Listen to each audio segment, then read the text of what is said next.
This story began with an elderly man staring intently at a huge number of monitors. He moved the computer mouse, and at the same time the surveillance cameras that were connected to the monitors moved. This camera was pointed at the ring, around which a huge crowd of people had gathered. When the elderly man heard that the crowd wanted spectacle, he turned his gaze to one of the monitors. Having looked closely, he wanted to get a better look at the object that was located in the place where the camera was looking. After all, this camera was pointed at a room in which a half-naked man was sitting tied to a chair. Then the elderly man decided that the time had come, and after a short time he entered this room. The half-naked man was conscious, and immediately noticed that someone was entering his room. When the grandfather came in, at first he didn't say anything, but silently looked at the man. After this, the elderly man noticed that the man woke up tied up, but still looked calmer than he expected. But still, that man had a lot of questions. He immediately asked his grandfather where he was.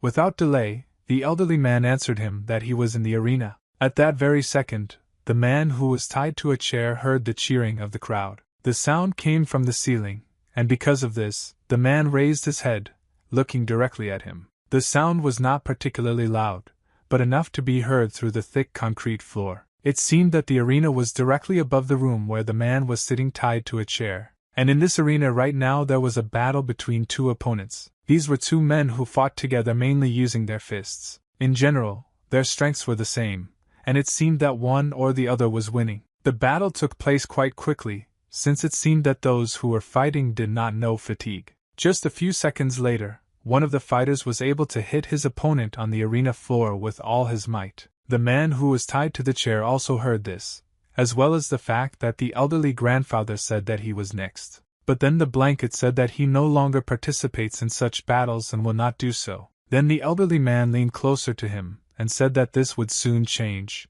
and he would turn into a monster who was hungry for a fight. The man who was tied to the chair wanted to object, but noticed that he could not finish the word. He slowly began to lose consciousness, and his eyes closed very slowly. After a short time, they closed completely, and the elderly man saw that the guy was not moving at all. From that moment on, the grandfather began a monologue, and he said that the guy would have a new life very soon. He also said that he was stuck in this place, and would gradually lose his sanity, and live without any memories. And this will happen until the fighter dies. Carrying him along the dark corridor, he also said that there would be no pain, and when the guy woke up, he would immediately see the result. But the guy was still unconscious, and could not answer the elderly man at all. Then he took the man's body in one hand, and swinging it, said that if Tom was lucky, he would survive. With a lot of effort, the elderly man managed to throw the guy's body onto some kind of platform. Even physical interaction did not wake him up, and he was still lying on the cold iron. The grandfather pulled the lever that was nearby and the iron platform began to rise. The lever was a little rusty, so the old man put a little more effort into pressing it. He also told the guy who was leaving in the elevator that if he was lucky, he would never open his eyes again. I rose higher and higher. The guy slowly began to come to his senses and feel strange feelings in his body. They didn't look like pain at all, more like a cramp that covered the whole body. Also, after a short time, he noticed that muscles began to appear on his body, which very quickly became noticeable. When the elevator approached closer to the arena, the guy gained the strength to stand up. Although it was difficult at this stage, he still made an effort and was practically on one knee. Another moment, and the bright light from the arena blinded his eyes for a few seconds. When the blindness passed, he saw in front of him a man with a similar body structure, and when he looked around, he realized that he was in the arena that the elderly man had told him about. Despite the general noise, he also heard the CCTV camera turn in his direction. Some person could see the broadcast from this surveillance camera on his phone. This was the story of this man, and he did not understand how he even got to this point. Well, what he understood was that he needed to survive to get out of this hell. This is a story of survival, a story about what sometimes you need to do in order to stay alive. The action moved to a Korean school, where a junior school lesson was currently taking place. The teacher told the children that after answering the questions they would need to give the questionnaire to the teacher. On the sheet of paper one of the children wrote a task that involved a description of his family, and the child who read this thought for a while, because he did not know how to answer this. Well, after thinking for a few seconds, he picked up a pencil and began to write something. He quickly wrote about the fact that his father is an alcoholic, and sometimes gets drunk and beats him badly. The child finished this sentence because he did not want to write any more about such a terrible experience. After that, he turned his gaze to look at the second question. There was a question about what is most difficult for children. Immediately this guy wrote that the hardest thing for him in this life is family. Then this guy was approached by a child who was sitting next to him. He asked if he had any problems in the family, since he accidentally read what the child wrote on his paper. And the child did not know what to answer, because at such a young age it is difficult to get used to lies so quickly. He thought again, and at that moment he felt many eyes on him. This child remembered this from the 2nd grade of elementary school. He remembered that everyone who was in his class should not know about what he wrote on his piece of paper. The only hope was the teacher, and that he was the only one who would know about this and help him. But nevertheless, the kid chose to throw this piece of paper in the trash, despite the fact that he really hated it all. The child immediately laughed, and said that he simply wrote a few words incorrectly on that sheet. He rewrote it to create a new version and read it to the class. The child said that he loves his family very much, and he also added that despite the fact that he got sick or had some problems, the family is always there to console and support. Then he remembered the moment when he was sitting in the park, and his mother was helping her son, who was injured on the slide. At the same time, his father was very angry when he even simply didn't want to eat. And when the child got sick, the father paid absolutely no attention to it. This life was like survival, and the child suffered a lot with such a family. Well, I'll continue my story. The child said that for his birthday they went to an amusement park. Well, in fact, he just remembered a dialogue between someone else's family about how they would go to an amusement park for their birthday. His father constantly drank, and while intoxicated, he spoke with his mother, who left the family. At this time, the child took full responsibility, and even at such an early age washed the dishes. The guy said that he was truly happy, and reiterated that he loved his family. But the whole class noticed that the smile on his face gradually disappeared, and became less and less obvious. The guy stopped talking about anything and just looked at the reaction of the class to his report. And he didn't really like the way everyone looked at him, and remained silent. All the children were surprised to hear this, and the guy felt lonely. This was not the first time, because such a difficult life very often presented such tests to this child. Then he concluded that he could withstand all this only after turning off all emotions. He was growing up, and he realized that right now he couldn't do anything and just had to endure it and become an adult. The guy constantly endured and thought only that one day he would grow up and be able to achieve success and live his own life. You just had to wait and endure countless times. Tens of years later, this guy found himself at an interview and introduced himself to his interlocutors. He said that his name is Ian, and he really wants to get into this university and fulfill his dreams. Then one of the commission representatives said that Jan was constantly improving his grades and winning a huge number of awards. But then he opened the file and saw slightly disappointing numbers. It's all because of average grades. He raised his head and looked straight into Yang's eyes. He said that the average grades were much lower than the passing grades, and after that he asked the guy what his opinion was on this issue. Then I immediately replied that I started studying later than others, and at first I felt inferior. At that time, he began to lack a higher level of development than others. We were now confident that in the future he would be able to overcome all this just as before. He raised his voice slightly and said that he was simply confident in this, and he had more than enough motivation. A few days later, he received a letter in the mail saying that he had passed the interview and could now enter the university. His joy knew no bounds, although it was not noticeable from the outside. First, he felt a slight pain in his head that spread to his eyes. Then they became more and more closed, until after a few seconds, Ian began to cry. Everything he had been keeping inside himself all this time came out at that second. He felt as if someone had rewarded him for all the hard things he had experienced before. Now I have entered the university, and if I find a good job, I can finally live happily. Ian constantly thought that the moment had finally come when he could truly live and smile. It was an incredibly pleasant feeling. He wanted this moment to last a lifetime. All his head was filled with these days were plans for the future and thoughts about success. But at that time he forgot something. The harsh reality was not as fabulous as in his head. One difficult day is always replaced by another, but it was nice that there was at least a grain of positive emotions. When he entered home, he saw that two unfamiliar men were holding a knife at his father's throat. Seeing his son enter, one of the men said that by the next time he came, he needed to make sure that he had saved up money to pay the debt. After that, they stood up, and the second collector said that parents should do this with their children. One of them hit Yang on the back of the head lightly, and told him not to live like his father. They quickly left, and closed the door behind them, and they could be heard talking to each other in the corridor. At that second I felt completely empty and devoid of any joy. Despite the fact that he was in the room with his own father, he again felt loneliness. The moment came again when everything he had built for so long fell apart. He stood a short distance away from his father, and obviously didn't say anything. Ian just looked in his direction, and saw that he was simply looking at the floor. The father was depressed, and was very ashamed to raise his eyes and look into the eyes of his son.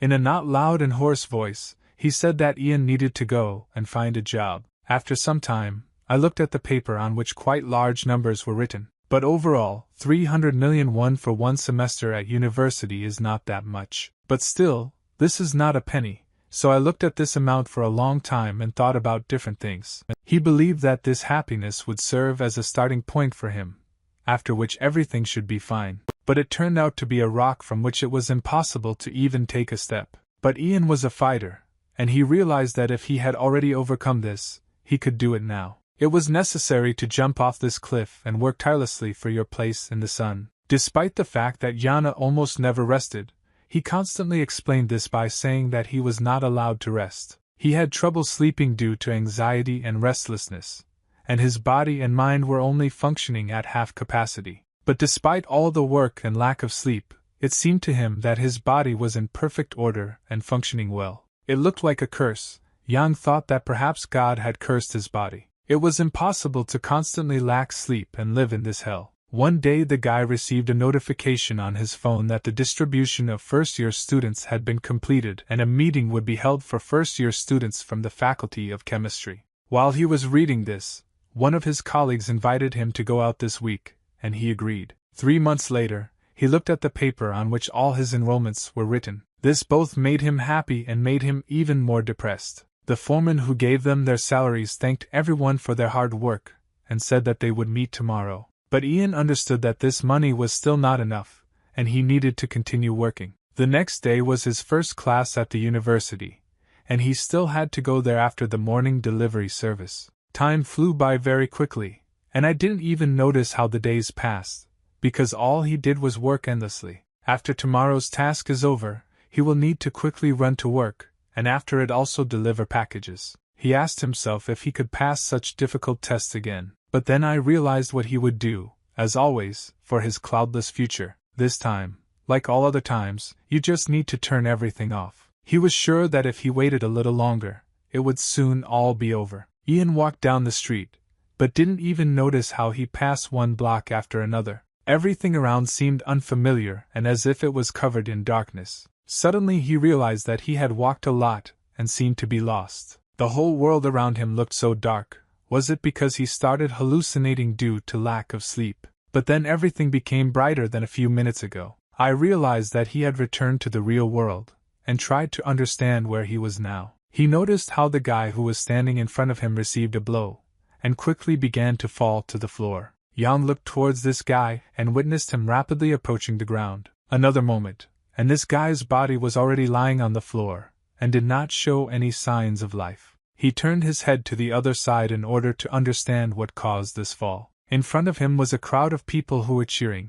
and there was also a man standing there who was encouraging the audience to bet more. One of these people looked at Yang and asked if he was new. Ian said that he just went to the wrong place, and in fact he's not new at all. Then suddenly someone from the crowd threw a small wad of money directly onto the floor. The money caught the wind, and in a slow stream began to land closer and closer to Yang's feet. One of the guys said that if Ian wins, then all the money on earth will be his. The guy looked down and saw how many bills were lying there. It was difficult to earn this amount of money even in a few days from several jobs. At first he doubted, but then he told the man that he could not fight, and simply went into the wrong place. But at that very second the realization came to him that these people were organizing fights for money. An unfamiliar guy handed him a wad of money and said that he would give it to him as a bonus if he fought. The crowd liked the fact that maybe now a new guy, who had also never fought, would join the fight. Yang thought for a while. He just silently looked at the thick wad of money in the hands of the stranger.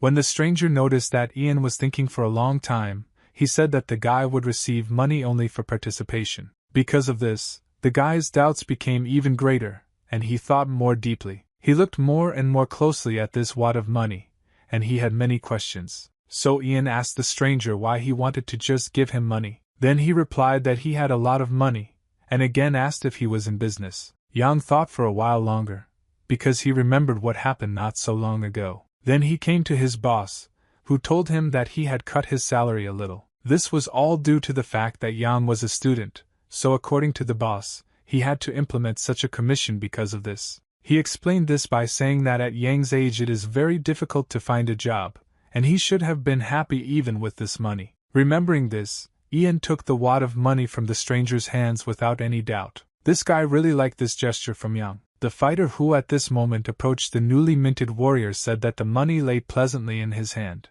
Ian was very happy. It was so easy to get such a huge amount of money. His attitude towards battles immediately changed. The stranger began to leave and said that the round lasts 5 minutes. There are no rules, you just need to fight.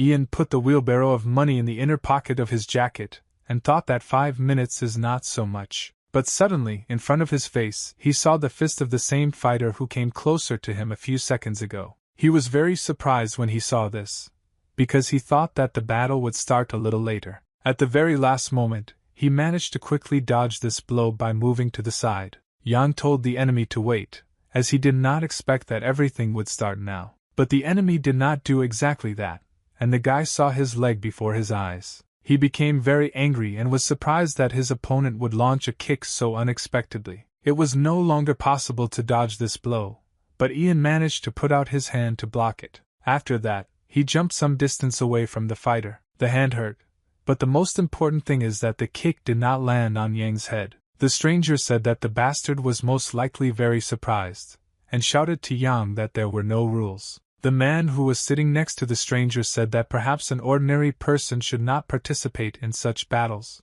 Well, then he said that Ian himself wanted to participate, and in general you just need to enjoy the entertainment. He turned towards the man in the blue jacket, and said that he also came here only for the money. And this, at first, is just that Ian is not very different from this very man in a blue jacket. Meanwhile, the guy's opponent got ready and began to run towards him. Yang noticed this in advance, and immediately made a defensive decision. He raised his hands to take a defensive stance and block all blows. The enemy began to deliver multiple blows directly to Yang's head, but very quickly he realized that this did not cause him any harm, and he was still standing in the block. Then he stopped attacking in order to understand what it was all about. He landed another left hook straight to his opponent's head. But even after a direct blow, nothing happened anyway, and the enemy did not understand anything. The crowd started talking about how maybe the new guy didn't want to fight, which was strange considering he had already been given money.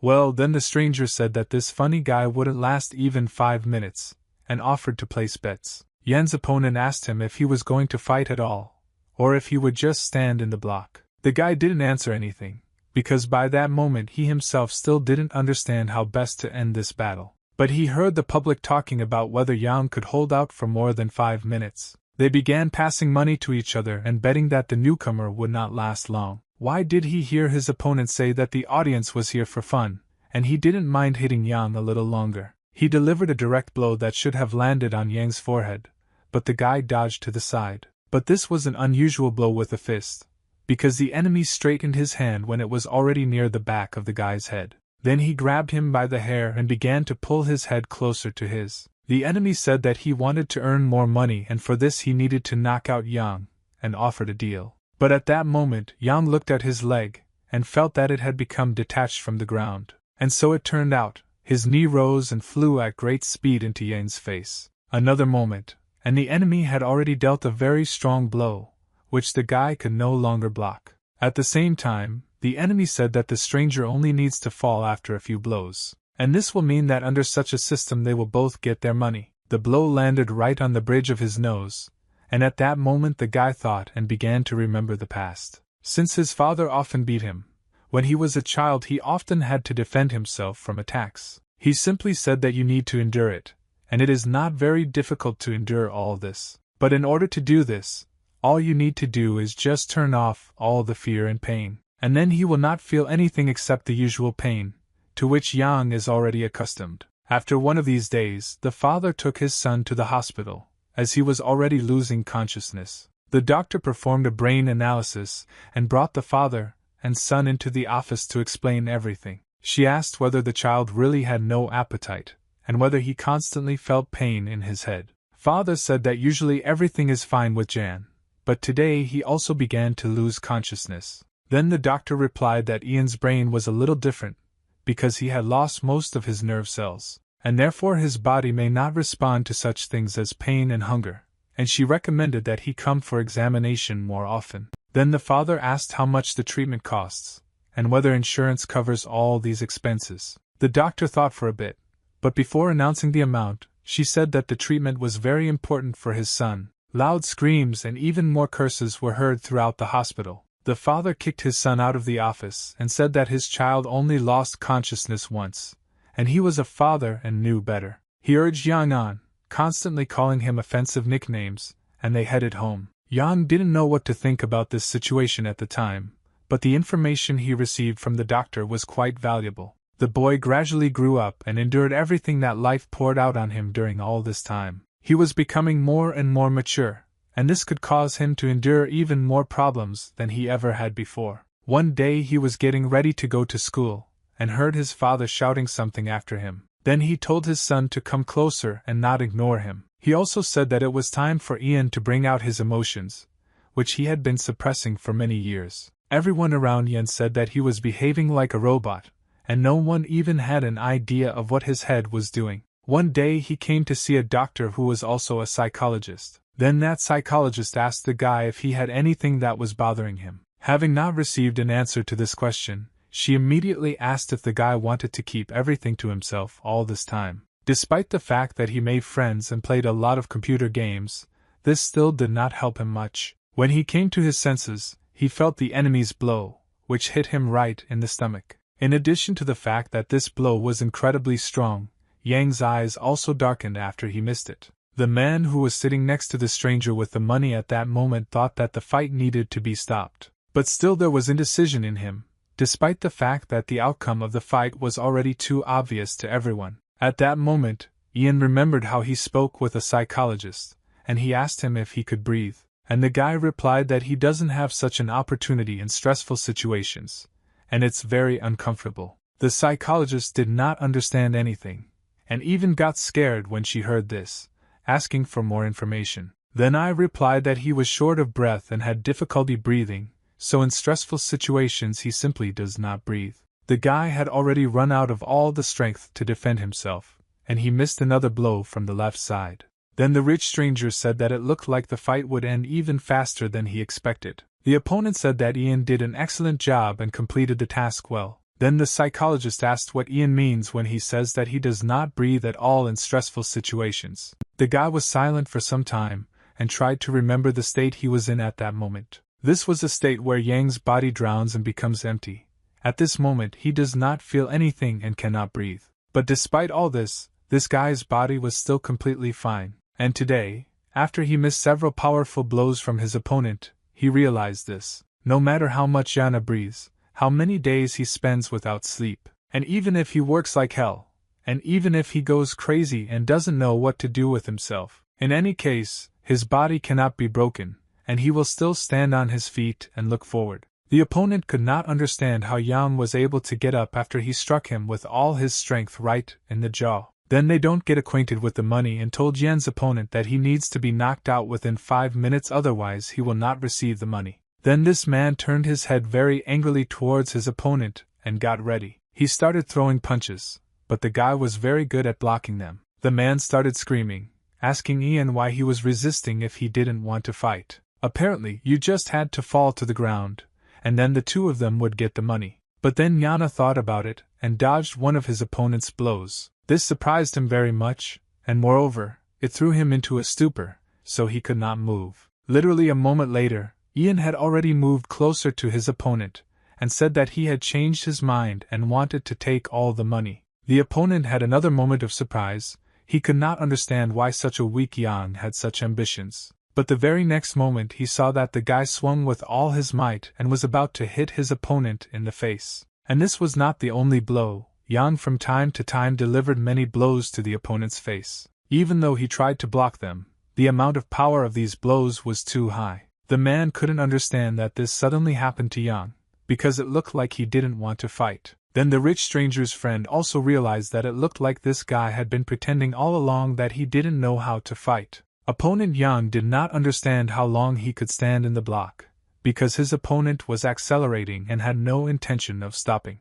It seemed like the guy was literally everywhere and moving very quickly. There was still 1 minute left, and the audience who was watching all this had the idea that perhaps Yang would succeed. Opponent Yang understood that he needed to find a moment for a counterattack, and literally a second later such a moment was found, and the man realized that this was his last chance. She looked with incredible hope as Yang swung, and thanks to this, she opened herself up for attack. At that very moment, the man also raised his hand to strike him in the jaw from the left side. But my hand was faster, and because of this the opponent did not have time to carry out a successful attack. Instead, he misses a powerful direct blow to the lower jaw from Yang in a second. Absolutely everyone who watched this fight was surprised, as it became obvious that the man would not get up after such a blow. The body of the defeated enemy fell firmly to the floor and stopped moving. Yang, in turn, simply continued to stand in the stance, seeming to expect that the opponent might still get up. Everyone who watched was very scared and surprised at first when they saw that the newcomer dealt with the fighter like that. But after a moment they began to rejoice, since this fight really looked very enchanting. Ian was very pleased to watch how everyone around him rejoiced at his victory. The guy turned his gaze to the floor, and he felt even more pleased with what he saw there. It was a huge number of bills, and he realized that they were all intended for him. One of the men who made a bet took money from others because he thought that the new guy would last 5 minutes. He also came up and took money from a rich stranger, and it was unpleasant for him to give a round sum for such a thing. But then this stranger thought about it, and after some time he decided to approach Yang. He saw that the guy was collecting money from the floor, and realized that now was the best time for this. When he came closer, he asked the guy his name, since he had not even asked his name before. Ian introduced himself, but did not tell this stranger anything else about himself. Then this stranger said that, to be honest, he did not expect that he would be able to win this fight at all. It seems that the guy was not in the mood for a friendly dialogue, since his answers were rather cold. This slightly alerted the stranger, but he still had a few questions for Ian. He said that he was just curious, and wanted to know how I found this place, because it's impossible to come here by accident. Then the guy said that he just got lost while walking, and this often happens to him. Despite the fact that it sounded like a lie, it was visually clear that Yang was speaking completely sincerely. This answer made no sense, because this warehouse was located deep in the forest on the outskirts of the city. The stranger doubted that Ian was lying, but still this answer was strange, like the guy himself. By this time, Ian's opponent had already woken up, and to put it mildly, he was dissatisfied with the fact that he lost. Most of all, he didn't like realizing that all this time Ian was just playing with him. He wanted to take revenge on him, because he was not ready to accept defeat after so much training. He picked up the iron pipe, and when he leveled out, he began to come closer and closer to the guy. When he was already less than 1 meter away, the guy suddenly felt something. When he turned his head, he saw in front of his eyes an iron pipe rushing towards his face with great speed. But suddenly someone's hand stopped this pipe a few centimeters away, right from Ian's eyes. This was the man who had been sitting next to the rich stranger all this time. He first grabbed this pipe, then pulled it towards himself, and then prepared to strike. He slammed his fist into the man's face with great force, sending him flying into the ground at speed. Everyone watched this in silence, and the stranger threw the iron pipe away from the guy. He then said that the man should stop freaking out, since he had already received 2 warnings. Then he turned to the rich stranger and said that they shouldn't have fought in the street, because there might be problems. But the stranger replied that in the end they were able to find a wonderful player. At that moment, the rich stranger turned towards Ian and said that he should join the next match. He handed him his mobile phone and said that as soon as the date of the next match was set, he would be contacted. After each match they will give you a new phone, and the old one must be returned. And also if Yang wants to participate in battles, then he must participate in all of them, without missing a single one. After that, he gave a command to everyone around and said that they needed to leave. But this stranger's comrade remained and looked at Ian in silence for some time. He then asked the guy if he was a schoolboy, and he replied that he is now a student. Then that man said that given these skills, it is obvious that this is not the first time Yang has fought. But the guy replied that he had not taken part in battles before, and came across this point quite by accident. Then the man said that Ian held up well, and even when they beat him, he did not retreat and was not afraid. The guy replied that he always reacts this way to physical pressure in your direction, and to stress in general. Then that man asked the guy if he was a player, and Ian replied that they didn't even know what he meant by the word player. The man said that he meant fighters who work for betters, and if Ian doesn't want to die, then he shouldn't come to the next match and use that phone. The guy was slightly surprised to hear this, but then the man repeated it again. Moreover, he added that at first everyone joins them for the money, but then they realize that it was not worth it. After all, if he joins, it will be difficult to leave, and in general this place is a breeding ground for all sorts of freaks. And if the guy does go there, he will find even more frostbitten bastards there than his opponent that night. He also added that if I am an ordinary student, then he should simply perceive this situation as a bad dream. The guys replied that he himself would prefer not to interfere in all this. Then the man picked up the body of Ian's opponent, and said that he was glad that the guy understood everything right away. They started to leave, and the man said it was fun. Ian was left completely alone in this place with a lot of money in his pocket, and with many thoughts in his head. He thought about different things, and thanked fate for giving him a chance to make money so easily. After standing a little longer, he began to leave, since it was already late, and there was nothing more to do here. He felt as if he had just woken up from a dream. He had a fight with a man who was superior to him initially,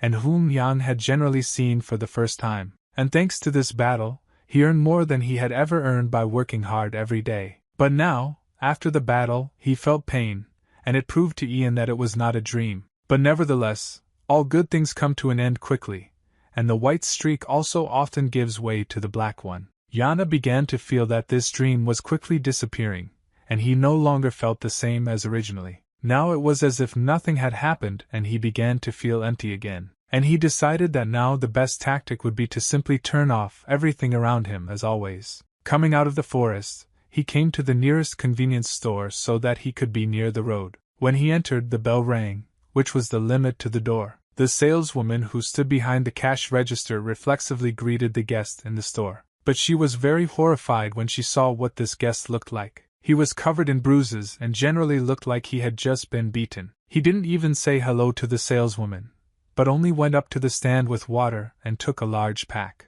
After that, Ian went to the cash register and put in exactly as much money as this amount of water cost. After that, he quickly left the store without saying anything. The saleswoman was left alone, and did not understand what had just happened. She wanted to say something to this guy, but still remained silent. It was already late at night, and Ian was just walking towards the house. After some time, he came, opened the doors and placed a pack of water near the entrance. He informed his father that he had arrived home, and immediately heard him scream. But before he screamed, the father became very angry from several factors at once. He didn't like that his son came very late, and was also all beaten up. But instead of answering anything, Ian just gave his father a card and some cash. He said that as his father remembers, he promised to help him with everything he could. There was $1,200 on the bank card, and together with cash it would be about $1,400. He didn't even wait for his father's reaction, but just retreated to his room to be alone.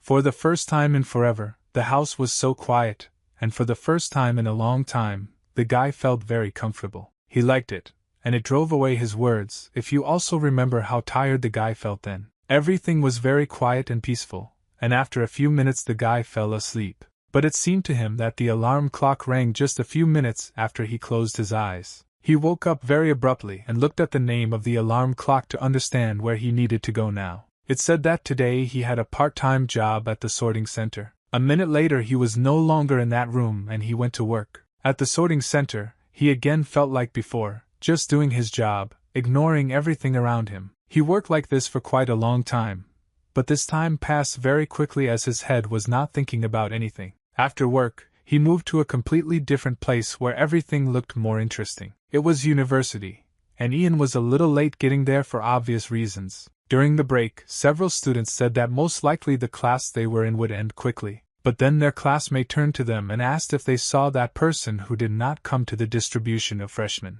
When one of the girls said that she didn't know such a thing, the classmate's second acquaintance said that he saw an empty space on the lists. It was interesting what kind of person this was, despite the fact that no one even knew whether it was a guy or a girl. But suddenly one of the girls who was sitting nearby said that this stranger's name was Yang. She turned her head towards the others and said that she also knew that this person was a guy. Then all the classmates began to ask this girl what she knew about the new boy Ian, but she only answered that they were not particularly close, so she knew almost nothing. One of the girls said that Seun, that was the name of that saleswoman, and the girl would be able to invite Yang to today's meeting. But Xing said that she believed that the guy would not come because he was not interested. The girls were very surprised when they heard this excuse and asked Seun why this was so. Well, she replied that that guy is not a person like everyone else, and he only does what he planned. She also added that she believes that he is not interested in anything around him at all. At this very time,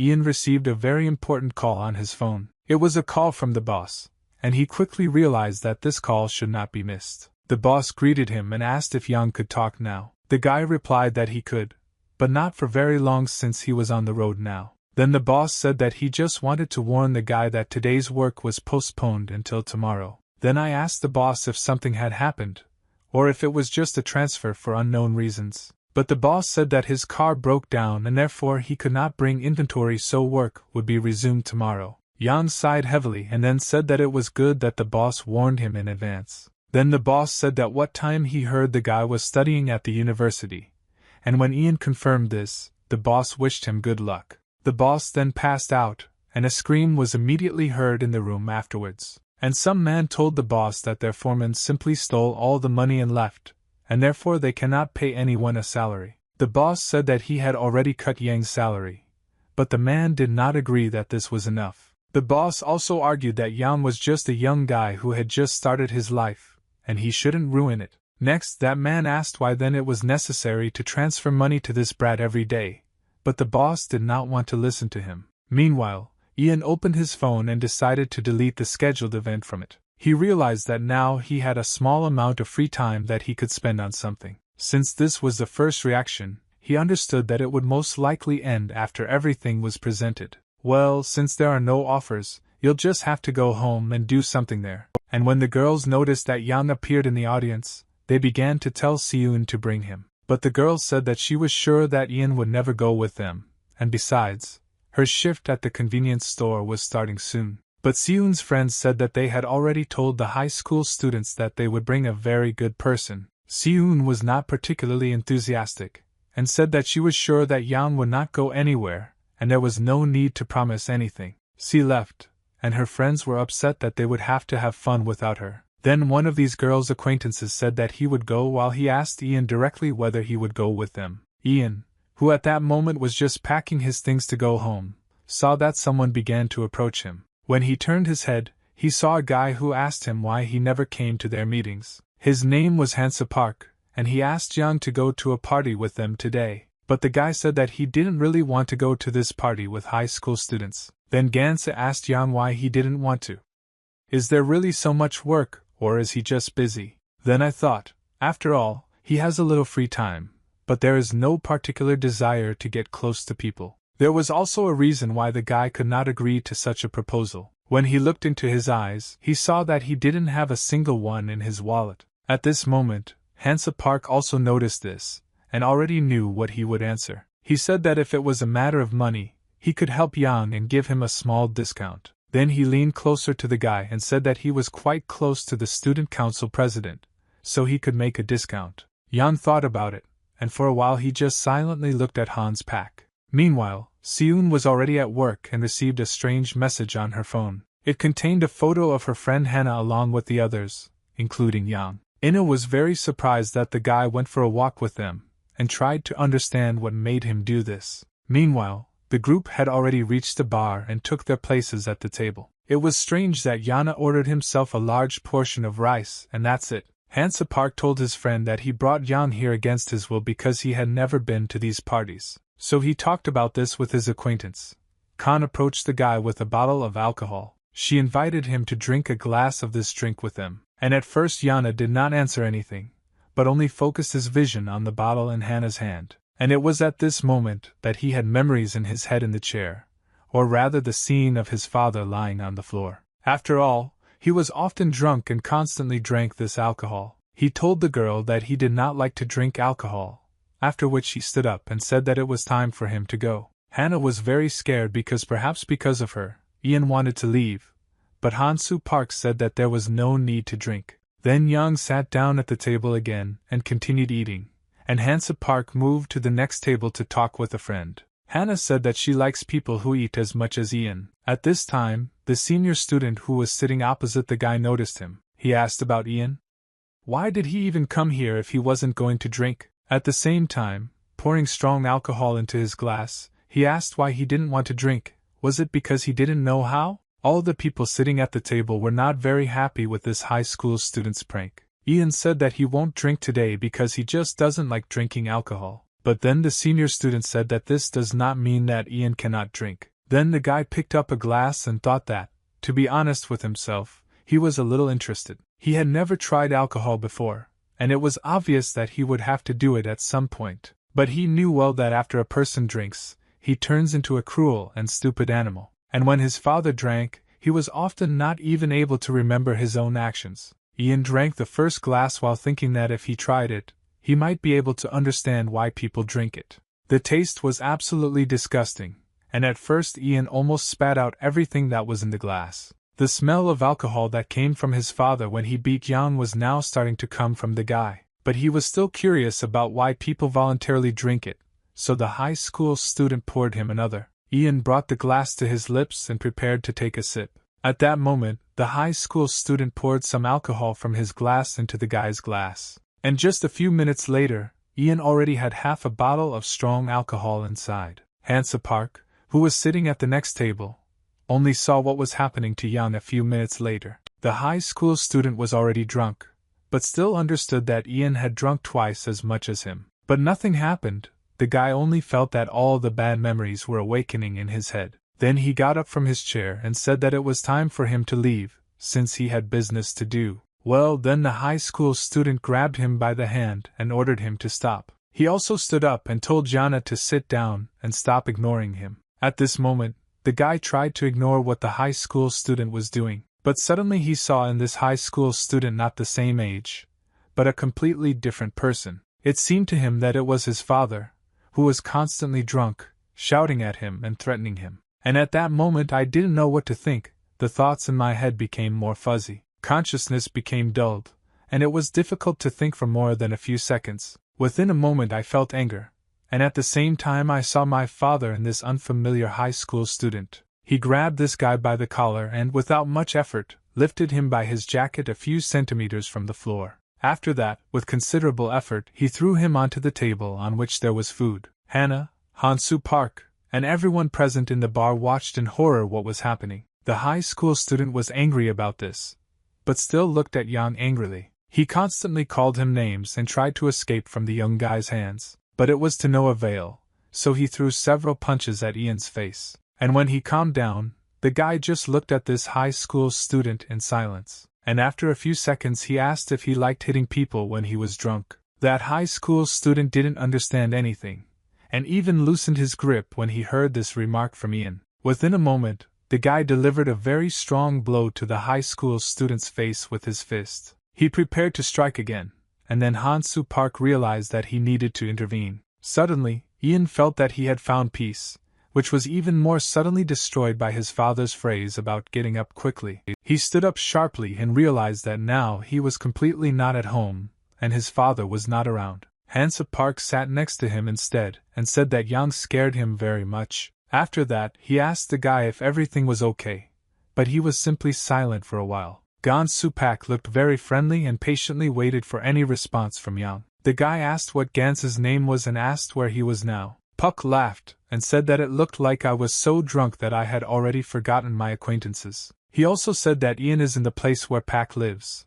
and where he needs to sleep off before going home. At that moment, Yana remembered how he hit himself with all the strength of a high school student who was lying on the table. After that blow, he felt relaxed, because he saw that from just one blow the high school student had already passed out. Then Hansa Pak approached Yang from behind and began to lead him away. He told everyone around that he and Jan were leaving, since it was already late and full of things to do. Yang received a mug of hot tea from Park, and at the same time Hans said that the senior student was the first to start a fight. All the people who were at that party agreed that that senior student was a complete freak. I thought for a moment, he was still very ill after drinking so much alcohol. He raised his eyes and saw that there was a mirror in front of him, and the reflection did not suit him slightly. It seemed to reflect everything as it should, but something still confused Yang. In the reflection he saw his father, who was constantly drinking, and this guy made him feel uncomfortable. Suddenly he felt a very strong and disgusting twist in his stomach. He covered his mouth with his hand and realized that he was very sick from alcohol. Hansa Park was very scared when he saw the state of Yang and was confused. Well, literally after a few seconds he got his bearings and showed Jan where the toilet was. While the guy was vomiting,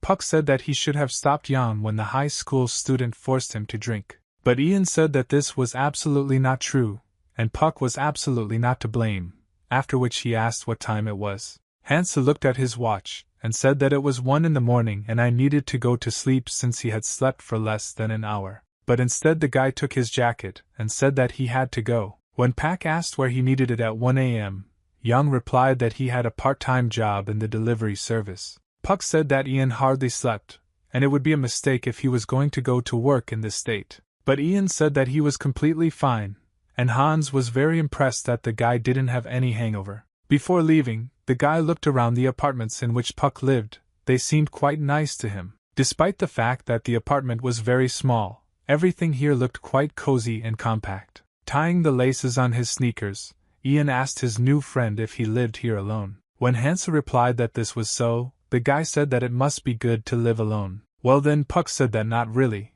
because you have to do all the housework yourself, plus sometimes it gets boring. In response, Ian said that living away from family must be quite expensive. Housing, notebooks for studying and much more are likely to be very expensive. But Pak said that his parents pay for all this, since he doesn't have much money. Ian said that he understood everything, because he did not understand how to behave in such situations. After that, he opened the doors, thanked Pak again for everything he had done to him, and said that he was off. Hansa wished him a safe journey, and Ian closed the door behind him parallel to going down the staircase. Meanwhile, the action moved to one of the buildings that was connected to the university. It was a chemical laboratory, and quite interesting experiments in chemistry took place here. Seun was very surprised that there was a fight at the party. Her friends said that a strange senior student wanted to fight with Yang, but Hansa took him away and so the fight ended. They also added that the atmosphere there was tense, and it's good that Seun didn't go to that party.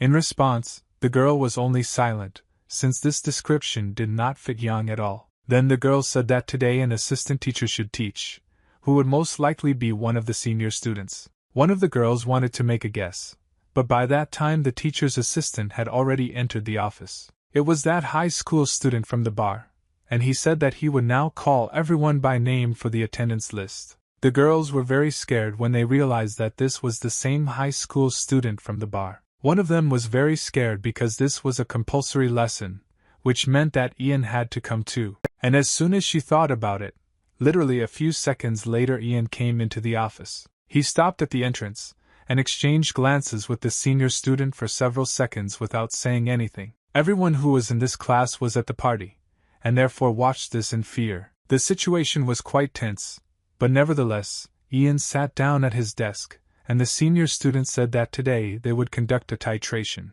Ian was indifferent to the senior student, but he watched him quite closely at first. He didn't take his eyes off him, practically didn't even look at all the other students who were in the laboratory. He literally walked up to him point blank when Ian was conducting an experiment, and this created an unpleasant atmosphere. This senior student watched very closely as Ian did each of the steps of the experiment. And even when Yang was simply writing something down in his notebook, the senior student still didn't take his eyes off him. This went on for a long time, and for long hours, until everyone left the offices. The senior student was left completely alone, and he still needed to figure out something. He took out his tablet to which the paper was attached, and looked at what was written there. He really didn't like that this Yang ignored him even after performing the titration. He found this guy in the column, and realized that the student's name was Yang. Meanwhile, the girls had already left the classroom and headed to the cafeteria for lunch. They said that due to the tension in the class, they could not even conduct research properly. But suddenly I noticed that I was walking in a different direction from everyone else. Then the girl said that today she was alone on the train with someone else, and Kana and her friend went separately. A huge crowd of students stood in line at the cafeteria, waiting for food to be given to them. Ian was on his own and ate the same food as usual. But suddenly he noticed that someone was sitting down at his table, and it was a girl. This girl was Seun, and as soon as she sat down, she immediately greeted Yang. At first the guy didn't understand anything, and I could even understand why Seun greeted him. He turned his head to see who she had just greeted, but then the girl said that she and the guy had not seen each other for a long time, and this completely confused the guy, and he couldn't believe that Seun was talking to him. He turned around again even more strongly to see who was standing behind him. The girl leaned closer and said that they both lived in the same house. We went to junior high and high school together, and are now studying at the same university. She also added that last year they actually sat next to each other in the same class, and this surprised Yang very much. Seun didn't understand why the guy reacted as if he just understood it. But then she remembered that Ian had been the same since childhood as she remembers him. It seemed to her that he was always busy with something different, not like the other children. They studied together in all schools, and one day during one of the lessons she even said that they lived in the same house. But the guy didn't react in any way. Even if they were sitting next to each other, he was always thinking about something else. Then he said that he was seeing Seun for the first time, and it seemed that he didn't even want to remember the people around him. Then the girl concluded that this guy is a complete outsider. But nevertheless, she was always curious. It seems he has fenced himself off with an impenetrable wall because of which no one can make friends with him. However, for some reason, fate always made it so that this guy was next to Seun, and for some reason, he constantly caught her attention, and she couldn't get him out of her head. In addition, all this time she thought that they were at least friends, and that Ian at least remembered her. It was unpleasant to realize that they were neighbors at school, lived in the same house, studied at the same university, and he didn't remember her. The girl realized that she was most likely just wishful thinking. But in fact, I don't even remember her at all, let alone consider her a friend. Then she took her tray of food and said that she should probably go, and apologized. But suddenly Yang said that he remembered her, and said that her name was Lim Eun, and that she was his friend. He returned to his bowl of rice and said that he usually does not react to the world around him. And even if he meets a person or something happens next to him, he simply thinks about it in his head.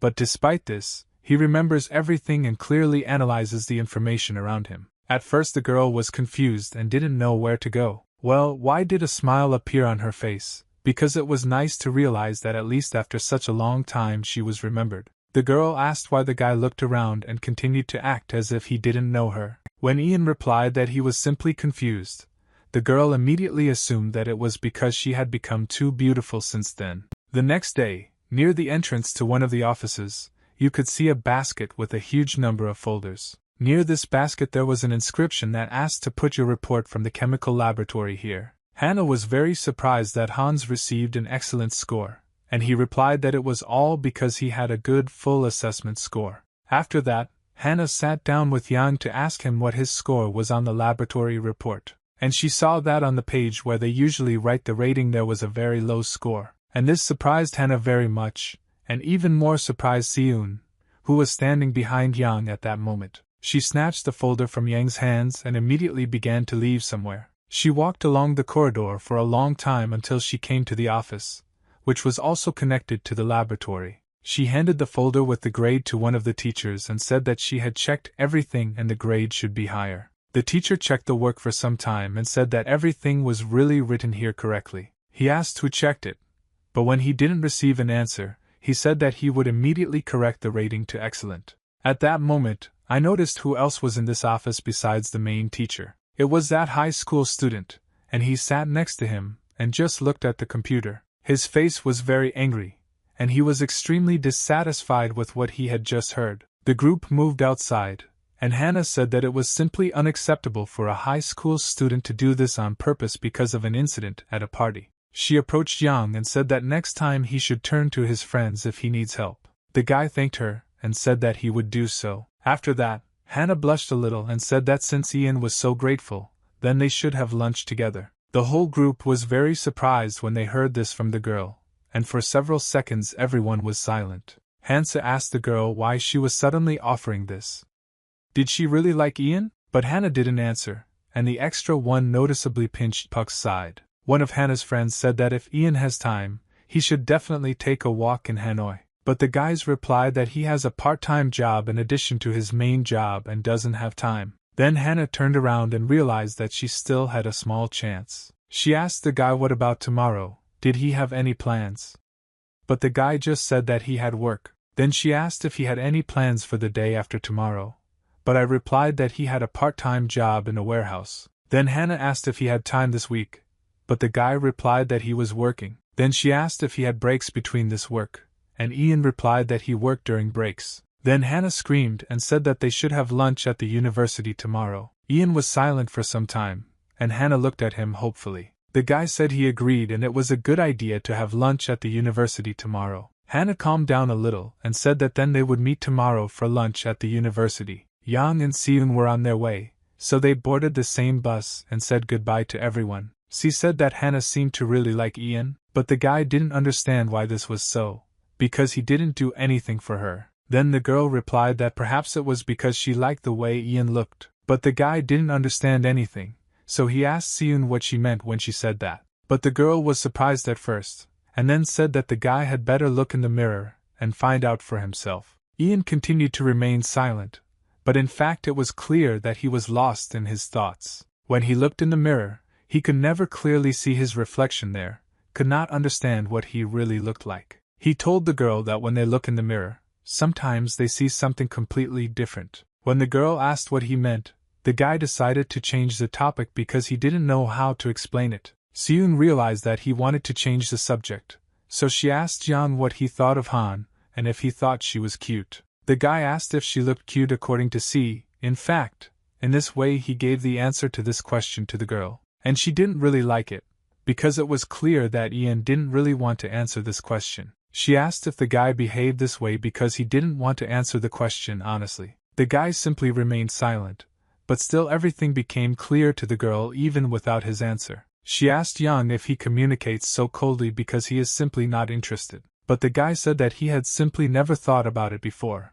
so he was uncomfortable talking about it. Then he said that it was time to get off because he needed to get up at this stop and go to work. He said goodbye to Seun and got off the bus, after which he moved further and further. At that moment, the girl concluded that even though the guy entered the university, he still hasn't changed much since then. Jan was very productive and efficient that day, and often took the initiative. Even the boss noticed this, but he also noticed something that was quite rare to see in people in this job. There was a small smile on the guy's face, even when he was simply sawing an iron pipe with the help of a special device. The boss concluded that the boy really liked it at the university, because this was the first time he saw his smile. After all the work, the guy headed home, and a small smile was still on his face. But he still needed to go to the sorting center overnight, so he decided to go home for a snack. Even though the day went as usual, Ian was somehow in a good mood. At that moment, he felt that he was living a normal life like everyone else. He smiled even when he walked through the maternity hospital area and came closer and closer to the house.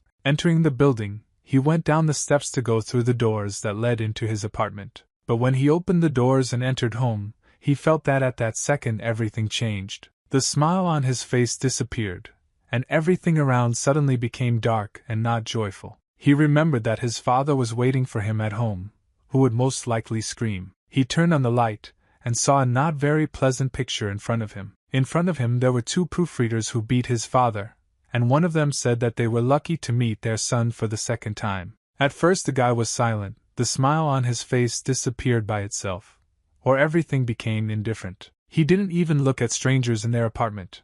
His entire gaze was focused on his father. He was beaten and didn't even bother to look his son in the eyes. Then Jan said that the father had to give all the money, so they almost forgot here. Well, then one of the collectors said that he didn't understand what the guy meant. He went down to his father and asked if they received any money, because he didn't remember. Jan said that he personally gave 16 million won to his father. The collector was very surprised when he heard this information, and even thought that he might actually have received this money. But the father did not answer, either from a lack of strength, or from the fact that he still knew where the money went. The collector opened the statement to see all the transactions that the father made. After looking at all the information there, I withdrew all the money and lost again in the casino. He looked at the father of the family, and saw that he lowered his eyes even lower. He leaned against him once again, asking if he really thought that he could repay his debt by gambling. The man started punching him with all his might, asking if he was going to live like this for the rest of his life. I didn't see anything new in this picture. Everything was constantly repeated. Before she could experience hope or happiness, Yang needed something else. He had to prepare for real despair, for the fact that everything bad would repeat itself all at once. And this brought back depression and very negative thoughts that prevented the guy from living. The worst thing was that I didn't even understand when it was all going to end. He was able to withstand everything and move forward, using his last strength to climb the rock of success. He continued to climb upstairs when his strength was almost gone, and it was hard to breathe. But I didn't understand that the worst was yet to come, and the realization of this was even worse. After all, having gone all this way, there was nothing worthwhile at the end. Suddenly he felt a message arrive on his phone. The sound that the phone made was getting louder and louder, and then the guy realized that this was not his main phone. He received a notification about the location of the fight club, and he became very thoughtful when he saw this message. It appeared at a very necessary moment in his life,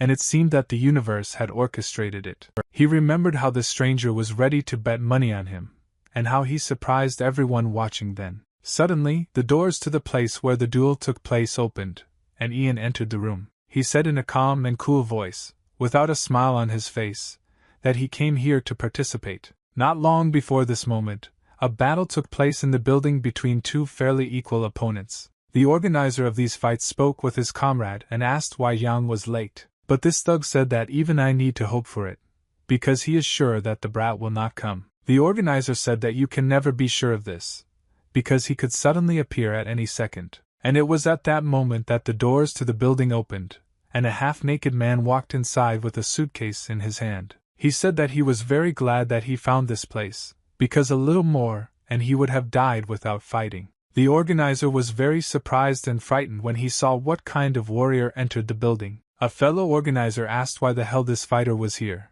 and ordered him to get lost. Well, then this warrior said that he came to fight, because this place is just intended for that. Then the thug said that he ordered me to come here because in the last battle he killed a man during the battle. But Vanya said that there is no need to cling to the past, because in general he thought about this last year. The bull stopped him, said that he needed to be invited to talk nonsense, and once again ordered him to leave here. Well, at that moment the warrior picked up his suitcase and told the audience what was inside, that if he left, they would miss the fight, arguing this by saying that if he leaves, the fights will turn into showdowns on the playground. The warrior who had once fought with Yang and his opponent were very surprised when they heard this. Then the newly arrived warrior said that he also brought a gift for everyone who was present here. At that second, he opened his case and the contents in it began to protrude upward. The entire suitcase was filled with large denomination bills, and at the same time the warrior shouted that the battle needed to begin. He presented this as a down payment,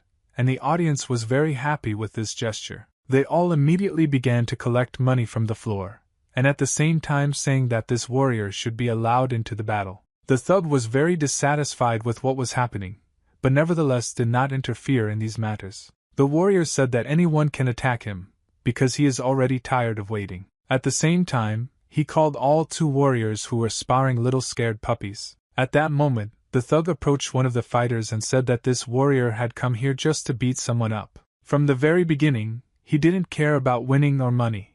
He was only here to hurt others. He is a real psycho, and he doesn't need any monetary or any other reward for these battles. He really looked very scary, and when the fighter with green hair looked at him, he was even a little scared. His image looked really very crazy, and he looked like a psycho. A moment, and this warrior with red hair is already running towards the fighter who just fought. He brought his hand closer to his face and said that they could already start fighting. A second after that, he delivered a very strong blow with his elbow directly to the fighter's unprotected face. This nonsense could not resist at all, but only accepted blows from the warrior. It looked more like a beating than the usual fight that could be seen within these walls. The thug began to shout that the fight needed to be stopped, and ordered the warrior to stop immediately. Well, then the organizer asked him if he could see what was happening here. After all, he eats and the thug stops this fight, then only the thug will be seen to blame for all this. He didn't like this very much, because his status should at least somehow influence the order of affairs.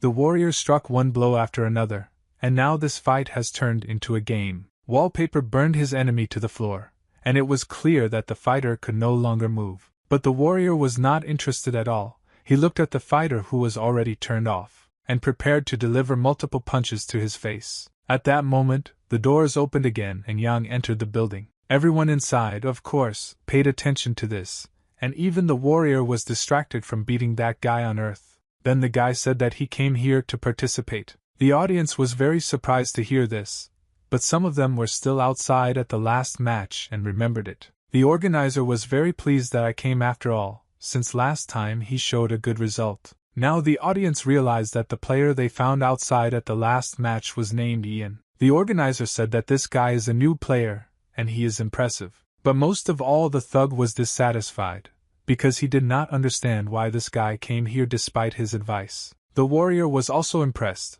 because he did not understand why this newly minted enemy looked so weak. So he picked up his opponent from the floor and threw him towards the ceiling. The fighter's body fell to the floor and showed no signs of life. Yang looked at him, but no emotion was visible on his face. He only glanced at the military man with red hair.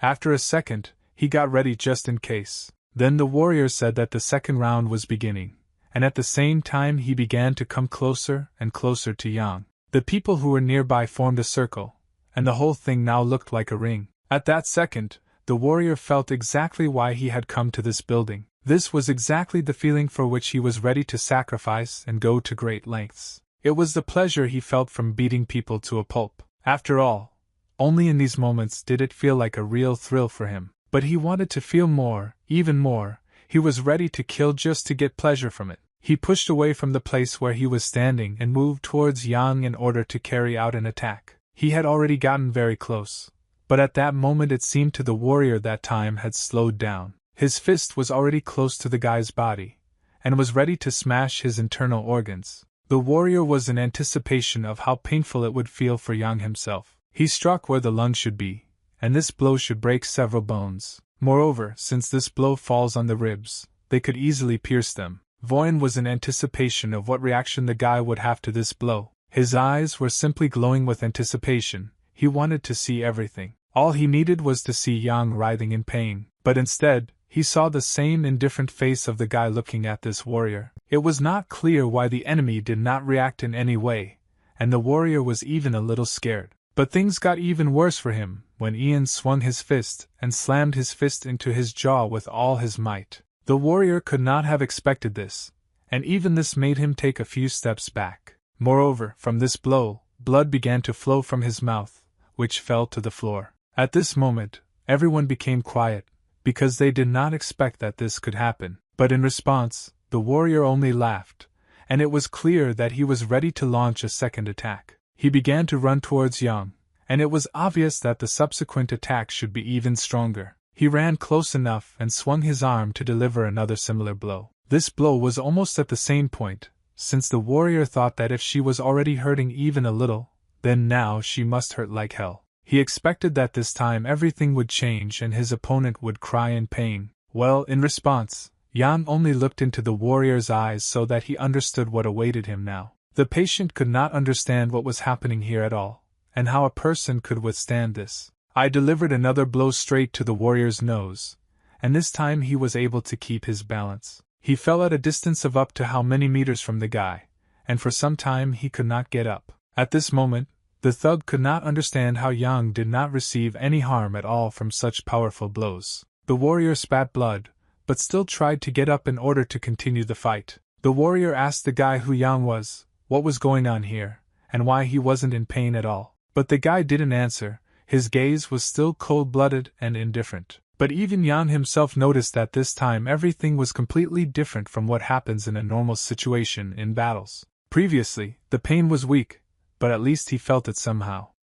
And now he feels absolutely nothing. Yang's feelings had never disappeared like this before, especially in battle. When he came to his senses, he saw that the warrior was already a few centimeters away from him, and had already swung his fist. The warrior said that he was just wondering how long Ian could endure this pain. After that, he began to throw multiple blows, but the guy tried to block it. He stood like a stone, withstanding absolutely all the blows that the enemy dealt to him, and when he found the right moment to attack, he immediately used it. But one day the warrior managed to dodge, and he even managed to say that he knew that the guy would strike such a simple blow a third time. Therefore, he dodged this blow with ease and delivered an uppercut right to Yang's chin. This blow was quite strong, but the worst thing was completely different. After that he delivered another direct blow to the nose. After this, another series of crushing blows followed, but I stood firm and tried to hold them back. The crowd rejoiced, and it was not at all easy for the guy to withstand all these blows from the warrior. The warrior suffered blows more and more often, and in general they became stronger. Suddenly I noticed that there was some kind of pause between the blows. It looked like the warrior was preparing something. Then the guy looked up and raised his head just above his block. At that very second, the warrior used a kick, and the blow came straight to Yang's right temple. The blow was so strong that the guy immediately began to lose his sight. Consciousness left his head, until a few seconds later, his eyes closed completely. He no longer saw anything in front of him, and felt very little. He lost his stance and his body slowly began to fall backwards. But suddenly a hand appeared right in front of Yang, and grabbed him by the throat. It was a warrior. He grabbed the guy by the throat and ordered him to stand still. The warrior asked what happened to Yang, and assumed that he had already stolen away. But the guy didn't answer him anything. The warrior concluded that despite the fact that many said that this enemy was quite strong, it all turned out to be a lie. In fact, this opponent simply can withstand blows, but cannot carry out successful attacks. The warrior was tired and bored, so he let go of Yang and let him fall to the floor tightly. But suddenly he heard the movement of Yang's leg, and it was along such a trajectory, as if he was trying to prevent his fall. And when he looked at him with one eye, he saw that the guy's body was not falling. Even though his gaze was still blank, he didn't even intend to fall to the floor. This surprised the warrior very much, and for several seconds he was absolutely confused. And I was even more confused because Ian very quickly came out of this position and prepared to deliver a side kick. At this moment, the warrior realized that it seems that this guy is not done yet, and he is ready to fight. A series of rather strong blows began on the face of the warrior with red hair. Yang struck again and again, and they became stronger every second. He pushed off the ground and even landed one of his knees right on the warrior's chin, and the enemy's case flew several meters away from the battle site. Even while in the air, the warrior laughed. This laughter sounded very crazy. He did not understand what was wrong with this fighter, and also realized that soon he would not be able to hold back. When he saw that I was getting ready to grab him and strike him with my fists, he took action. He quickly jumped away from the place where he was and went behind the enemy. It was quite easy for him to take the guy in the key and very quickly begin to choke him. Being in this position, the warrior said that now Yang would not be able to lose consciousness. He clenched his hands as tightly as he could, and at the same time a smile began to appear on his face. The warrior told the guy in a quiet voice that all this was because he was going to kill him. In a louder voice, he began to ask Yang what he was going to do now. Pressing even harder, he said that it was time for Yang to die. At this moment, it was noticeable that the guy's body was hardly moving anymore, and he stopped resisting. This meant that oxygen had stopped flowing to the brain, and in a few seconds he would die. At that moment, the thug flew with his foot into the side of the warrior, and he flew to the side. This blow was so strong that the warrior almost reached the wall of this building. The thug started shouting at him, asking if he was crazy if he was trying to kill someone again. But getting up, the warrior said that if the thug had not stopped him, he would have really killed him. But when the warrior brought his gaze to the guy, she saw that he was still standing and conscious. He asked Yang out loud how he was still standing, because he should have been suffocating before death. The thug began to take Ian away, and at the same time he said that the match was over and everyone could take the money and go home. The audience was not particularly happy with this, but the words of this thug were worth their weight in gold. The warrior did not know what to think being in such a position. At the same time he was wondering what they were talking about. But in fact, he was remembering the moment when Yang hurt him. It gave him unearthly pleasure. But what was even more important, this is that in my fresh memory there was a feeling of how the warrior dealt with the guy himself. And this feeling put him into ecstasy. And for a long time he could not get out of it. By that time, the thug had already taken the guy out into the corridor because he had a conversation with him. He asked Yang why he came there despite the warning that it was better not to get involved here. But the guy looked away and said that he just needed money. The brute sighed, because it was obvious that this was not the first time he had heard this excuse. He handed a wad of money to the guy and told him to take it and never come back. But I asked where the next match would take place and also handed over the phone that was given to him. By this point, the thug was already angry, and realized that he needed to act more radically. He didn't hit Yang too hard, pressing him against the concrete wall, and lowered his tone, speaking almost in a whisper. He asked the guy if he understood that he almost died a few seconds ago, but Ian said that it didn't matter, all because he had never felt alive in his entire life anyway. The thug didn't really like this phrase, and for a while he was simply silent. Then the organizer approached the guys and he said that the opponent, Yang, was very bad today. He handed the guy a new phone and money and said that he must come to the next match. Without hesitation, the guy said that he would definitely come to see him. The thug screamed loudly and turned his back to the guy, walking further and further. He said that from the very beginning I was a stupid bastard, and now, like dozens of the same, I will only leave here dead. Why did he lower his voice and tell the guy not to regret it later? But the organizer told John not to listen to this thug. Children, considering that he has been here the longest, he simply has no right to say this. Then Ian asked how much this thug earns, since he has been here the longest. But the organizer didn't even know what he would answer to this. Then the guy asked another question. He was wondering how much he could ultimately earn. The organizer thought about it, and said that if Ian took part in a large number of matches, he would never think about money again. After that, Ian asked when he could take part in a big match in the near future. The organizer thought about it, since he did not have exact dates, and plus he was not sure of the guy's motivation. So he told him that for now he needs to make sure that he comes to the next match, and he will try to find out something about the big match. After that, he turned around and followed the thug, at the same time saying goodbye to the guy. Now I was left alone in the middle of a dark corridor, and there were absolutely no thoughts in my head. He simply stared into space for a while, and then lowered his gaze to the object in his hand. It was a thick wad of money.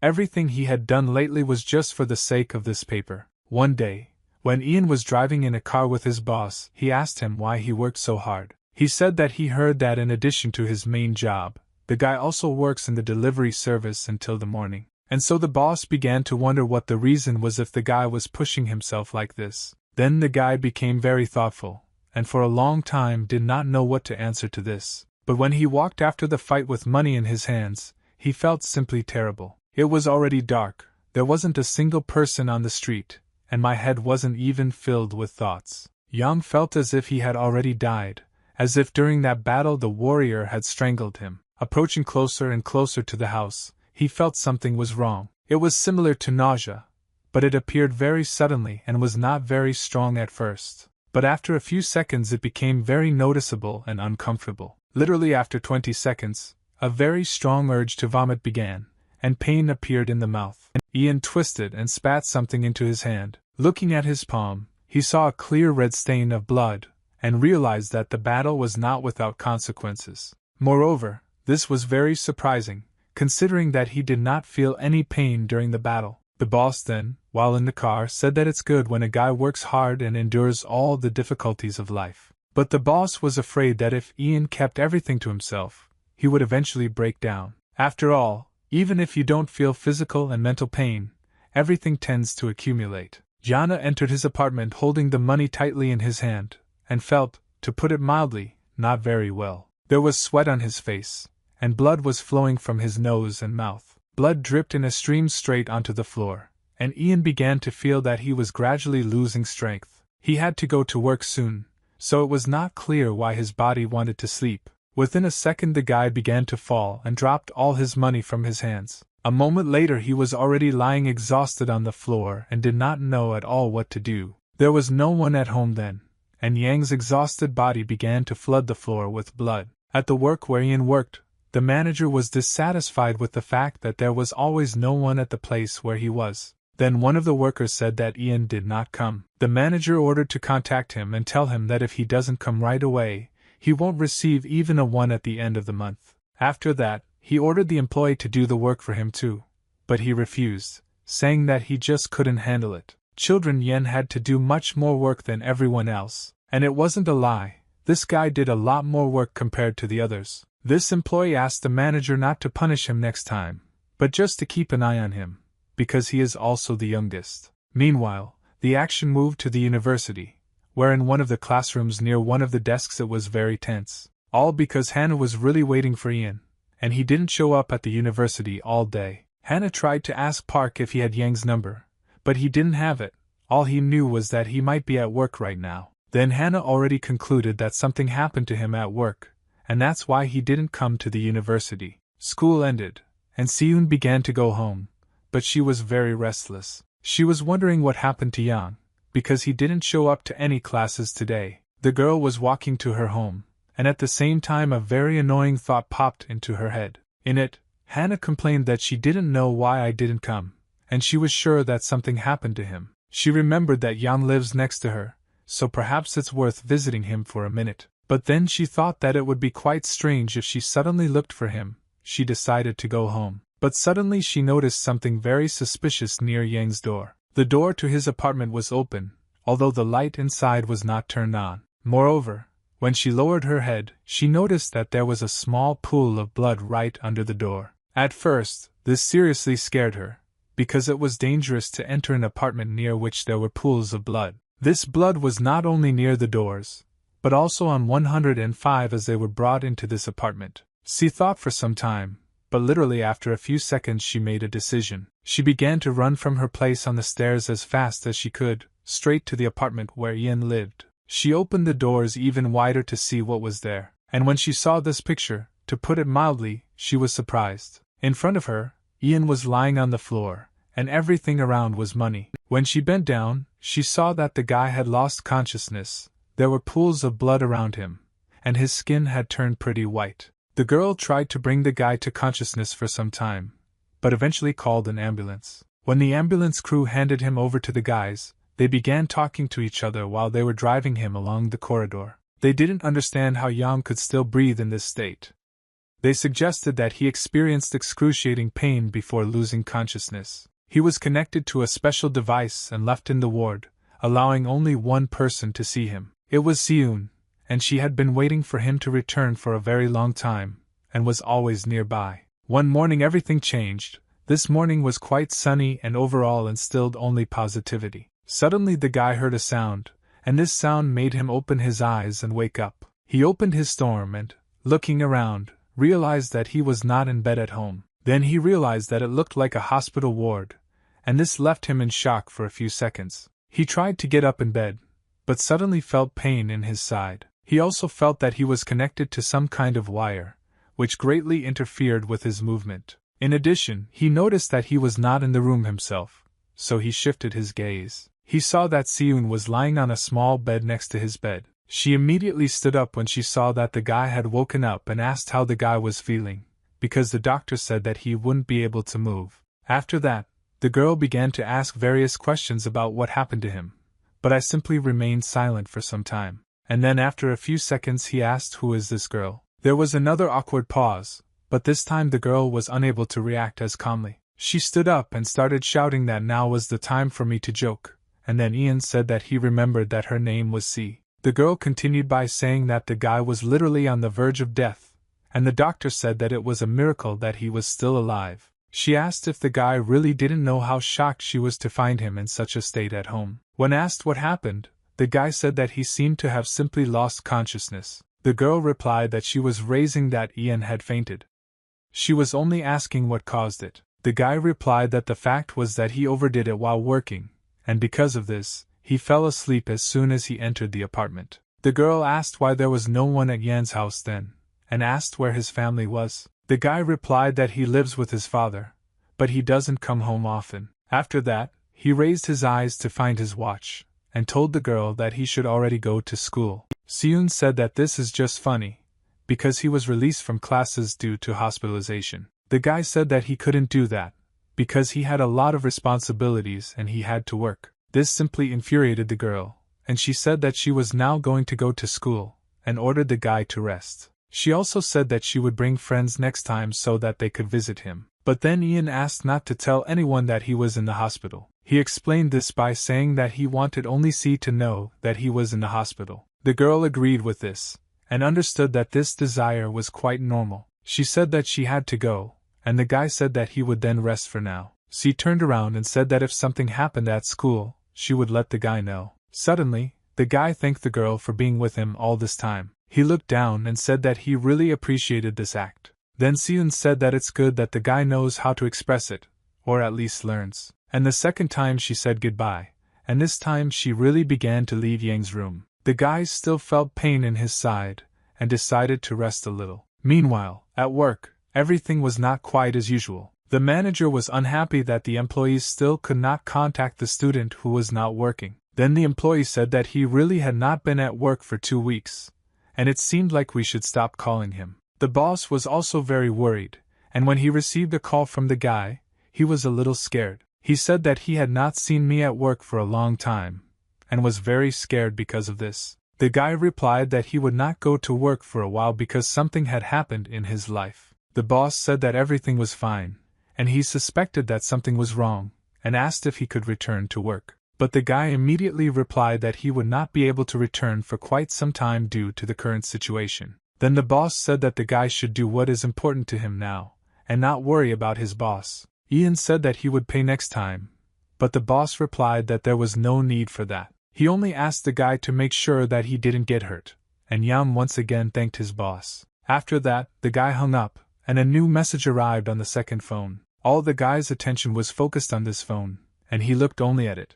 There was a notification on the phone about the location of the fight club. The guy decided that this time he couldn't give in, but before that he just looked at the notifications for some time. Literally a minute later there was no one in the room, and the guy disappeared somewhere. When the girl came to the hospital to check on the guy, she was seriously surprised when she saw that no one was there. She asked a passing nurse where the patient was lying in this place, and she replied that a lot of time had passed since the patient left the hospital on his own. It was not clear to see why the guy left without saying a word, but by that time, Ian was already at the site of the next fights. The organizer asked Yang if he was ready for his first official match. He also added that he would never again meet the person he fought with last time. After all, he is recognized as abnormal.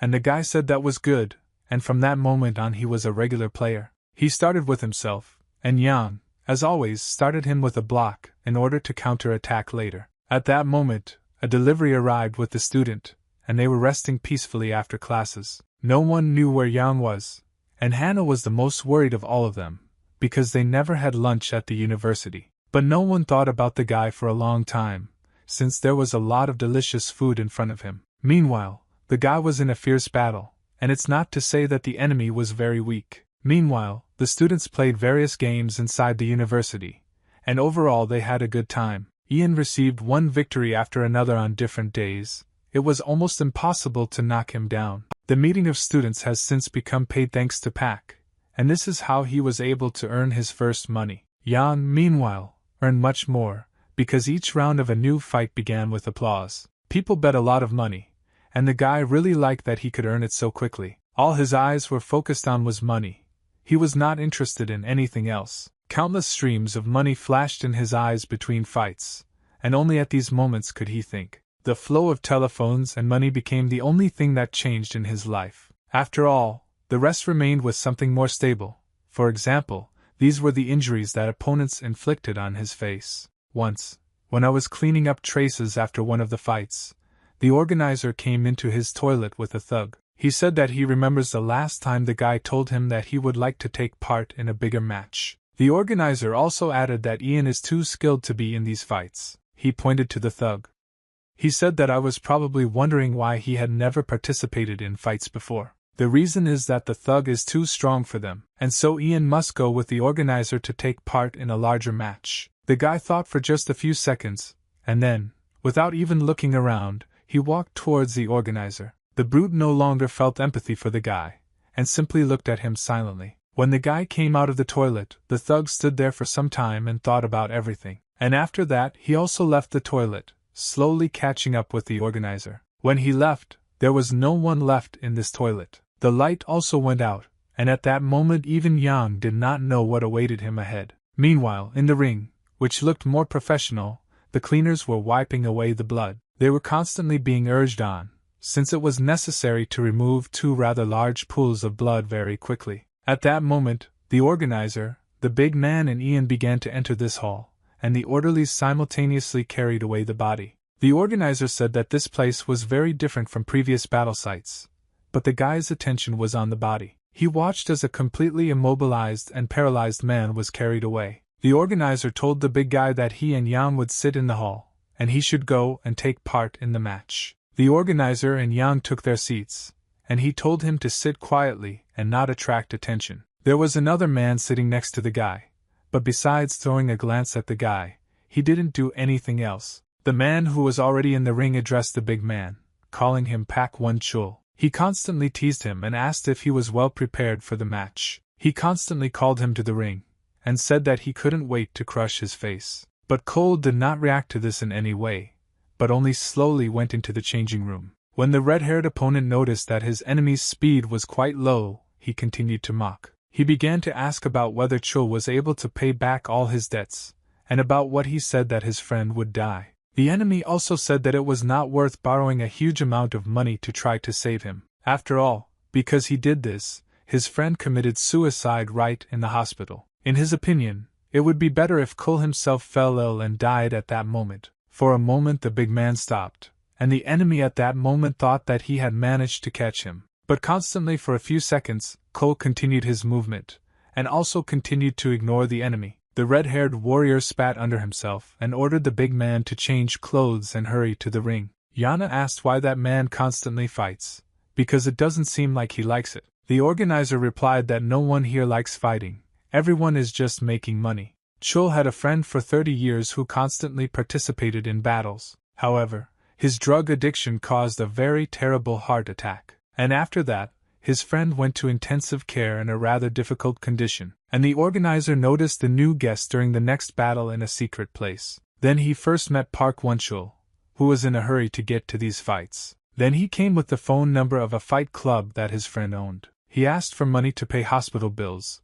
saying that he would get the money back from the competition. Despite the fact that the organizer gave money, his friend suffered 3 unsuccessful heart surgeries. The hospital bills were becoming too high and kept rising every day. Then the friend seemed to understand all this, and made a very tough and fateful decision. He committed suicide right in the room in which he had been lying all this time. After that, the organizer thought that Park Won-chul would run away, but he said that he would pay no matter what. After all, thanks to the organizer, he was able to talk to his friend a little more. At that moment, I remembered how Cole told him not to enter into the next battle if he didn't want to die. How he dissuaded him while in the corridor, and constantly called him crazy. The moment was special when the big guy was ready to give money just for the guy to just leave. Now Ian understood why he sent him away then.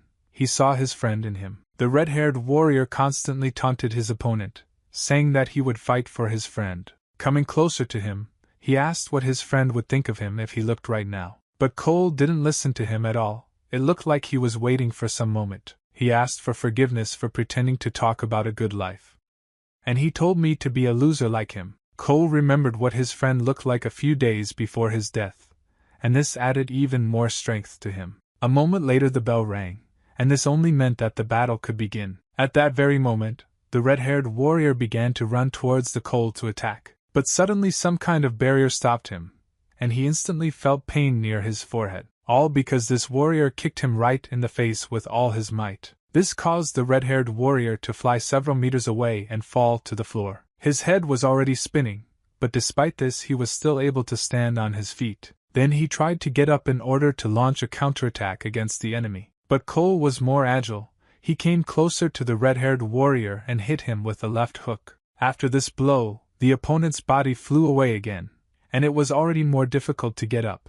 But despite this, he tried to get up and at the same time crawl away from the enemy. Well, all this was in vain, as Cole jumped up and hit the enemy in the back of the head with both hands. At this moment, the warrior thought that he would already die, as the pain was frantic. He couldn't even believe that it was a punch. It was more like a blow with a huge sledgehammer. Then Cole began to strike him on the back of his head and back, and the red-haired warrior felt as if they were throwing cobblestones at him. He started shouting that he was surrendering, but for some reason the battle did not stop. The organizer told the guy that it was impossible to give up in this match, since the managers only stop everything when someone is in a dying state. Ian said that it looks very risky and dangerous. Well, then the organizer added that the creators of the game planned everything in advance to create more excitement. At that moment, Cole looked absolutely cold-blooded, and beat the enemy to death. He dealt a very strong blow to the back of the enemy's head, and after that everyone fell silent. The organizer at this point said that he would not get tired of repeating that Cole was a real idiot, all because when he could finish off his enemy, he hit his fist near his head. After that, he stood up, because he realized that his opponent could not fight. Then the red-haired warrior took him on his leg and thanked him for his mercy. But it was a trick, because he made a grab and tried to knock his opponent to the floor. And it worked out quite well for him, because Cole fell on his back on the floor and could not move. And the red-haired warrior, in turn, began to deliver multiple blows, which Cole blocked. At the same time, he began to shout that his opponent was very naive and weak. But during one of the blows, Cole's body moved a little to the left relative to the red-haired warrior, and then the organizer said that his stupidity does not make him weak. At that very second, Cole was able to free himself and hit his opponent's jaw with all his strength. After such a blow, the enemy's lifeless body fell straight to the floor. It was an enchanting knockout, but at the same time it was even clear to me whether the red-haired warrior had survived. At that moment, Yang realized that Cole is a rather strong warrior. He doesn't even know how to deliver such a blow in this position. A delivery man came to the organizer and brought him a box. When Ian moved his gaze to it, he saw that what was lying in it interested him very much. Although the box was small, it was filled to the top with wads of money. There was simply a huge amount there. This amount would have been enough for him to live for 6 months without thinking about anything. All Yang needs to do is find a way to win multiple times. The organizer looked at the guy who was sitting next to him and saw with what eyes he looked at this money. Some time passed, and Jan came to return part of his father's debt to the collector. A man once said at their home that if this continues and then the son will eventually pay off the entire debt. He also wondered where the student got so much money from, because last time his father threw away 16 million just like that. At first the guy was silent for a bit, and then said that he just works very hard. The collector, to put it mildly, did not believe these words and looked at the guy with contempt. For some time he looked into his eyes in order to understand whether they were lying to him or not. But he saw that even this guy's gaze was lowered somewhere in the wrong place, and he was most likely looking at the money that was lying on the table. Moreover, it was noticeable that he had an abrasion on his face that had appeared there not so long ago. He also had a cut on his lip, but overall it could easily be attributed to boxing. Janu suddenly stood up and said that in any case, he would soon pay off all his debts and come back again. Then the collector asked, does he really think that he will receive much more money and will return the money soon? The guy agreed with this wording and said that he would soon come with the money. He quickly walked to the exit, opened the door, and went out into the street. When he closed the door behind him, there were very interesting thoughts in the minds of the guard and the collector himself. The collector was especially interested. He had a lot of questions, and Ian could not answer them. So he ordered his guard to check this guy and find a lot of information on him. All because the collector had a suspicion that this money was not clean. And if this is so, then he too can earn money in this way, because even if the student knows about it, then they should too. The guy met with the organizer, who asked him if he remembered the guy with whom Cole fought that time. I remember that match very clearly, and I remembered how the organizer's security guard easily dealt with him. The organizer said that the guy who lost in that fight could become Yang's first opponent. It looks like he's just looking for a weak opponent after losing, so he chose a newcomer. Since he is a popular athlete, this is not a very suitable match for a newcomer like Yang, but the organizer could bring them together. Then he looked closely into the guy's eyes and said that the amount would be very large since the match was very important. At this point, Yana thought very hard, as the proposal looked really interesting. Then the organizers directly asked whether the guy wanted this fight to take place. Yang replied that he would do it, and he was ready for this fight. The organizer said that there is no point in lying, because this opponent is 10 times stronger than anyone Ian has faced up to this point. Even though he lost to Cheol, he is a professional fighter and an excellent athlete. Therefore, it is worth seeing Cole and asking for advice if someone wants to win, because he fought with almost everyone. I remembered the last conversation they had, and realized that this attempt might be futile. But nevertheless, when he left that place, he already knew where Cole was. When he walked, he was quite tense because of the dialogue that lay ahead of him. I can tell you that he was scared, rather just very uncomfortable. When he got close enough, Cheol noticed him, but at first he didn't understand who it was, and for some time he just silently looked at the guy. Then Yang said that he needed advice from Cheol. The man didn't understand anything at first, and said that it looked like the guy was talking about some kind of crap. He asked for advice on how to defeat the guy Cheol fought not so long ago. The man said that this would not help him win, because Yana is a real amateur, and he is a professional fighter. He stood up and said that from the very beginning Ian had warned about the danger that would await him in battle, and because he already ignored this warning once, he will no longer help him. Cole hit Yang with his shoulder and began to walk away, at the same time remaining very angry. The day of the match arrived and something very interesting was happening in one of the elite residential complexes. There, the warrior with red hair was very angry because he couldn't find Yang. He walked through a very expensive apartment, and at the same time wiped the blood from his hands, throwing rags in different directions. He couldn't believe that the organizer could deceive him so easily. After the fight, he gave him the phone, took the old one and said that with its help he could meet Yang again. A few days after those events, a warrior with red hair came to the agreed place. But there was no one here, and the advertisement said that this was exactly the place. Then he realized that he had been deceived, and no battles would be held here. He got very angry and that day he broke the phone that the organizer gave him. Remembering this, he began to hit one of the walls that stood next to him, smashing his fists into blood. This guy was the type who finishes what he starts, and he was uncomfortable with the fact that he couldn't find Yang. He couldn't understand that he would have to stop halfway, and swore that he would find this guy. Suddenly another young man came out, and asked the warrior with red hair not to stain the wall with blood. After all, now it is dirty, and the cleaning lady will have to scrub it with various products that stink terribly. The warrior with red hair was wondering how he was so quiet here, because he thought that he was in the office. But this was not true, since the man was going to go to the match, and the warrior understood this. Then Joe said that that guy is not so easy to deceive, and he really goes to the match. Then the warrior with red hair said that that fight was quite childish, and it probably wasn't interesting to watch. But Joe replied that there was one guy there that he really wanted to find out about. This united them. They both needed to find someone and find out more information about him. Joe said that the last time he watched the guy who was sitting next to him. After all, usually when there is a fight or bloodshed, the entire audience becomes tense. This can be understood by their body and facial expression. They are either worried or in a state of excitement. Also, when they are observed by something terrible, they begin to feel something very similar to that feeling. Well, that guy didn't react to it at all, and looked more like a dead machine. But what was most interesting was that he continued to react to money. It seemed that this was the only thing that interested him. And Joe thought it was very nice. At the same time he walked up to the stand with the keys. And because of this, he was quite curious, and it was obvious that he had already contacted someone. He has already become someone's toy, and someone controls him very well. At the same time, he began to choose which car he would drive to the match today. Taking the keys to one of the cars in his fleet, he began to untwist them on his fingers. After that, he said that if he wanted, he could calmly take it, given his passion for money. Well, then the warrior with red hair said that the child he found much more interesting. He added that he would first rest and then go searching for him.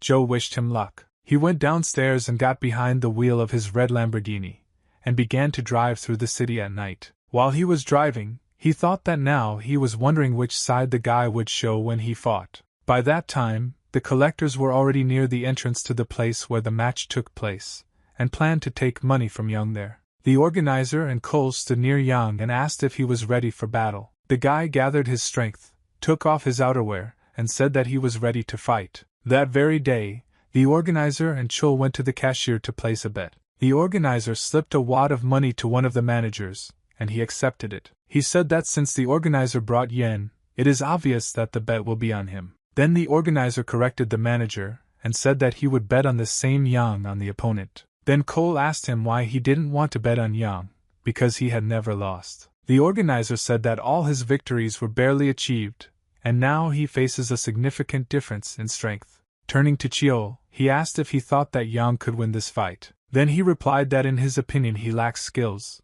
but he also has a feeling that this will not hinder him. The day he told him that since Ian had ignored all his warnings, he would not help him. Now the guard didn't care whether he was alive or dead, and he said he wasn't going to help anymore. He began to walk away, and the guy just silently looked at the floor for a long time. But suddenly the guy said that he continues to come to fights because he wants to live, and there is no way he can escape. Then Cole stopped. He wanted to listen to what Yang had to say to him. Ian said that this is the only way out for him, because he grew up to endure difficulties and not run away from them, and so he will continue to endure, because this is all that remains for him. Yang was already in the ring and his opponent was warming up and cheering the crowd on. He asked them if they were ready to see how he would now destroy this student. The organizer was very excited as the fight was about to start any minute. Joe was almost late for this match because he couldn't find a place to park his Lamborghini. Opponent Yang has already started humming a song about how he will finally make good money today. The guy remembered the conversation of Cole, who asked about how long Yang could hold out in the same state as in the first battle. The guy at first he didn't understand what the man meant, but gradually he began to remember. Cole was talking about the 1-minute furious attack he made during his first fight. He logically counted on this particular state, even though it sounded like a hopeless plan. But on the day he saw this attack, he realized that Yang was no longer acting using common sense. Therefore, he asked the guy if he could support him in this state for the entire match. The red-haired warrior approached the guy and said that no one wanted to fight with him out of fear, but he was lucky to stumble upon an idiot like Yang. Despite the fact that the attack during the first battle was not very strong, she had another strong point. It was great speed. The enormous speed and unpredictable timing did not allow for a second to answer. Therefore, Cole said that everything will be under control until Yang gives the opportunity to retaliate. And to do this you need to use all your energy, focus on the battle, and attack very quickly. You need to constantly remain alert, and at the same time analyze all the enemy's actions. Ian clearly understood the task and was not, as usual, subject to any emotions. He took a stance and thought only that he needed to let the enemy think that he could attack. You need to move as fast as physically possible for the Yang body. Cole looked at Yang with hope and waited for the start of the fight to understand how it would begin. The organizer was also interested, but he still expected Yang to lose completely. Joe also watched all this. He was most interested because he wanted to see the potential of the fighter. The bell struck, and at that very second the guy felt strength in himself and understood that he needed to attack. He made a very bold dash towards his opponent in order to deliver the first strike. It is obvious that the enemy will block this blow, given that it was not particularly strong. The red-haired warrior said that it was just a child's blow, and anyone could block such a blow. But then Ian carried out some combination, and already on the third blow he managed to strike once on the unprotected cheek. The blow was not particularly strong, but it was effective, since the enemy opened himself up to the blow. Another moment, and Yang had already struck with all his strength his fist right at the warrior's nose. For a second the fighter lost his balance, and was very surprised that everything turned out this way. But he couldn't lose focus on the battle, because what he saw next looked frightening. I struck as quickly as possible, and the red-haired fighter tried to block. At the same time, he shouted that he didn't feel anything and any brat would endure such blows. Yang understood that he needed to gather all his strength and gradually increase the force of the blow. He swung his leg to strike his opponent's open right side. At that moment, the red-haired warrior realized that this was his chance to counterattack. He swung his arms and tried to catch this leg in order to trap Yang. But at that moment the guy remembered that Cole told him not to allow the enemy to attack him. So he quickly removed his foot and kicked with the same foot, but in a slightly different place. After that, I began to move very quickly, and move my body very quickly in space. When he saw that the enemy was confused, he delivered a simple direct blow directly to the nose. He understood that he couldn't stop there. He had to beat until the moment when the enemy was on the verge of death. After that, he threw a very strong uppercut, and the red-haired warrior could not block it either. Then the enemy took a stance and tried to block everything. I understand that for now he will not be able to attack. But Yang still had some strength and overall looked pretty focused. All the people who watched the event could not understand where this fighter came from and who he was. The organizer noticed that Yana had grown very much to an extraordinary level. This was true, but Cole thought that all his victories were barely achieved. Therefore, he realized that most likely the guy did it on purpose. He stretched out the fights to learn his opponent's abilities, and to generally understand how fights worked. He just continued to endure. It was a very strange tactic, but thanks to it he grew. When the red-haired warrior tried to counterattack with his foot, I immediately hit his with my foot. Now he stood on one knee, since lifting the other one requires a huge amount of strength. I tried to strike with my hand, but at that moment the enemy decided to make a pass at the legs. In this situation, the main thing was not to panic. Ian realized that he still had time. He began to turn his body to the left as quickly as possible. When he turned around,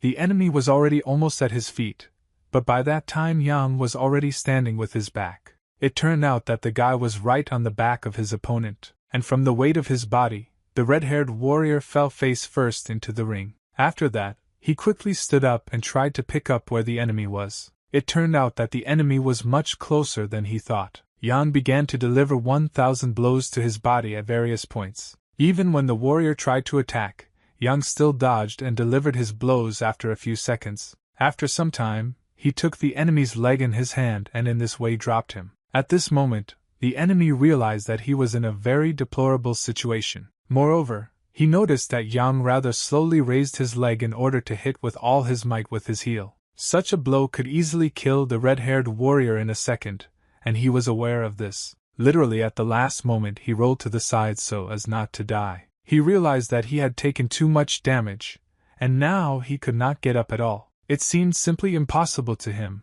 He was really exhausted, and realized that he had never hit Yang. The red-haired warrior really couldn't understand how this guy still had the strength to continue the attacks. The enemy was very scared, put his hand forward and asked the guy to wait. But despite this, Yang hit him in the face with his fist with all his might. The enemy began to fall, but for some time he still tried to stay on his feet. The organizer asked his friend if the guy had always been so good in battle. But then Cole said that not always. He has grown a lot because time passes, the guy does not get tired, and the movement becomes faster. It seemed to him that every second he was stepping onto a new level and becoming stronger. The fight reached its final point. The enemy was lying on the floor, and Ian was sitting on top of him. The red-haired warrior asked him to stop, because he understood that now he would begin to beat him with his fists. But Yang remembered the words Cole very clearly, and realized that this was not necessary. After all, then he told him not to stop until the very end,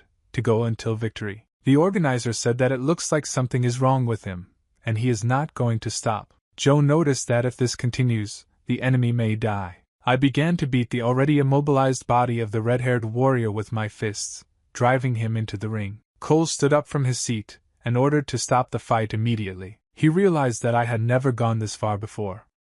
It's strange what came over him. The managers began to run away and were given orders to stop Yang immediately. They ran into the ring and began to run closer and closer to the guy. But even at this moment he did not stop, and began to strike multiple blows at the enemy. He saw that the face of the red-haired warrior was already faintly human.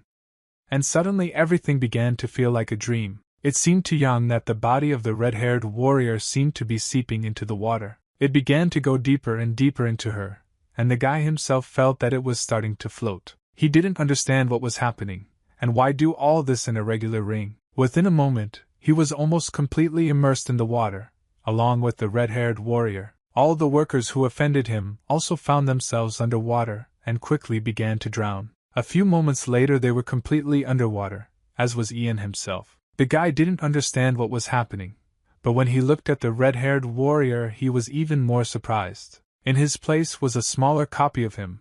This is how he looked when he was a child. And when Yana turned his gaze and looked straight, he was even more frightened. After all, his father was in front of him, and it looks like he threw his hand and also beat someone. This was also a smaller copy of Yang. Yang and his father beat the children. Suddenly one of these clones asked if he would one day become the same monster as his father. I didn't understand how to answer this question, but I already relaxed my fist. This very thought came to him almost every day as a child. This was the thought that always came when Ian was trembling at home in the dark. He was afraid of turning into his father, and swore that he would do everything to prevent this from happening. Boss one day asked him why I worked so hard. It bothered him that the guy worked until dawn, and assumed that this was a personal matter. Then he wondered why I was pushing myself like this, because obviously I couldn't last that long. That day, Ian thought and looked out the window, but after a few seconds he already had the answer. The guy said that it was all because he was simply scared. He didn't share why exactly he was scared,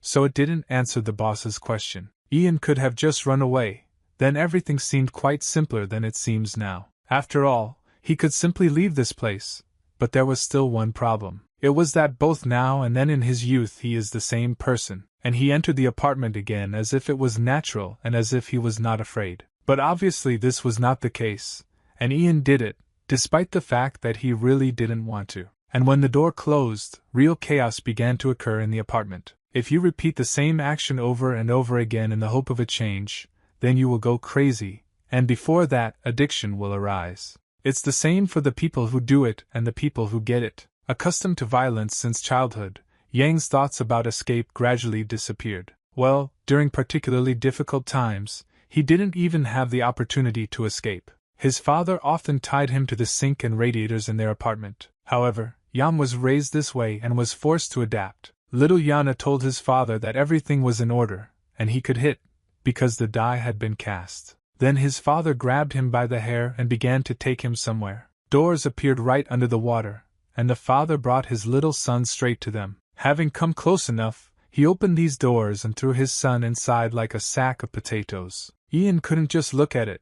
He felt that it shouldn't be like this. At the same time, he felt that dozens of hands appeared behind him and wanted to stop him. These hands held him very tightly and did not let him go, not letting him closer to the doors. They did not touch only little Ian, who looked at these doors with interest. As an adult, I thought that he didn't want to do this anymore. He didn't want to continue like this anymore. He looked at his small version and noticed that it gradually began to disappear. Just a few seconds later, the image of him as a child completely disappeared. The reason why Janu has held back until now is that he wanted to learn how to live, and it looks like the perfect time has come to get your life back. He escaped from the hands that I held him, despite the fact that they tore his flesh with sharp claws. But he gathered all his strength and realized that now he needed to make a breakthrough. He gathered all his strength into a fist and prepared to make a very important decision. Now Yang has caught up, and his strength is greater than ever. He instantly rushed through all the people who had been holding him all this time and ran towards the doors. He had only one goal, and he saw it very clearly. These doors were washed by the ocean and became closer and closer for the guy. When he knocked down these doors, I saw that the father leaned over his son and prepared to beat him. He came even closer, and then the father noticed that something was wrong. He turned around to see who was behind him, but it was too late for him. Yana immediately hit him with his hand, and grabbed him with the other, and threw him to the floor. He held him near the floor and started hitting him. Then there was a thought in his head that came to his mind when he was little. Will he ever become the same monster as his father?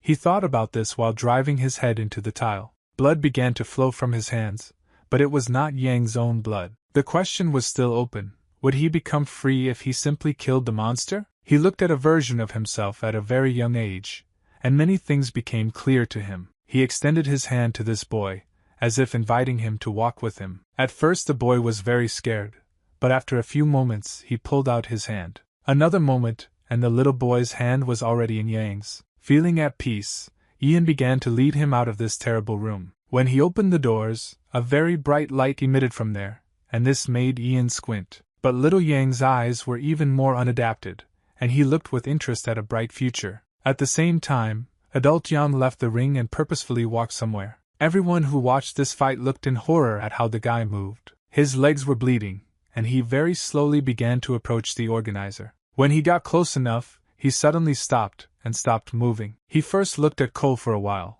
and then turned his gaze to the organizer, as he wanted to say something. Ian told him that he wanted to quit the game because he no longer had a reason to make money. Now he wanted to live his life.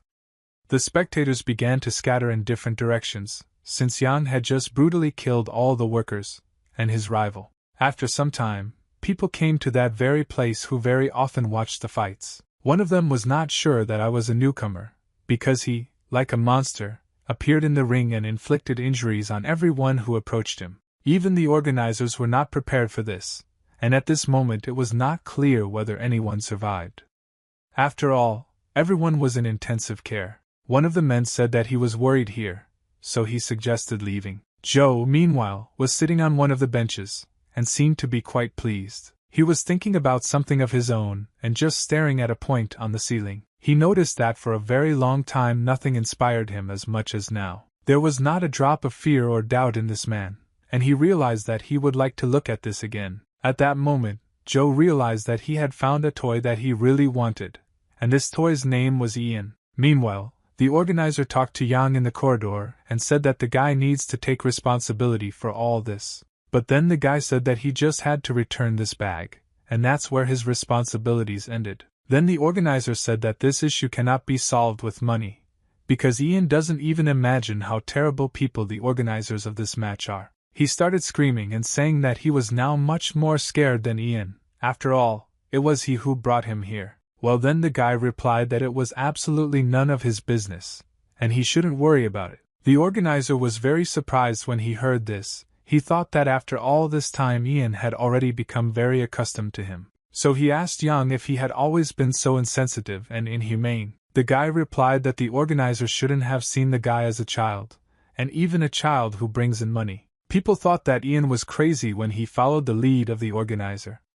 Apparently he began to feel like he would do anything. Their agreement concerned only the financial issue, so now Yang and the organizer had nothing to discuss. After he said this, the guy began to walk away with his bag. Cole smiled, and the organizers could not believe that this freak was leaving to do all this. It was already very late, but despite this the guy was in a positive mood and was heading home. Everything was very poorly lit, and it felt very safe to me, but I had to go anyway. Suddenly, one of those collectors said that their target had already left, and ordered his partner to get ready. The collector also noticed that Yang had a bag in her hands, which he had previously carried for money. This means that it is obvious that the money he earned today is in this very bag. They quickly got on their mopeds and started starting them in order to go towards Yen. Meanwhile, the guy was walking along the road and suddenly saw something shining on him from behind with bright headlights. When he turned around, he saw that someone had approached him, but his eyes were blinded and it was not clear who it was. It turns out it was a man who was sitting in a red expensive car, and Joe greeted Jan. Ian asked who this man was, and he quickly came up with an answer to this question. Then Joe replied that he was just one of the spectators of Yang's match, and he would like to talk to him a little. Well, then the guy continued walking and said that he would never participate in fights again. Joe was very upset and asked why this happened, because it is obvious that Ian needs money. The guy replied that he no longer needed them, because the bag he was carrying with him would be plenty. For some time, Joe was still sitting in the car and did not know what to do with himself. Why did he turn off the headlights? And because of this it became completely dark outside. Joe was very annoyed with the way things were turning out for him, and he didn't like it. Do you really have to follow Yang? Because you can't just let him go like that? But suddenly Joe noticed that someone began to drive up behind his car. It was several mopeds, and they rushed past his car at high speed along a dark street. Then they came at a very close distance to Yang, and at the same time they snatched the bag that he was carrying in his hands. The guy didn't even have time to understand what had just happened, but the motorcyclists were already driving away. He just looked after them and watched silently for a while. Joe was trying to understand what all this was about now, and how to react to it. Well, what he understood for sure was that he had a second chance. He moved a little closer to the guy, because he realized that this was his chance to seem like a hero. Joe asked Jan if he wanted him to catch them right now. He also asked to hurry up with the decision, because then it would be too late. Then the guy asked Joe to catch up with them, and even used the word please. Then Joe buckled up, smiled and said that in that case the conversation would be moved to a little later. After that,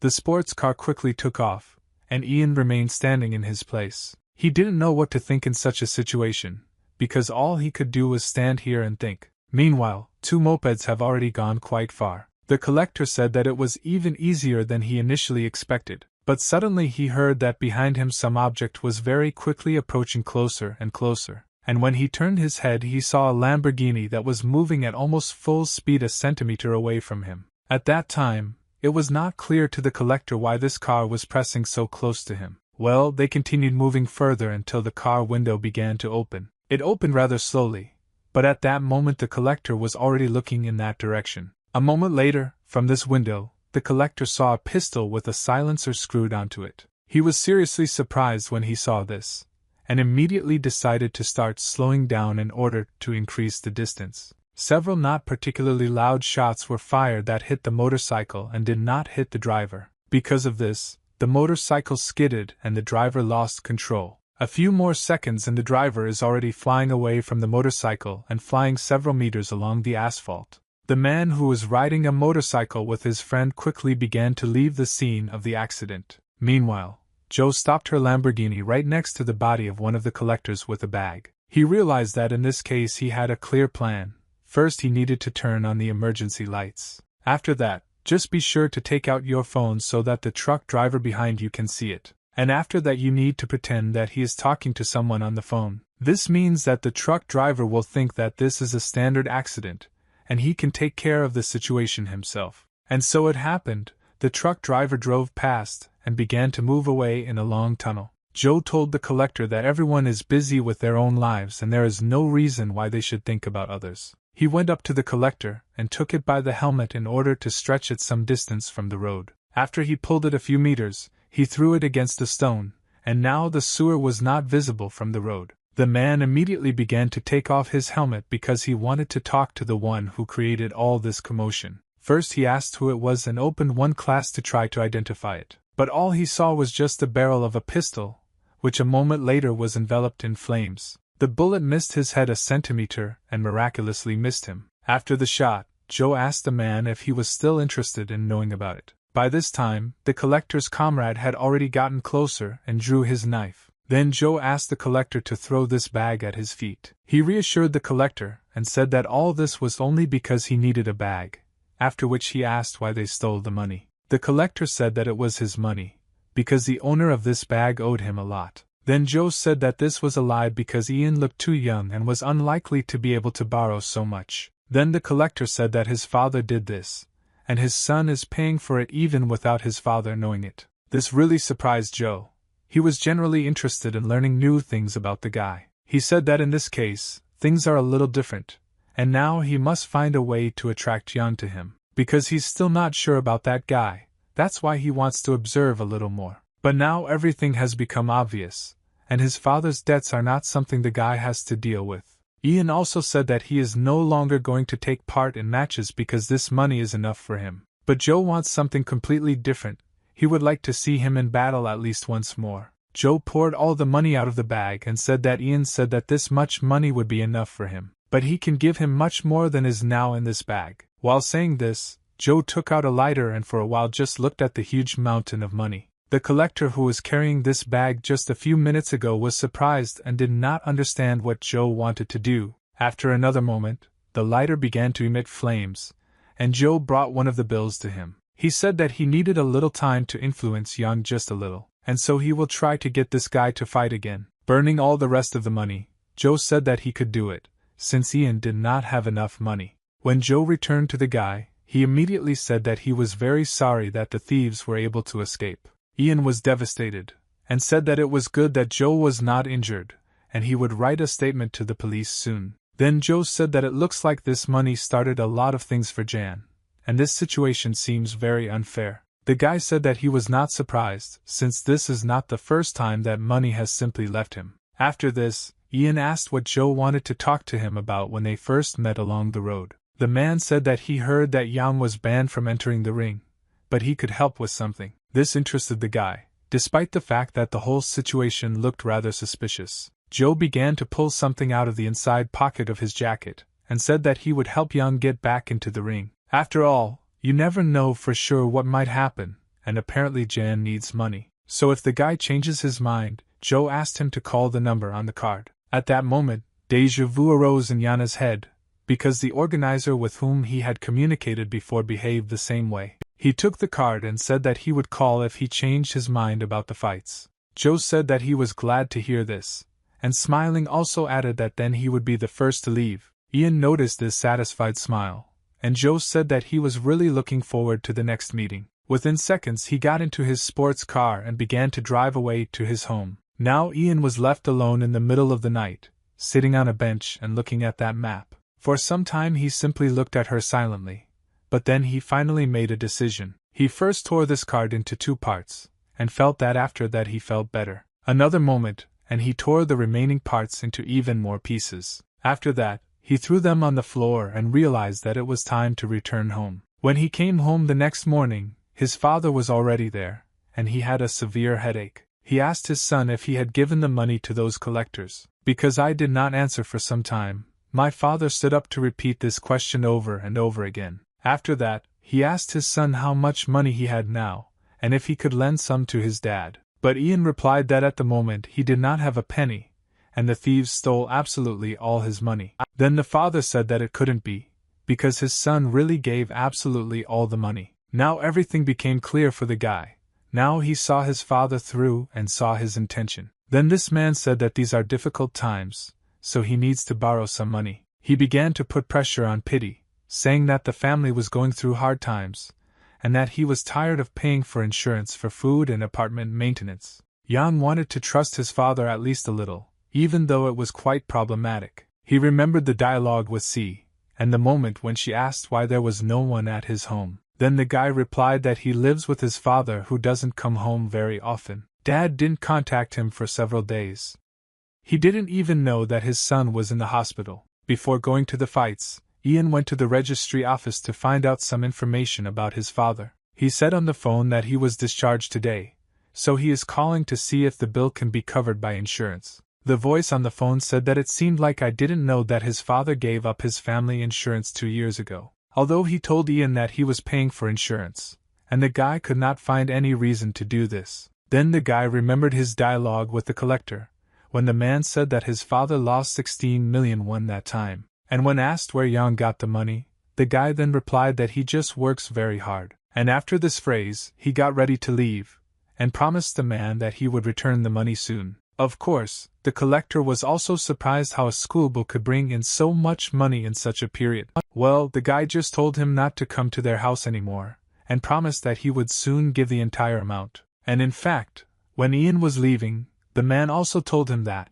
as he heard, his father again borrowed money from someone. Moreover, he knew the amount. This time the father lent 10 million won. And this only meant that now Yang had even more problems, and it seems they are not going to end. When the guy had almost closed the door, the collector told the guy to behave well, because he was being watched. Most of all, Ian was offended by the fact that my father told him about my problems. He didn't know that he was receiving money. If he borrowed from someone else again, it couldn't be that he didn't have enough money to live on. Then suddenly a message arrived on his father's phone, and Yang immediately drew attention to it. When he lowered his head, he saw a message that did not reassure him at all. It was written there that the service was waiting for a review for a vacation that was paid for not so long ago. The father immediately took his phone and hastily began to hide it. It was clear from him that he was very panicky, and did not want Ian to see what was written there. The guy became embittered. All this time he trusted his father, and thought that he had begun to change.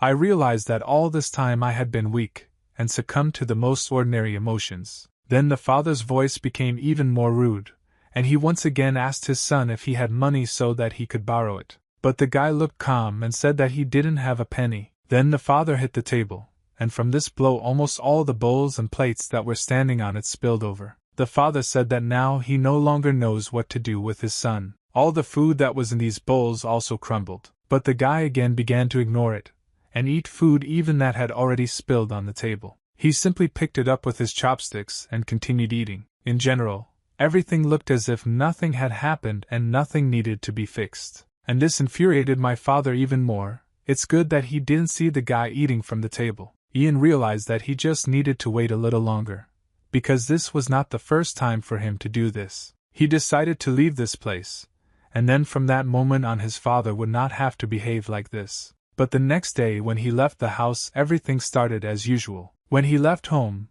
his father was already drunk and lying on the floor from alcohol intoxication. Going outside, he took out a statement to see if he had any savings. When he looked at her, he was slightly glad that he had at least some savings. Perhaps this is enough to live alone, but obviously you first need to find a part-time job. When he typed into his phone looking for one-room apartments, he was unpleasantly surprised at the prices that seemed to him. At that moment, Ian realized that there were still a huge number of things that he did not know. He had never been interested in something like this, and moreover, he had no one to tell about all this. Also on some forums, people often wrote that they recommend renting an apartment with someone. Ian thought about this, because living not alone would be cheaper in any situation. But no one came to mind, because in his entire life he had never built close people around him. But suddenly he heard someone's voice, which was obviously already addressed to him. It was Seun, and she approached the guy from behind and asked if it was him. After that, she asked if the guy was going to uni, and then asked again why he didn't want to all this time. The guy was silent for some time, but not because he didn't know what to answer, he was just thinking about the plan further. The girl didn't know this, and said that if Yang didn't tell her name now, she would be furious. The guy said that the girl's name was Seun, but after that he said absolutely nothing. He was silent for a while. He asked the girl what she was doing after uni, because he had one proposal. He asked the girl if she wanted to rent an apartment together. Seun, to put it mildly, was surprised to hear this from a guy with whom she had hardly communicated lately. The action moved to one of the audiences, which was located inside the university. The teacher said that today's lecture was coming to an end and everyone could leave. Hannah asked her friend if she was busy today, because she really wanted to go to the cinema together. Seun was very nervous at first, and then said that unfortunately she had plans. Hannah was upset, but after a few seconds she asked who she had plans with.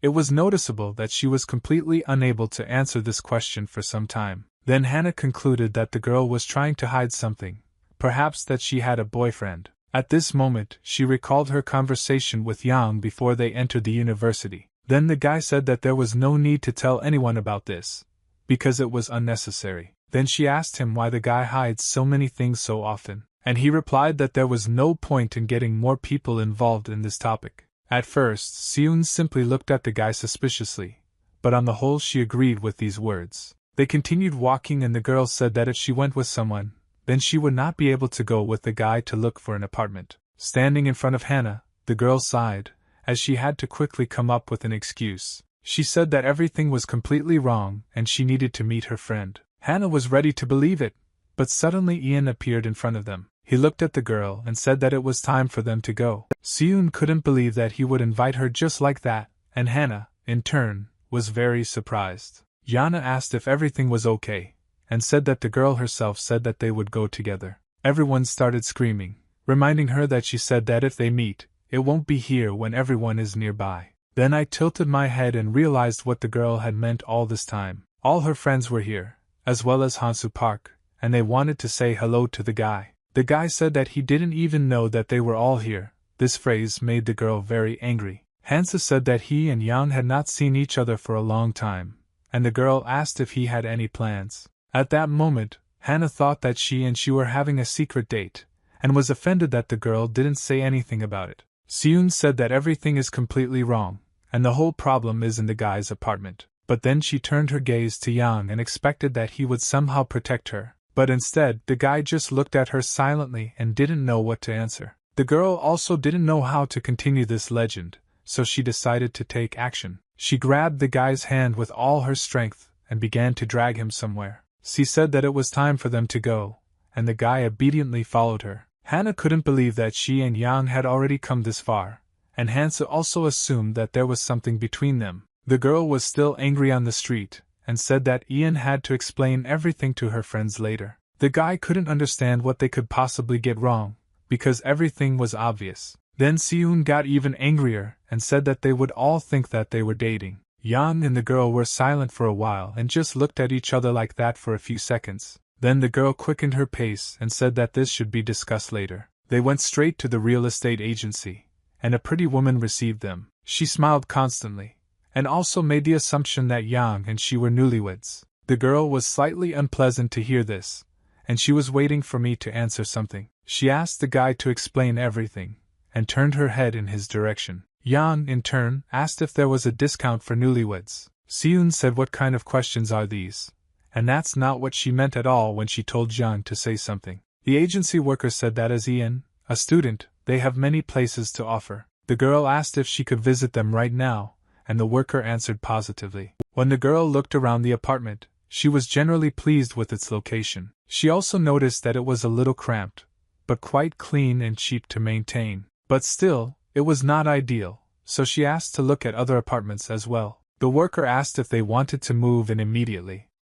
In this case, you need to discuss the date of drawing up the contract and depositing the money. After that, she notified that whoever signs the contract first will be the owner of the apartment. Ian was about to say something about payment, but the girl said that they should bring the money directly to the owner. Then the agency worker began to panic a little and said that the owner was working now and could not be contacted. Everyone knew how to behave in these situations, and said that they would wait a little, since they were renting an apartment for the first time. The day passed very quickly, and Ian and the girl examined quite a large number of apartments. When they left the agency, the girl asked him to remember the day the contract was concluded and to invite her with him. Moreover, she reminded me to check whether it is possible to get insurance for the deposit if suddenly it is not returned. And at the end she added that health insurance would not be included there, so I would need to quickly find a job. After that, the guy asked how he knew everything about how to rent an apartment. The girl replied that she had to learn this after graduating from school, although she decided to stay with her parents for now. Why did she say that they were worth wasting time? Because now you can continue walking. For some time, Yang still stood in place, but then he still followed the girl. While they were walking, the guy always felt that she wanted to tell him something. That was until she stopped. Then Yang had to stop and look at her too. Seun said that she helped the guy with a lot, and asked him to take her to dinner. The guy said that he agreed and was ready to buy them both dinner. Just as he wanted to ask if she knew some place, the girl already ran in some direction. She ran into one of the restaurants, and said that they needed a table for two right now. Yang was surprised by this, but did not visually show this feeling in any way. Instead, the guy just walked inside.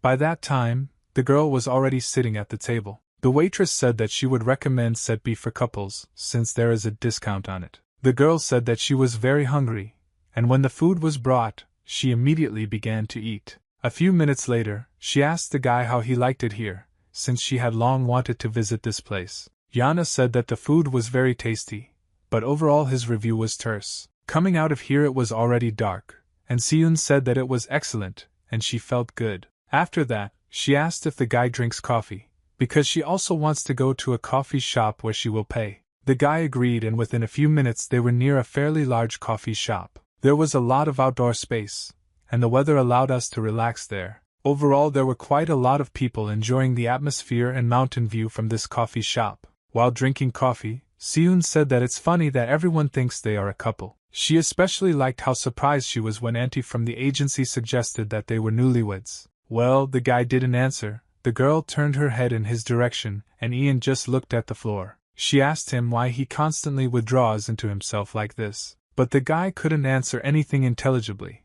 and said that this just happens often. He also added that he was simply pleased to use the money he earned. The girl remained silent after hearing this, and also added that Yang's joy was rather strange. And then she decided that she needed to somehow correct such a tense situation, for example with a joke. She said that then she would go for the coffee, and the guy would pay for it with his own money. I didn't quite understand what she meant, and I still looked at the floor with a stony face. Seun laughed, and said that she was joking, and the payment would remain on her. The guy turned his head towards her, and was even more confused when he heard this joke. Then he turned his head back and felt a little awkward because he didn't understand at first. The girl said that now it's clear why Ian is always busy. He's been saving a lot of money all this time. She also added that you need to rest sometimes, because after some time the guy will not be able to withstand this every day. There was an awkward pause, and Ian realized that he needed to somehow continue the dialogue. He said that they would also spend the evening together, and when they sign a contract together. Seun said that maybe it would be like that and asked why he was saying this. Ian said he liked it. The girl was a little confused and looked at the emotion on the guy's face. and when she saw her it brought a small smile to her own face. She also said that if you think about it, she also really likes spending time with Yang. For the first time in a long time, Ian smiled again. At this moment, he felt good next to Seun. Song Jo spent the time sitting at home and constantly updating his phone. Even though he gave his business card a few days ago, Yang still didn't call him. And instead of putting pressure on him, the collectors became completely silent and stopped approaching him. Hyungnim, that was the name of one of the collectors, said that he was very surprised when that guy had a gun. A real pistol. He didn't understand who he was and what his position was since he always traveled with a weapon. Moreover, he had such a look as if he didn't care who he killed. The two men could not understand who the boy was if he was protected by such an important person. The two of them decided not to approach him even a meter, but simply watch from the side. Meanwhile, workers who worked for the organization that organized the battle stood near the entrance to one of the apartments. One rather pumped-up man beat up the organizer and said that he doesn't like stupid brats. He also added that last year there was already a similar bastard, and because of him he suffered a lot of losses. He took a photo of the broken organizer to set an example for others. After that, he ordered his servants to send this photo to all the players and tell them what would happen to them. Then he got up from his chair and said that now he has another goal. His next target was the guy himself, and it looked like he wasn't ready to wait. They, together with the employees of that same organization, began to leave the apartment, leaving the organizer alone. Having gathered all his strength, the organizer took out the phone from his pocket to call someone. It was very difficult to move his fingers, but nevertheless he reached one of the contacts. The beeps began and he heard a painfully familiar voice on his phone. In a hoarse voice he greeted us and said that he had news. He addressed the man, calling him Pak Won Chul, and then he asked to find Yang and tell him to run away, since he was in very great danger. Meanwhile, a group of friends left the university, and everyone suspected that they were dating. Hannah was the most upset because it looked like Seun was on a secret date. But the girls said that everything was wrong, and waited for Yang to answer something to this. The guy said that he was looking for housing, but since he understands little about this, he decided to look at the apartment together. It sounded very plausible, and Seun said that it still exists. Well, why did she turn and quietly say that he wanted to keep all this a secret? Then the guy said that he just wanted to help because the girl was very tense because of her friend's suspicions. Hannah just perked up when she heard this, and overall looked quite happy. After that, she suggested going to lunch since her stomach was already growling from hunger. But suddenly everyone around heard the very good sound of an expensive car. Hans Puck was the first to turn around, because he knew that only a Lamborghini could make such a sound. Joe's head came out of the Lamborghini, and he said that he was worried because Yana still hadn't called him. For some time everyone was simply silent, because they could not believe that a person from such an expensive car would talk to a guy. Moreover, all the students who studied at this university could not believe that someone was talking to one of the students. Hans was pleasantly surprised after Joe offered him a ride in his car, but Joe said they could ride around since they were all Jan's friends. Hans's voice began to shake and he said that he was very afraid, so he would just look at the car. He and his girlfriend began to run to her and talk about how he had always dreamed of sitting in a sports car. Then Joe said that if he had known that my friends loved cars, he would have bought some newer one. Hannah immediately noticed that Joe seemed famous, since he was so rich and looked so good. But she tried to remove these thoughts, since she was still in love with Yang. But just one look at this guy was enough to start doubting. And indeed today he looked simply amazing, if you also take into account his clothes. Hannah constantly thought that perhaps her childhood dream, namely the creation of a fan club, would soon come true. But she understood that she needed to come to her senses, since she had long ago promised herself no more fan clubs. But still, looking at this guy, she couldn't get this thought out of her head, especially when Joe said that Ian's friends look pretty nice. Hannah almost fainted when she heard this handsome guy say she was cute. This was visible visually, and she could no longer stand in this place any longer. She took Seun's hand and said that they need to quickly move to the car. Now I was left alone with Joe, who for some reason was constantly smiling. The guy immediately asked how Joe found him, because they only met once. Then Joe said that although he could find any information, he would like to meet his father. I immediately asked you why he would do this. Because my father has nothing to do with fights. Joe said that he contacted his father to give him an interest-free loan. And he immediately agreed. So we need to meet. Ian asked where Joe got his father's contacts, and he only replied that he had his own informants. The guy was a little scared, because he didn't understand what kind of person he was and what he was trying to achieve. Joe asked not to look at him.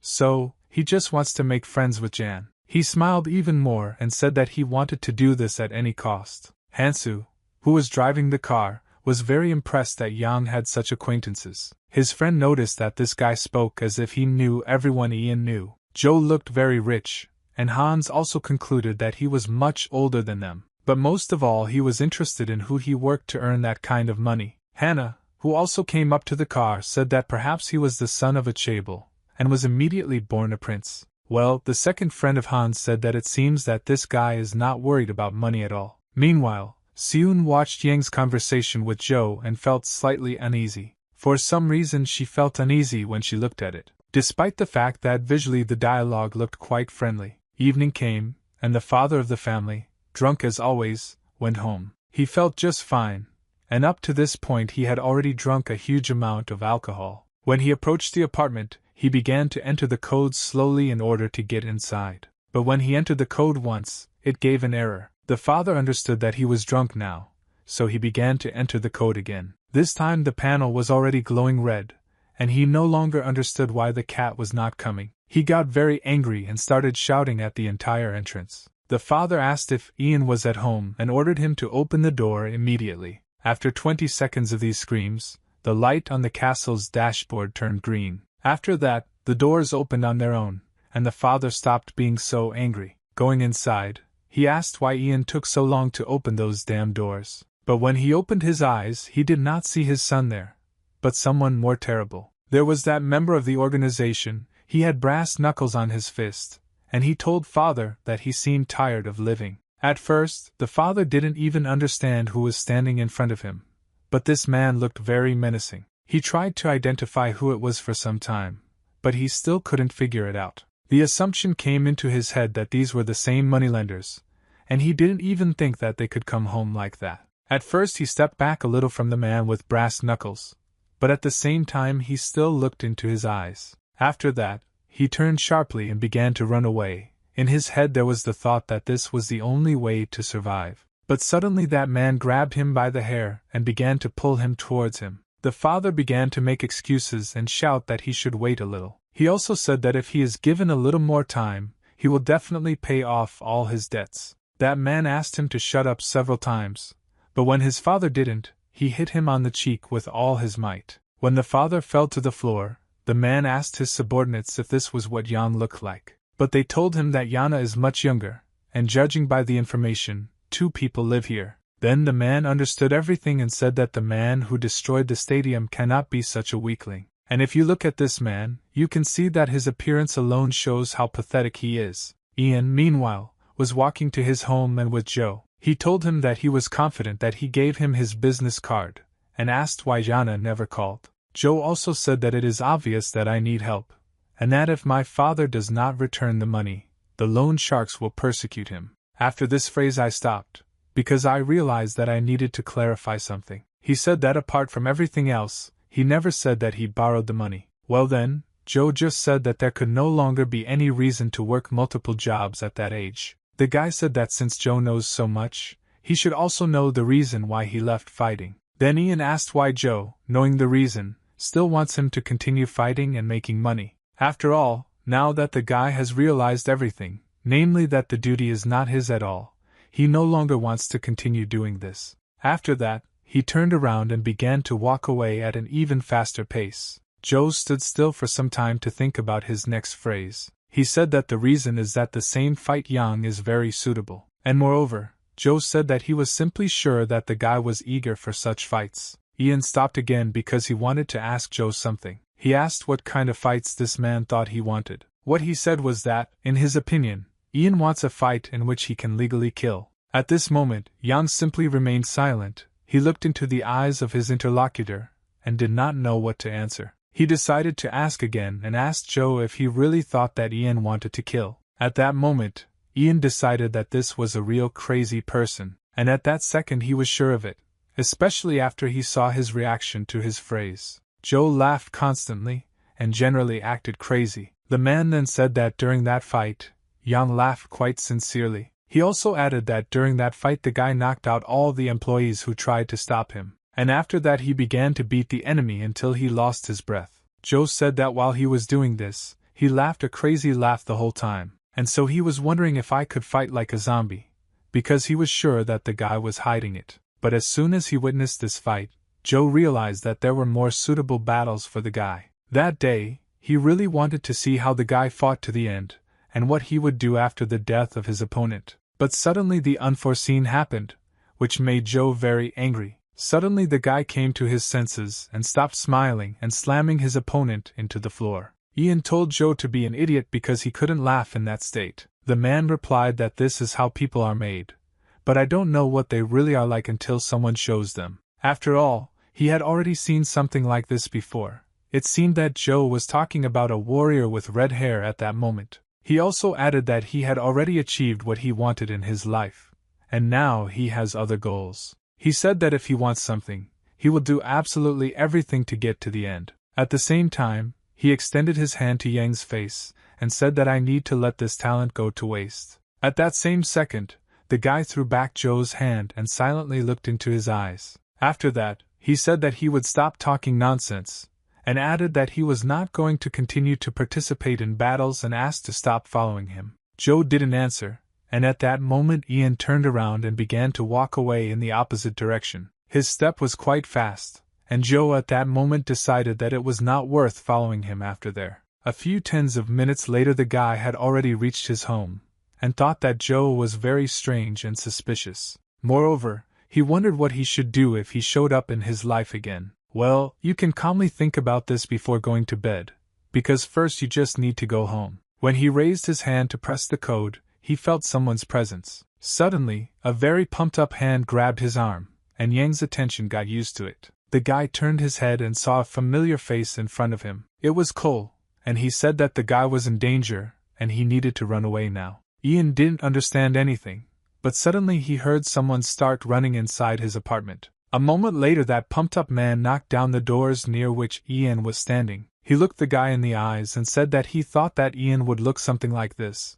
but he also saw that the guy was not himself, so he turned his gaze to the man next to him. Looking at Cole, he asked who he was and what he forgot. For a while he just looked at him and thought about how best to introduce himself. But after a moment, he hit this big guy with his fist with all his strength, so that he almost fell. This blow was very strong, and it seemed that the opponent lost consciousness for a while. Then Cole grabbed Yang by the straps of his backpack and began to pull him along. He said that we need to run away now because the guy is in real danger. When they hit the street, Yang asked what that just happened, and Cole replied that first he needed to break away. He began to explain that these were the owners of the stadium, and they came to take revenge on Yang for that fight. Cole didn't even notice how the black car began to approach him at high speed. Literally a second later, this car hit the guy at full speed, and he flew several meters forward. She immediately stopped right in front of Yang, who I focused my attention on the Cole lying on the floor. He also turned his head because he felt that someone was running towards him from a different direction.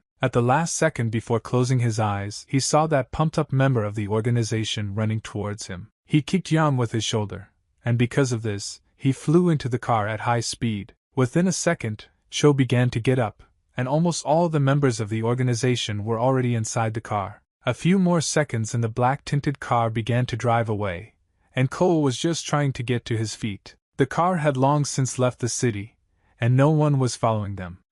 So the task was completed. The driver of this car was also one of the organization's employees, and he kept a close eye on the road. 2 other workers held my hands so that he could not move. The pumped-up man asked the guy what he was thinking when he destroyed the arena with his own hands. Well, after an awkward pause, he asked if it was really him, because he looked like just a brat. But the guy didn't answer anything, because he was trying to think about what this man was talking about. At this moment, he tried to remember the last words he heard from Cheol. While running, he said that these were the owners of the arena, and they went to take revenge on Yang. This means that he is the one who organizes the fights, and it seems that he was kidnapped in order to take revenge. He also remembered the words of Cheol quite a long time ago, when he said that at first everyone joins for the money, but then they realize that it's not worth it. Then he said that there are a lot of bastards here, and even more so if I'm an ordinary student, then I need to run as far as possible. Ian did not understand that now it would not happen,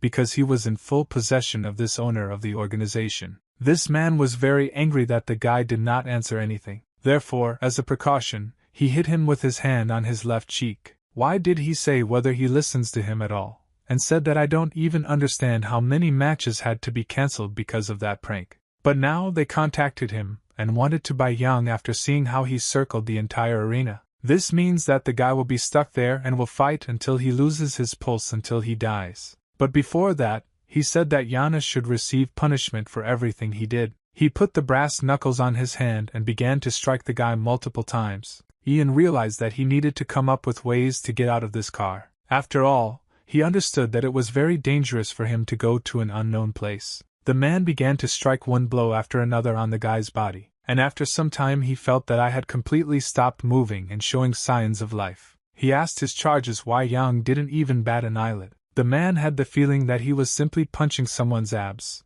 but nevertheless, something was wrong, and this action felt very strange. He asked one of his wards to check the condition of this guy, because he had a suspicion. When this ward touched his hand, he felt that Yang's pulse completely disappeared. The man screamed and ordered his ward to stop lying, because he definitely would not allow this. Suddenly a pulse appeared, and then the ward notified the boss about it. But he also said that the pulse was very weak and slow, adding that it seemed dangerous, and judging by his condition, he will no longer survive the next blow, and will die in the car. The man started shouting that it was impossible for him to die, and ordered to visit him and bring him to his senses. In fact, Yang decided to pretend to be dead and stop breathing to turn off all body functions. And thanks to this, he may be able to free himself, since all his charges will be weaker in their hold on him. To do this, he will need to wake up his body at the right moment in order to escape. But I had to think, because the plan is still imperfect and could crumble. Ian was very tense,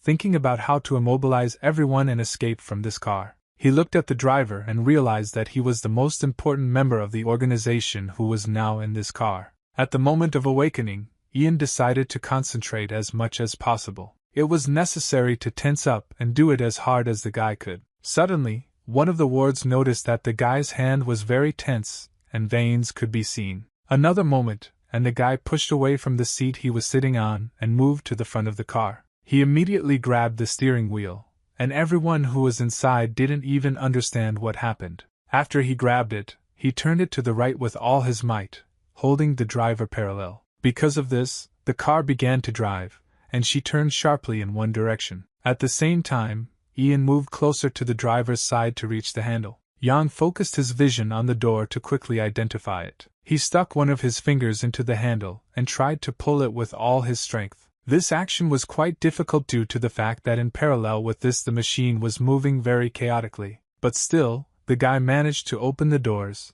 and he flew out of the car at high speed. The car, in turn, crashed into a bump stop that was on the edge of the road and, by inertia, began to fly up. She flew up at a distance of a couple of meters, turned over in the air and flew to the side of the road. When she landed on the ground, it created a rather loud sound, and Yang tried to get up at the same time. He understood that he needed to get up and find help. But the problem was that he didn't remember the road and didn't understand where he was now. There was nothing in the area except the warehouse, and it was not clear where to go. Meanwhile, that man from the organization got out of the car, and it looked like he was full of strength. He very slowly said that he would use all his strength to achieve his goal. The man shouted towards Yang that he would use all his strength to tear him apart. Meanwhile, a warrior with red hair came to the building where the battles were usually held. He asked to register him for the fight, but the employee said that this fighter was kicked out and he could not do it. Moreover, he said that the guests were lucky, since the boss is busy with a guy who will outshine even a warrior with red hair.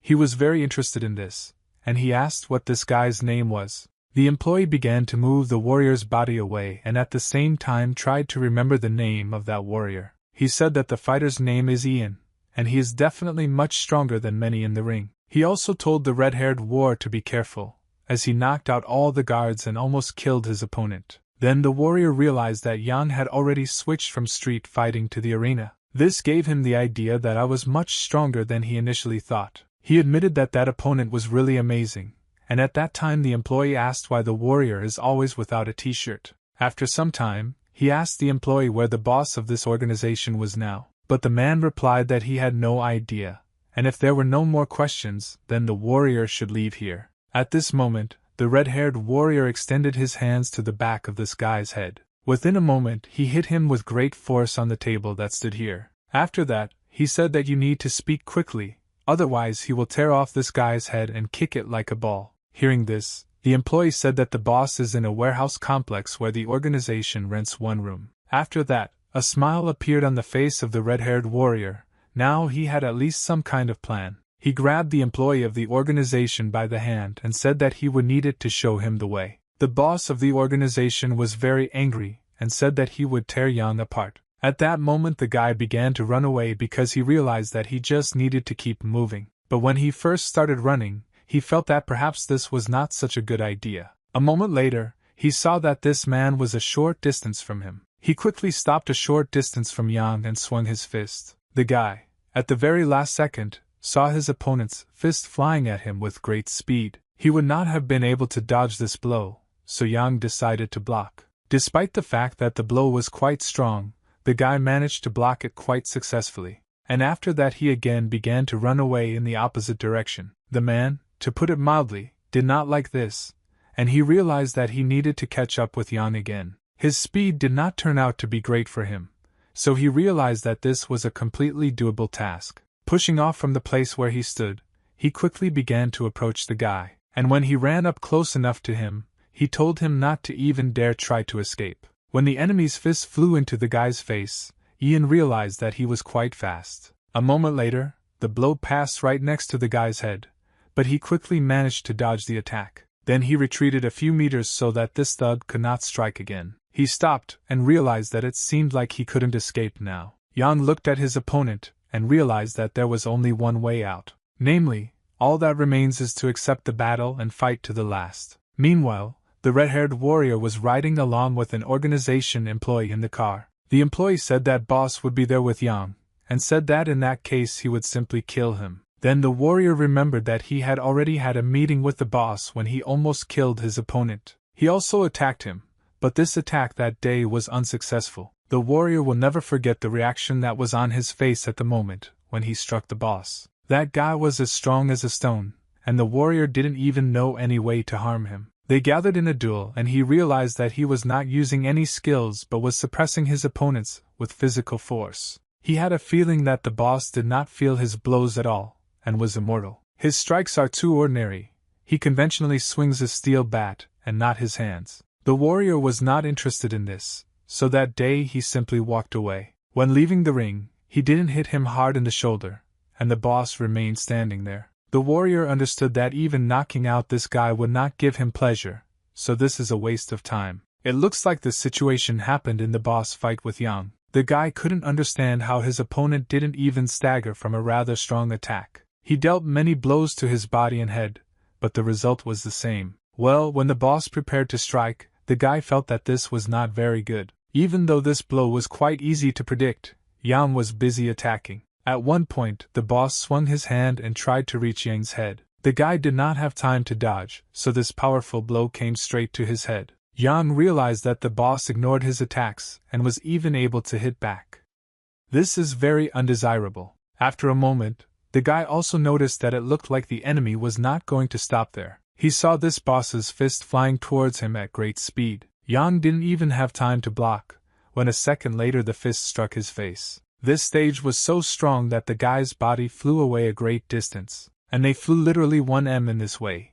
He fell to the floor and could not move for some time. At this moment, the boss said that Yang fights just like a high school student, and there is no smell of professionalism there. But then he noticed that the guy began to rise, and even after such blows he still regained consciousness. At the same time as the guy was getting up, I also unbuttoned the jacket he was wearing. He finally took it off and said that he was not entirely happy with his tactics. A moment, and there was no one in the place where the guy was standing. Yang said that he needed to be a little faster, and at the same time his fist was already near the boss's nose. It was quite easy for him to bypass his block and land a punch straight to the face. After this, Yang retreated a little in order to develop the attack further. With his other hand he began to strike him several times to the body. Yang took hold with his legs and prepared to also strike with his right hand directly to the stomach. The boss only had time to lower his gaze down before Yang had already dealt several dozen blows to his body, and it seems that he was not ready to stop at what he had achieved.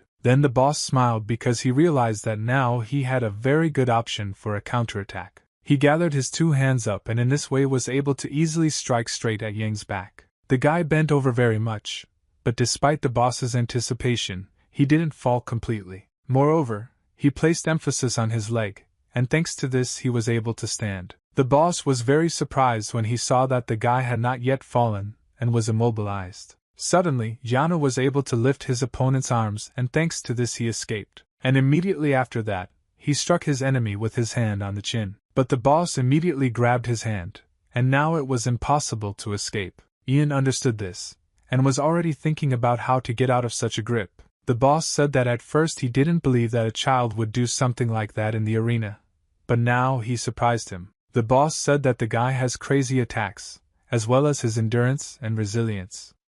The boss thought that Ian would get tired, but this did not happen. Then he swung and said that there was quite a big difference between them as fighters. He dealt a very strong blow to the guy's face, and this caused him to fall for some time. Meanwhile, an employee of the organization said that the boss could not win the war, and he replied that he had never lost. Moreover, he added that he has a favorite method for defeating strong enemies. After all, under normal circumstances, pebbles cannot break huge strong stones. However, there is another way through which this task can be completed with less effort. To do this, you just need to look around and use your mind, and thanks to it, you need to use a tool that will be sharper and harder. And in this case, you can easily split any stone and destroy any enemy. This opponent also resembled a stone for Yang. Does this mean that the way of fighting should be the same? Suddenly, boss felt a cut appear above his left eyebrow. And just a few seconds later this abs began to bleed and of course the boss felt it. What was even more unpleasant was to see that the guy was not going to give up and was still carrying out attacks. He saw Yang in front of him who decided to use his elbow to hit him in the face. The boss did not have time to block, and it was at that moment that I struck the one above the eyebrow. This was the moment when the rock broke and became more unstable. After a short time, an employee of the organization, together with a soldier, arrived at the warehouses. Then the worker looked around because he couldn't find the boss's car. But suddenly the two of them heard a very scary sound, and decided that they needed to go to it. After walking just a couple of meters, they saw a fight between two men, and it was clear that the one who had the most was losing. This surprised both of them very much, but they remained standing in their places in order to understand what exactly was happening. They witnessed how Yana grabbed the hand of the organization's boss with his teeth. Despite the fact that this thug dealt many blows to his back, the guy still held his hand with his teeth. Moreover, from the blows, his teeth seeped deeper and deeper through the enemy's flesh. The boss would be truly furious, and within a few seconds he would understand how to counteract this. He completely lost his mind. I grabbed him by the body and lifted him above my head. After that, he threw the guy to the ground with all his strength. An ordinary person would never have survived such an attack. When the boss looked at his hand, he could not believe that such a deep wound could be caused by a person's teeth. But Yang still had something to surprise him with, considering that by that time the boss could no longer see in one eye. The guy began to get up, and very quickly it was clear that he was ready for battle. After Yang got up, he hit his boss with his elbow, and because of this, he lost his stance. An employee of the organization said that he did not believe that the boss could lose at all. Meanwhile, an unknown car drove up to this place, and this greatly interested the worker. As soon as this car stopped, someone got out, and an employee of the organization tried to figure out who it was. It took him only a few seconds to identify the intruder. It was Park Won-chul, and he looked, to put it mildly, a little rumpled. The worker asked a friend why an ordinary arena fighter came here. Then Cole said that he had already combed all the shelters and asked where the rest of the organization's guards were. But the worker himself did not tell where the others were, because he came here with the red-haired warrior. But then he began to look around because he realized that the boss could not come himself. What he saw behind Cheol surprised him very much, and at the same time scared him. This man turned his attention to the boss's car, which he usually used to go about his business. It was overturned and the bloody bodies of the organization's workers lay next to it. At that moment, the man realized that it was all Jan's hands. But what surprised him most was that he was in no way inferior to the boss in a fight, and even very often inflicted heavy damage. The employee said that this boy does not look like a person at all. Then the warrior with red hair said that he simply had no words when he looked at this fight. He said that the staff invited a cub to the game who was considered a fighting dog, but in fact he was a young tiger. After the next blow, the boss completely lost his sight and could no longer see anything. He simply waved his fists with all his might in different directions in the hope of hitting the enemy. The warrior with red hair concluded that this brat had grown a lot in terms of combat. In the beginning he was prey, but now everything has changed, and he can fight strong opponents. Meanwhile, the boss tried to open his eyes a little in order to see the enemy. He had long realized that in front of him was a real predator, and he was the prey in this situation. He was very scared when he half opened one eye and saw that Yang was about to attack. The guy managed to quickly step on the boss's right foot in order to immobilize him. After that, he transferred all his weight and effort to this particular leg, and then he began to turn his body, putting his left hand forward. Everything happened so quickly, and literally within a moment the stone elbow was right next to the boss's face. I hit Boss Bond's unprotected face with all my strength, and blood splashed in all directions. The guy looked at his opponent indifferently, and he had no emotions. The boss looked simply terrible, and gradually began to lose the ability to stand. It looks like he was knocked out, as he began to fall quite quickly after such a powerful blow. Within a second he was almost lying on the ground, and showed no signs of life. Ian looked at the boss as if he were a defeated enemy, but at the same time he understood that he was still breathing. The boss said that he would never let Yang go, that he would devote his whole life to catch the guy. At that moment I realized that if he didn't finish him here, then most likely he would come for him again. Therefore, if he does not want to die, then he will have to do now what he does not really want. The red-haired warrior began to encourage the guy and say that the matter must be finished. Cole, in turn, on the contrary, began to shout to Yang that this should under no circumstances be done. But at such moments the guy is in a trance, and cannot hear anyone around at all. The guy's words were covered with a veil, and at the same time as he was strangling the boss, he was lost in his thoughts. He didn't know what to do right, and heard Cole's voice telling him that he shouldn't turn into a monster. Also suddenly, I felt that someone began to sneak up on him from behind. He didn't even turn his head to see who was there, because he was busy. This image was covered in blood and told Yang that to kill you must first become a monster, so he will help him. He extended his hands to the guy's hands, and they also became covered in blood. After that, the two of them made much stronger efforts to strangle the boss. The red-haired warrior was euphoric that Yang did not hesitate at all with these actions. Meanwhile, Cole began to run because he realized that while Yang was strangling him, he was not listening to everyone around him at all. After just 2 seconds he ran up to the guy and hit him in the stomach with his knee. The goal of this was never to damage the guy, but only to throw him away from the boss. After that, Cole asked Yang if he remembered the moment when he told him that he would become like everyone else. At that moment the guy thought, lying on the cold ground. This is all that remained for him, and he clearly remembered that moment. It was not a particularly pleasant memory, but clear. After thinking a little more, the guy rummaged through his memories and decided to ask Cole something. He asked the man if it was too late for him to return to normal life. But Cole replied that the moment the guy made up his mind, there was no going back. He was now up to his neck in this shit. Then Ian began to get up, because he understood that he needed to find at least some way out of this situation. Cole took out a knife that was hidden on his belt, and said that the guy still had a chance to return. The guy was very surprised when he saw this knife, but he didn't show it visually. After that, the man began his movement, and went to the immobilized boss. His step was quite slow, and at the same time he said that the guy who brought Jana for the first time was a real freak, which earned the topic, and that involved people like Yang in illegal battles. And this boss is a devilish freak who makes the player fight by giving him drugs. That psychopath with red hair is a killer who has deprived several opponents of their lives. Cole also said that he is also a killer who came to kill a man to avenge his friend. After that, without an iota of regret, he plunged the knife straight into the boss's body. Ian finally stopped understanding this man's motives and why he was doing all this. The boss tried to move at first, but within 2 seconds he became a lifeless body. Cole said that all this time he was fighting not to pay off the debt,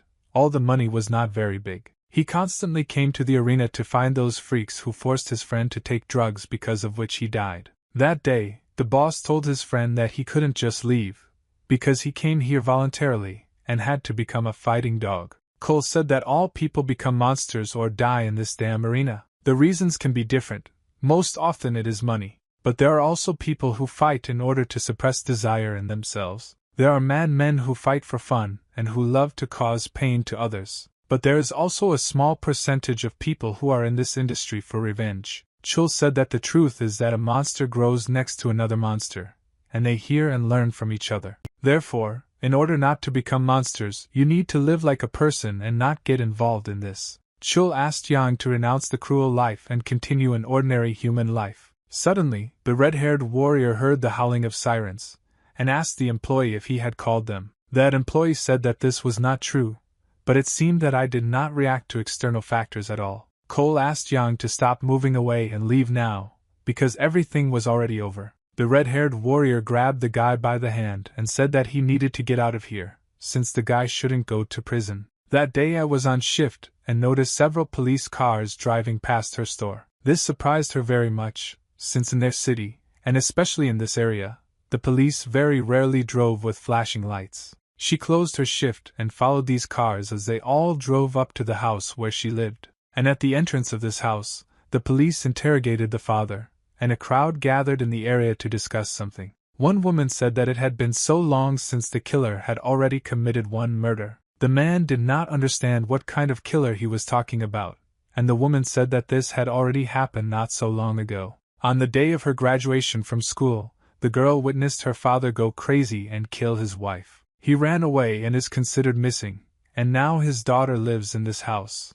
The man could not believe that she lived in this place, and the woman said that she would be scared to stay there. She also went on to say that because of this incident, housing prices have dropped significantly, but you can't tell anyone about this. But suddenly the woman lowered the tone of her conversation, as she saw something very scary. She said that this was the daughter of that killer, and at the same time Seun approached the police near the entrance. The father said that the moneylenders just came and beat him, while asking about the police why they didn't believe him. Well, then they asked him to calm down, and asked if there could be another reason for their visit. They also added that they were informed that one of those men was killed, and all their cars were passing here. After she heard the word murder, she immediately remembered that evil day. She remembered the man who held the lifeless and bloody body of her mother. At that same second, she began to run closer to her father, pushing the police around with her elbows. She asked her father if any of those moneylenders had a similar scar on their eye. She showed the photo and asked to look carefully and say whether this man was among them. Well, then the police asked the student to calm down and step back while they interrogated her. In general, the police did not understand why the moneylenders simply left,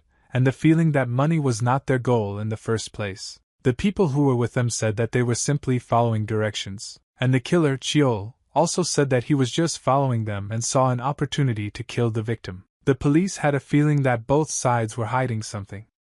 It was hard to understand given that there were no witnesses at the murder scene. Despite the fact that everything was quite loud, the neighbors did not dare to leave their apartments. Meanwhile, the girl approached her father, who was already taking a cigarette out of the pack. She asked what was wrong with Ian, and if he eventually returned home after studying. But the father said in an angry voice that he didn't care about his son, who was arrogant and didn't even bother to help. After that, he asked if she was Yang's friend, but the girl did not answer this. Yang, meanwhile, was riding in a car with a red-haired warrior and an employee of the organization, bleeding. The man tried to bring him to his senses and he was frightened by the fact that he was bleeding from his nose. The employee said that he was actually surprised that the guy was still alive after he got into a fight with his boss. He couldn't believe that the boss died like that, and didn't understand what would happen to the organization now. Well, then the warrior said that this was a group of garbage, and all the employees would find another such garbage can. Then the employee thought about why he got involved with this red-haired warrior. Moving Yang's body in different directions,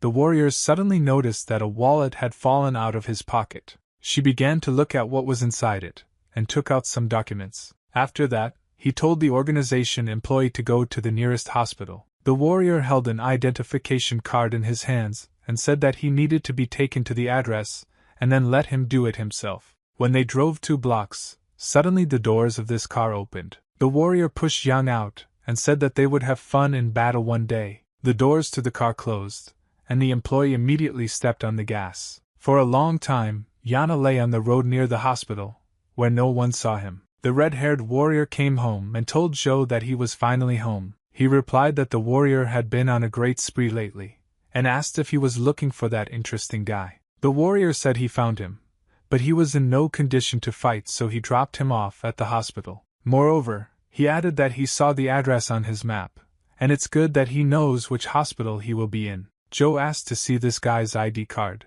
apparently also interested. At first the warrior did not understand why he needed this, but after a few seconds he handed the card to Joe. When Joe looked at her, he immediately realized that this guy was Yana with whom he spoke just yesterday. At first he didn't believe it, but then he looked better in the photo on the card. The warrior asked Joe if he was still chasing that toy. Joe looked away from the map and said that he was supposed to meet the seller tomorrow, but he died. The red-haired warrior laughed and said that he didn't even know that such a thing even happened. But then Joe said that there was another seller, and the toy would be in his hands very soon. After this, the man asked the warrior why it was necessary to take the guy to the hospital, and asked again whether he had brought him to such a state. The warrior replied that he would not have saved him, but all these things were caused by the arena boss, who wanted to take revenge on him. And in the end, the owner himself found himself in a half-dead state, and the warrior realized that this guy was stronger than he thought. Hearing all this, Joe asked the red-haired warrior whether Yang was laughing when he beat that boss to death. Then the warrior said that he was standing far away so he couldn't see, and also added that it was not he who killed that boss. Then the warriors became suspicious and said that he did not remember saying anything about the beating. He got very angry and asked Joe how he even knew about this from singing. But Joe, in turn, simply said that the warrior forgot about how he himself told it a minute ago. The warrior began to doubt, and began to scratch his head, trying to remember what happened a minute ago. Then he said that of course he remembered, and asked Joe who he was taking him to. Then the man said that memories change or disappear, and it's good that the warrior has Joe next to him. Then Joe started pressing buttons on his computer again and said that he needed to do this quickly. The warrior became interested and asked what he was doing before his arrival, and he said that he was working on a toy. He added that in order for someone to become your toy, you must first make him disappear from the evil eye of this world, and for this purpose, a pitiful family and the mountains of debts that Yen has are ideal. We also need a child who had to grow up on his own and whose disappointment in society was constantly accumulating. He paid his father's debts, feeling pressure from people who demanded these payments, and in the end, his father died without coping with his debts, and we drove ourselves into an alcoholic pit. And then this guy lost contact with the world and finally fell through the earth, hiding his presence in the darkness. And Joe wanted everything to be exactly like this, because otherwise he wouldn't succeed. He also paid attention to that address, because something similar had already happened there. 2 people went missing around the same time, and passers-by know that Joe will have to fork out the money. Night had already fallen, and Seun moved to her apartment. There she turned on her phone and looked at some photo alone. She spoke to her, saying that everyone claims that Dad killed Mom, so she asked the person in the photo to come back and say that it was not true. Looking at the photo again, she, speaking to herself, asked where Dad was. Suddenly, Ian began to feel that he was slowly regaining consciousness. Already after a few seconds he felt that he did not understand where he was now. So he fully opened his eyes and stood up, trying to figure out what this place was. He asked himself where he was now, but so far he had not seen that the girl was sitting next to him. It was Seun, and she said that Yang is now in the hospital, and added that yesterday she was not herself. All because when she called, a nurse answered the phone and said that Ian had fainted on the road. At that moment the guy remembered that he was knocked out yesterday. However, that attack was not entirely ordinary. But soon he suddenly lost consciousness, and everything happened again. The guy's body continued to move even though he missed all the blows. I made the assumption that maybe he stopped feeling pain, and the damage continued to accumulate. After that, the girl said that the second time she would not believe that Ian had overdone it at work. She also added that yesterday moneylenders came to his house and started a pogrom, and a murder case was opened. So she immediately dialed Yang, but was told that he was in the emergency room. She started asking Yang what he had gotten himself into, why his body was in such a state, and whether the people in his apartment had anything to do with this. But despite the large number of questions, Ian initially did not answer any. Then the girl said that perhaps she shouldn't have leaned on the guy so quickly and apologized. Some time passed, and the girl waited a little while the guy rested. When he stood up, he already had one question ready that interested him very much. He said that he heard from C's words that there was thunder in the house, so he asked what happened to his father. The girl said that he was there, but she had some suspicions. Looking at the floor, Seun asked if that man was really Yang's father. After all, when she came to his apartment, she spoke through the window and asked Ajushi why he didn't react. She started screaming that Ian was in the emergency room, but the father told her not to make noise in the middle of the night, and the girl said that the father needed to check on his son. Then Ajushi said that he would not do this, since this freak was just trying to escape like his mother. The girl did not understand this phrase at all, but she noticed something that interested her more. It was an ordinary object, but nevertheless it answered many questions. There was money on the table, and she wondered how many times her father had debts.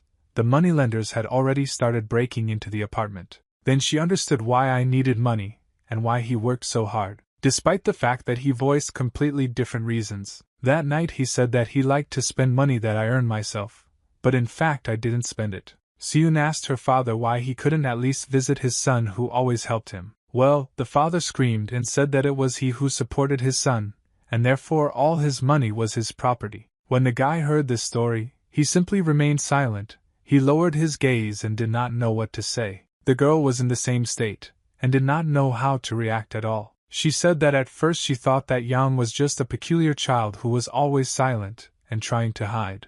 All because of those situations when the guy asked her not to tell others about anything, and then when he asked not to tell his friends that he was hospitalized. It was also strange when he asked not to tell anyone that he would be renting an apartment. But after yesterday's meeting with his father, the girl began to understand why I was hiding so much. The girl said that at first glance she already understood what kind of a jassy she was, and said that this was probably why Ian ran away. She also added that when Yuna was there, she didn't care about the noise that came from Yang's house from time to time. Then it seemed to her that these were just loud discussions, and now she feels bad about it. The images that the girl saw from the guy all this time began to turn into sad memories. After all, now she understood the motive and the reasons why the guy behaved this way. In fact, now the girl knew much more than the guy would like. Yan had the feeling that his dark side had changed a little. This is the side that he did not want to show to anyone. Now it has been revealed. Ian also said that he was curious about something, namely why the girl lied when she said she wanted to move. After all, she said that she was also looking for housing, but now it's obvious that she's never going to move. Then she handed over her phone to the guy. Obviously this was to explain her point of view. She said that this article indicated her family's villa, and it said that the killer that day was her father. Perhaps Jan had already seen it, but there are now a lot of policemen there and everyone is hearing about it. However, the girl didn't believe it then. The article wrote that the father hit the mother in the face several times. They also found evidence of self-defense on mom's part, but no evidence of robbery. However, when the girl came home, she saw her divided father hugging her mother's corpse. From his look, she realized that he could not be a murderer, and everyone also said that a person who did not touch a fly could not kill his beloved. But other people willingly believe in it, because they believe that news is the standard of justice. And from then on, she began to look for another place to live, and every glance at her back made her feel inferior. Moreover, the memories of that day kept spinning in Seun's head. But on the other hand, having left her parents' house, the girl will never be able to meet her father again. This is precisely the reason why she remains living there. After the girl said this, Ian thanked her for the story. In fact, this number of people is not very large, and they are all very similar. They try their best to look happy and hide their pain, and when each of them knows each other's pain, something very interesting happens. Their opinions about each other also change, and this happens almost always. But more than that, they are comforted by each other's efforts, and find harmony in this. Give the phone back. The guy thanked the girl and said that now he owes her doubly. Seun said that everything was fine and suggested that we talk about the rest later, because now we need to get better. Ian agreed with this, and understood that he still needed a little time to rehabilitate himself. After that, he raised his eyes and looked straight into the girl's face. He saw that she was smiling, and caught himself thinking that he felt comfortable looking at C. The sensation made him feel both awkward and red in the face. A few days later, it was quite bright in the guy's room due to the sun shining through the window. He went down to a special room to brush his teeth in the morning. The doctor came into the bathroom and asked how he was feeling,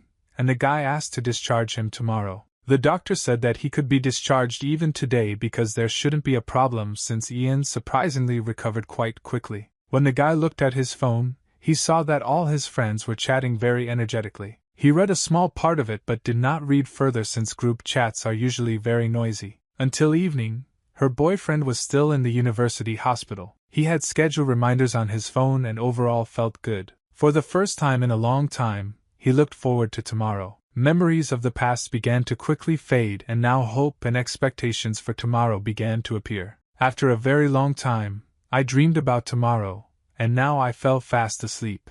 Well, Joe suddenly appeared and congratulated Mr. Young on his discharge. From this, the guy instantly woke up, as he suddenly felt a surge of fear. Then he realized that he was no longer in the hospital, but in some other place. Hannah said that it looked like Ian had fallen asleep, and said that they needed to hurry up and not waste a minute. Then I remembered that the whole group was going on a picnic, and for some reason they were in a hurry. The doors to the train were closing, and the guy literally at the last moment began to run inside. He was the last one to jump into it, and he immediately felt that he was about to appear in another place. And so it happened that he felt a different environment around him and felt the movement of leaves. When he looked around, he realized that he was in some kind of park. He also immediately noticed that someone was talking near him. Seun asked Young what happened, and said that she needed to sit down because the meat was almost ready. Then the guy turned his head and saw that his friend Hansa was standing near the grill and cooking meat. It was almost ready, and literally in a minute we could sit down to eat. But suddenly Ian began to feel something very strange, a feeling as if he was not present here. And suddenly the whole world around him began to be sucked into itself. Yang felt the fall, and also felt that all the objects around him were also being sucked into this hole. A moment later, he felt that he was moving to another place, and saw Joe throwing the wooden figurine down. One more moment, and the guy was already lying on some kind of mattress in a dark ring. At first he lost consciousness, but he simply felt what was happening around him. Then I heard footsteps coming closer and closer to his body. He was ready to kill the one who now came close to him, but he could not even move. The elderly grandfather said that this young guy fell just in time. Lowering his head, he said that he saw the 20-year-old street fighter Yang in front of him, and welcomed him to the zombie fight. In the cell that was located in this pentagon there was a man who whispered that he did not believe in God, but despite this he prayed, because he felt that this was all he could do. He remembered a dialogue with his wife who said that she was grateful that he did everything for Seun's graduation. Today he said that perhaps God simply does not see or hear him. That day, the wife said that maybe they should start cooking since Seun would be meeting with friends before dinner. The man could no longer believe in anything, so he decided that he believed in God now. When his wife asked if he was okay that day, he felt something was wrong, and remembering this, he felt even more intense pain. He couldn't believe who he eventually became, but I remember well the moment he held his bloody wife in his arms. He asked the Lord to deliver him from this hell and somehow save him. He asked to save him from hell and help him find the monster that turned him into a monster. But most of all he wanted God to give him the strength to kill him. But suddenly Seun's father saw in front of him that a new fighter had been thrown into their cell. He was very surprised when he saw him, and was also surprised that their overseer began to approach him. When the overseer raised his head up, he said that the customer was just in time. He turned his head down and welcomed 20-year-old Yang into the zombie fight. After that, he lifted his body, picked up the mattress that was lying on the floor and began to carry him along the corridor. Now the man was left alone in his cell, and only watched as the warden carried away the newcomer. He didn't know what to think, but suddenly he just heard someone addressing him. It was his friend who asked if he was okay. He replied that he was still sane and did not feel any madness. Then his friend said that you can lose your mind in an instant, and as soon as this happens, there will be nothing left of the present. Then Father C said that he knows this. Apparently he had to observe this more than once. He turned his head and looked at the newcomer who had been in the cell for less than a day. This plump man said that he had just been at work and did not understand how he ended up here. But suddenly a red light appeared in his cell, and he raised his head to understand why it lit up. All due to the fact that caustic gas began to flow into all the chambers, which covered everything with a thick fog. Father C's comrade said that everything was about to begin, and it would be over quickly. Father said that the path to survival begins again, and everything goes in circles. The newcomer first tried to breathe for me, then closed my airways with his hands so as not to inhale the gas. But still this did not help, and he, like all the other prisoners, lost consciousness very quickly. Around the same time, Ian also felt that his sanity had come to him. He was tied to a chair, and tried to look around to understand where he was. It was something like a bathroom, but he didn't like the fact that he couldn't move. He didn't understand how he ended up here. If he had just been in the hospital, he clearly remembered that he slept the day before he was discharged, and that they planned to spend time with friends. But I also began to remember that someone woke him up a few hours before the alarm clock. The guy was very scared when he remembered that the one who woke him up was Song Jo. While he was trying to remember this, someone began to enter the room. Due to the fact that the door opened, the room was slightly illuminated by a small beam of light. An elderly overseer entered the room and silently looked at the newcomer for a while. He noticed that Ian was surprisingly calm for someone who was sitting tied up in an empty room. The guy asked where he was, since so far he had only seen a toilet around him. Grandfather said that the guy is in the arena, whether he wants it or not. He also said that one of their clients brought him here, and Yan will fight here as long as he pays. The man continued by also saying that there are many people like Yang here, and the grandfather himself is the overseer of everyone. All clients who pay to visit the arena want the fighters to fight to the death, and a supervisor is needed here to help clients get what they want. It doesn't seem like this grandfather loved his job,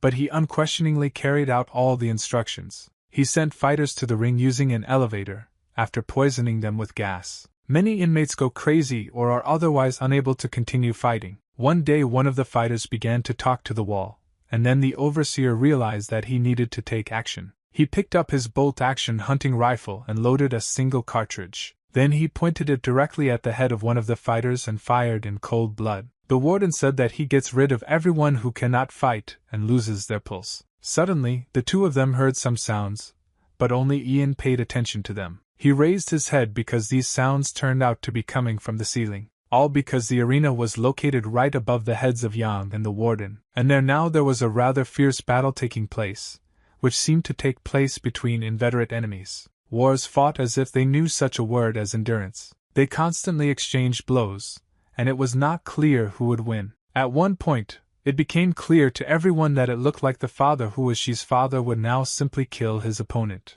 But suddenly the enemy was able to dodge one of the blows. His eyes glowed red and he counterattacked. He was quite successful in landing several blows, after which he grabbed the enemy by the head and slammed him to the floor. Then the warden said that Yang is the next participant, since the rumor judging by the sounds, the battle is over. Well, then the guy said that he didn't fight anymore, because he decided for himself that he didn't want to anymore. But grandfather said that no one would particularly take his desire into account here, because Ian was already turning into a monster. At first the guy didn't understand what his grandfather was talking about, but then his gaze followed, and when he looked in the direction the warden was looking, he understood almost everything. Pointing to the table, grandfather said that all these drugs are now in Ian's body, and they are designed specifically to fight until he loses his pulse. Injection of this substance causes physical abilities to reach their limits, and at first the guy may be able to resist him, but as soon as he takes full effect, then the monster that all the spectators so want to see will suddenly wake up. Meanwhile, the battle that was taking place above looked truly bloody. The enemy who fought with his father dealt multiple blows and drove his head into the floor. But suddenly he began to feel that he was losing strength, and at the same time, reason came to him. Until after some time he began to feel the movement, and that he was already in a completely different place. In fact, quite a lot of time passed, but for that man it seemed like a couple of minutes. He moved back to his cell and was there himself. In front of him was only a huge iron cage that did not allow him to leave. He started shouting through the wall to find out if his comrade, whose name was Lim Sung-jun, was alive. Father answered in a hoarse voice that he was alive, but it was clear that he was on the verge of death. Then the comrade said that as far as he remembers, they had just fought. Jun said that he also remembers this, which means that today they fought together. His friend said that his hands were covered in blood, and then asked how June was feeling. This man's hands were indeed covered in blood, which had even already dried, but judging by June's voice he felt much worse. He said that he felt something was wrong, but he was very glad that it was finally over. Meanwhile, the warden was carrying the body of Yang, who had fallen asleep briefly from one of the drugs. The grandfather said that it wouldn't hurt, because the guy would lose control of his mind for a while, and when he wakes up, the result of his work will already be in front of him. He also added that if the guy is lucky, he will survive. At the same time, he threw Yang's body directly onto the elevator on which people are lifted into the ring. Even after such a blow, Yang did not wake up. He was still unconscious. Then he took a few steps and approached the lever that activates the elevator. He pulled it, and the elevator immediately began to rise. After that, the warden said that I would be lucky if he never woke up again. It was at this moment that the guy began to wake up, when the elevator was already in the shaft, and there was nowhere to run. He began to feel that his muscles were very tense, despite the fact that he felt normal. His muscles became larger and larger, in parallel with the fact that the elevator rose higher and higher. After some time, he already saw light that came from above and illuminated part of the elevator. When the elevator rose another few meters, Ian was literally blinded by this light. He gained the strength to get up, and he decided to do it. Finally, the guy finally got up and saw that he was in the ring. And in addition to the huge audience around this ring, there is also an enemy standing in front of him. He realized that everything had changed again, and at quite a fast pace. This did not make Yang very happy, because he had long wanted to get away from these matters. The hope that he managed to feel yesterday has already disappeared. It's as if God reminded the guy that he lives in hell and should not resist his will. Then he suddenly noticed that a distraught and overweight man was running towards him. At that moment, June asked that comrade if he would be able to escape from here. After all, it seemed to him that every time he opened his eyes, he saw only this camera and fights. Well, then his friend said that as long as there is at least a little hope they can continue to fight, and they must not lose themselves. June said that you couldn't just disappear, and he believed that one day they would find a way out. He also said that perhaps some kind of rescuer would appear and come to them. The warden, meanwhile, was watching Yang's battle through the computers, and was dissatisfied, to put it mildly. The audience was not happy either, and many people thought that the organizers had not drugged this guy. The warden also didn't understand why Yang didn't show any symptoms. After all, no one can resist the effects of drugs. At the same time,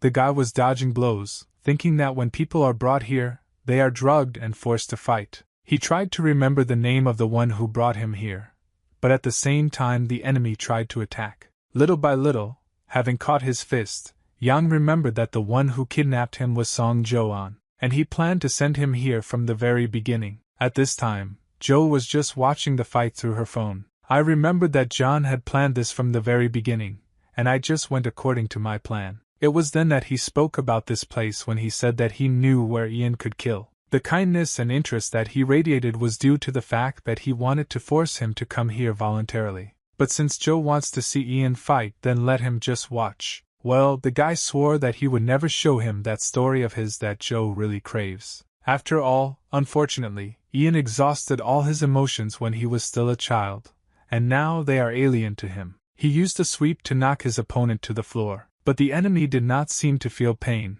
and stood up in search of his opponent. Well, he also noticed that Yang was nowhere nearby, and he began to look around. Taking a good look, he saw that the guy walked up to one of the cameras and looked straight into it. Ian wanted Joe to know that the pain in his world was returning like a boomerang. The enemy at that time began to run towards Yang's back, expecting a light attack from behind. If God sends a guy suffering every time he feels at least a little hope for better, then Jan will probably accept all this suffering, but in no case will he make one mistake. Yang told himself that he would never lose hope and would always fight for his future. At the same time, thinking about this, he made a tackle, and thanks to this he sent the enemy into the air. At that moment, it seemed to him that time seemed to have slowed down, and the enemy was quickly flying past. That second, Yang became more active and delivered several light blows to the enemy's body so that he would be in flight. He promised that he would end this war without killing, because that's what he wants to do. After this, the guy delivered one blow with his fist to the center of the enemy's body to send him further. His body flew into the camera at not particularly high speed and destroyed it. Joe watched this whole fight and didn't know what to feel looking at all this. There was a smile on his face, although he himself could not figure out why it appeared. After this smile, he laughed and began to write some message. A minute later, an SMS came to the warden's phone and a sound notification sounded. Then the grandfather picked up his phone to read what was written there. The text said that Joe had not yet gotten what she wanted, so Yang would participate in the battle every day. Among the fighters was also Park Sang-doo, who had 3 victories and 2 defeats. That office worker called himself Han Sang-chuk, and since he was new, he only had 1 defeat. Also among them was a military mercenary who had 124 victories to his name without a single defeat. Sung Jun had 20 wins and only 1 loss, which he received yesterday. In second place according to statistics was Yang himself, who qualified as a street fighter and had 1 victory to his name. When the warden arrived, he said that they were all prisoners of Block A. He also ordered everyone to be silent and not make any noise. Well, what if one of the prisoners, who was also a member of the Yakuza, said that he would not listen? He said that they intended to listen to the one who dragged him into this cage, so now he also closed his mouth. But the warden, in turn, only said that this fighter already had 3 defeats. At first, that man did not understand what he meant, and only looked at the old man in surprise. The warden was informed that after 3 consecutive defeats you receive an overdose of medicine and carry out the last battle. He also added that he was impressed that the man was still standing, but if he loses again, he will definitely die. The grandfather stood quite close to this cage, so the man spat at him and said that he would see who would die. The warden ignored this and then took several confident steps towards the cage with the fighter. After that, he took some kind of stick and hit it right between the bars of this cage. This shelf turned out to be a rather long stun gun, and the supervisor easily reached the prisoner's body. A huge discharge immediately spread throughout his body and he began to feel pain. Then the old man said that none of everyone would ever run away from here, and you just need to accept it. After that, he walked away from the cage with this prisoner in order to continue his speech. Meanwhile, the Yakuza man was wincing in pain, but still looked in the direction of the warden. Everyone around was silent, but the office worker had a couple of thoughts. He thought that this man was very similar to the warden, but it was strange that he was that age. He also noticed that this man was simply huge, and could easily deal with him. Then the warden approached the cage with Yang and suddenly stopped there. The guy didn't immediately understand what they wanted from him, so he just looked immobilized at the warden. Grandfather said that the client was disappointed with the first match, and he was ordered to put Yang in every fight today. He also added that he did not understand how he managed to remain conscious, but said that in the end the guy would succumb. The military mercenary looked at this guy with great interest, just like Juna, because they both understood that this ability of Yang could be very useful. The warden also said that Yang's client said that he would pay him to fight continuously, and the guy's client is the biggest sponsor. Walking away, Grandfather said that he himself was interested in how long Ian could hold out. It looks like the news ended and the grandfather began to leave, and June approached the cage with Yang. He asked if he was okay, since everyone knew that Ian had fought today and could have been injured. But the guy didn't answer, he just stood straight and looked straight. After that, June said that everyone is alone in the same boat, so Yang can calmly relax. It didn't look like Yang was tense, but he was definitely indifferent and silent. The mercenary asked if it was true what the overseer said that Yang was conscious during the battle. But the guy didn't answer this either, he just remained silent and just looked forward. Then the Yakuza member shouted and ordered Yang to answer as it was starting to irritate him. He said that they are all being held here against their will, and they need to share all the information. Then June asked him to calm down because this guy was here recently, and he needed time. A member of the Yakuza said that they could die at any minute, and they couldn't be given that much time. Then the office worker answered him that, in his opinion, Ian was indeed conscious, since he remembers that fight. The mercenary asked if he was sure, because if he were a rival of an office worker, he would hardly remember anything. Then that man said that most likely he survived only because Ian was conscious during the battle. He came closer to the guy's cell and thanked him for it. He also added that he was beginning to understand what kind of place this was, and introduced himself and said that he was glad to meet you. This angered the Yakuza member, and he said that now was not the time for dating. The office worker said that they are in a company, which means that everyone should take care of each other. After that, The military mercenary said that it seemed like the new guy didn't want to talk, so he suggested everyone to rest. The Yakuza member retreated to a dark corner of the cell and said that he did not expect that the company of the mute and the slobber would be here. Cameras constantly monitored the situation in this block, and the warden was always watching. An hour later, a small dialogue took place here between the members of the block. The office worker was sleeping, as after the battle he had lost a huge amount of strength. A member of the Yakuza asked the military mercenary how long he had been here. But despite the simplicity of the question, that man did not answer at all, because he did not want to reveal all his cards. John suddenly punched his fist towards where Yang's cell was located. He called him because he seemed to want to talk to the guy. June quietly said that if Yang couldn't speak, then he should just knock on the wall twice. The guy then replied that he could talk, he just needed time to think. John said that it was good that the guy still decided to speak, because silence will not help here. This is because one of the worst side effects of the drug they are given is gradual memory loss. That's why they tell each other their upbringings every time in order to keep them all together. Without this, they would go crazy, remembering nothing about their past life. June continued, saying that in addition, the people who hold them captive are extremely meticulous. The only way to get out of this place is to join forces.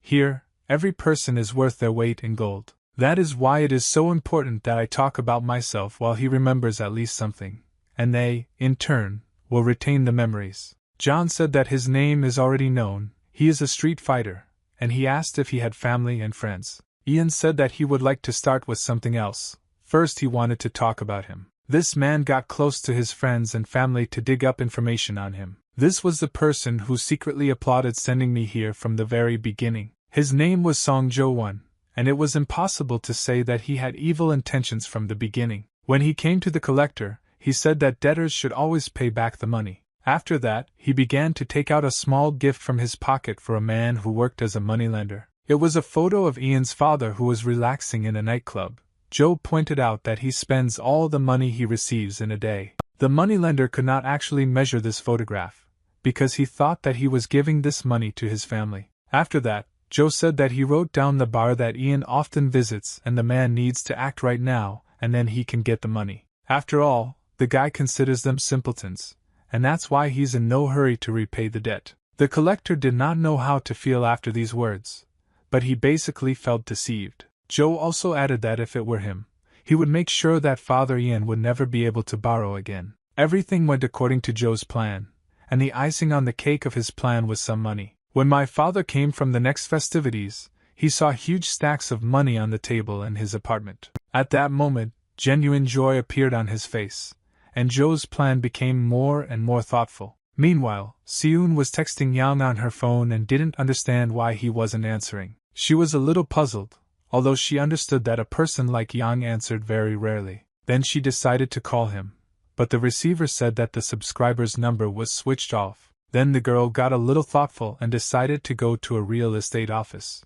When she asked the woman if Ian had come, she said that she had not seen him, and she would have to sign a contract with other clients. Seun put together the facts in her head that Yang was not at home, and he did not appear anywhere else in the city. At the same time, the warrior with red hair was furious at Joe's house, and could not understand where Ian had disappeared. He said that he was leaving and would look for the guy, because now he really wants to fight. Joe wished him good luck, but then in a quieter voice he said that he wouldn't succeed anyway. The guy's father didn't seem to be very worried about his son, and was now in the VIP room of the club. The girl who kept him company asked where he got so much money, while simultaneously flirting with him. Well then, Father Ian said that he couldn't say, but he would hint that the money came to him on its own. After all, in fact, there was truth in these words, despite the fact that the girl did not believe in them. Then the father thought about it.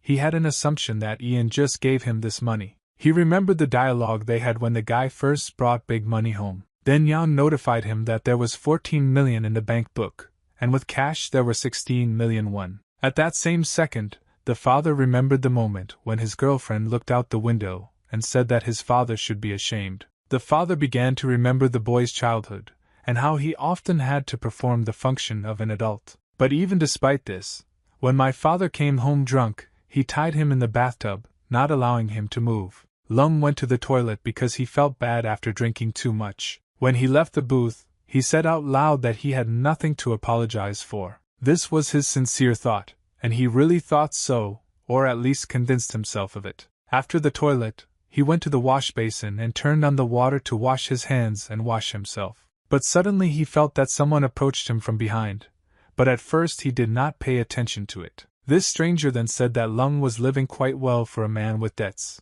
Then the father turned his head, because he realized that most likely a moneylender was standing next to him. But he didn't even have time to look at his face, as this man took his head and directed it towards the mirror. My father immediately began to bleed because he cut himself with a small fragment of this mirror. But it was not enough for the moneylender, and he grabbed him by the head and began to beat him on the wash basin. After several blows, he threw him to the floor, and by that time the father was already having difficulty breathing. The moneylender said that they were not finished yet, and said that it was his mistake that he gave too many concessions. The father was silent. It was difficult for him to speak because of the wounds he received. Then the moneylender said that what goes around comes around. He also added that he needed to be gentler with his son. At that moment, the father began to lose consciousness, and the memory appeared before his eyes again. He remembered how Yang's bloody body was lying in the bathroom, and at the same time it was tied. As soon as he remembered this, a kick flew into his head. After this, the moneylender began to strike with his fists, and blood began to flow like a river on the tiles in the toilet. The father constantly asked not to kill him right here, and the moneylender repeated that the money needed to be returned. He raised his father's head and said that he had heard that his son had earned a lot not so long ago. But the father said that he doesn't know where his son is or what he's doing, and I suspect that he just ran away. Then the moneylender took all the money from his pocket and demanded the key to the house in order to take the rest of the money. After this, the father's eyes opened wide and he was silent for some time, because he did not understand how the moneylender knew this. But the man hit his father several more times and said that he had already found out about everything, and he shouldn't lie to him. The blows continued until the father lost consciousness and remained lying on the floor. The security guard who stood by the toilet did not let anyone in at that moment, and the girls who passed by discussed the wealth of Yang's father. A few hours later, in the evening, Lum was walking home.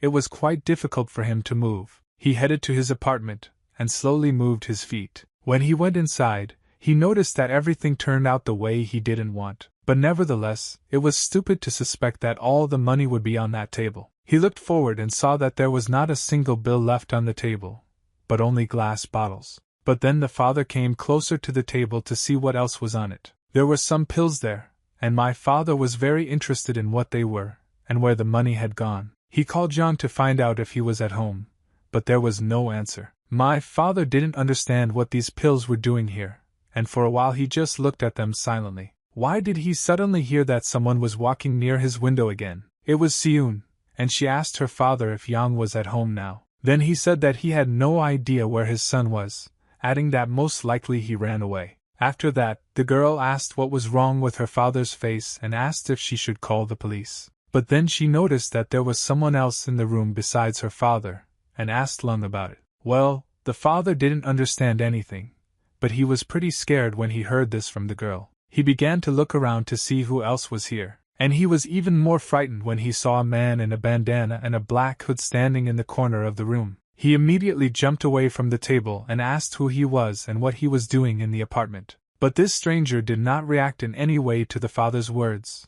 His eyes were wide open and he simply looked straight. Seun, looking at all this, realized that she had already seen this guy before. But after a few seconds the girl realized that he was with her that day. Then the girl went out with friends, and realized that most likely her parents were already tired of waiting. But when she ran up to the house, she saw someone very strange nearby. It was the man in the hood, and she immediately took notice of him. But nevertheless, he did not react to her in any way, so the girl simply passed by. Walking inside, she wondered if she had seen him before, but she couldn't remember, which meant that he didn't live here. But since she was in a hurry to get home, the girl began to quickly run up the stairs to get there faster. I went inside and she apologized to her parents, and said that she had lost track of time. In front of her she saw the father. His body was covered in blood, and in his hands he was holding the body of his mother. He screamed very loudly, and at that moment Seun was very scared. After the father screamed, He immediately started running and ran out into the stairwell. He ran so fast that he pushed his daughter away and she fell to the floor. The girl didn't even have the strength to cry, she just looked and that's it. In front of her was the bloody body of her mother, and a huge pool of blood on the floor. With trembling hands, she took out the phone and began to call an ambulance. But during the call, she felt someone's presence, and it made her turn her head. When she did this, she saw the man standing on the street.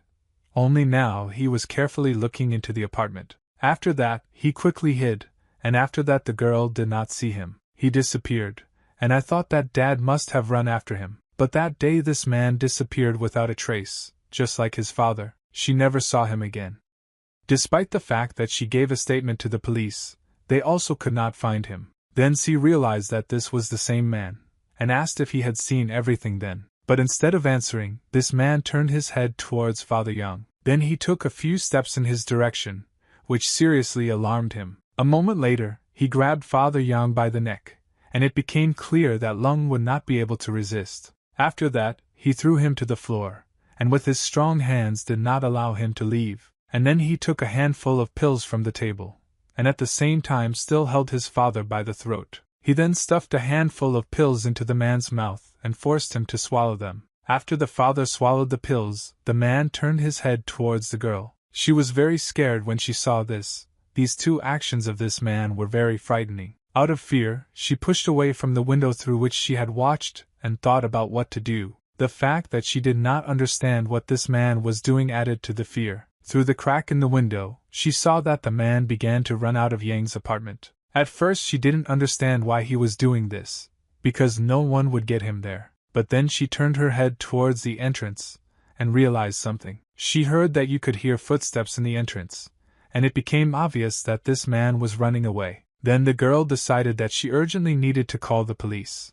But before that she needed to run away to a safe distance. She began to get up and realized that she needed to run away as quickly as possible. Her eyes closed out of fear, but suddenly she heard someone's footsteps right next to her. When she opened her eyes, she realized that it was all over, and it seemed that her life would now end. All because when she opened her eyes she saw someone's leg right in front of her face. Tears appeared in her eyes, and Seun raised her head to look at the person in front of her. A warrior with red hair stood there and ate a burger, and at the same time said that it looks like this is Yang's house. But then he drew attention to the girl who was lying on the floor next to him. In a trembling voice she asked her for help and said that she was in danger. The warrior with red hair looked at her with surprise and pity, and then made a decision. He shoved the burger into her mouth.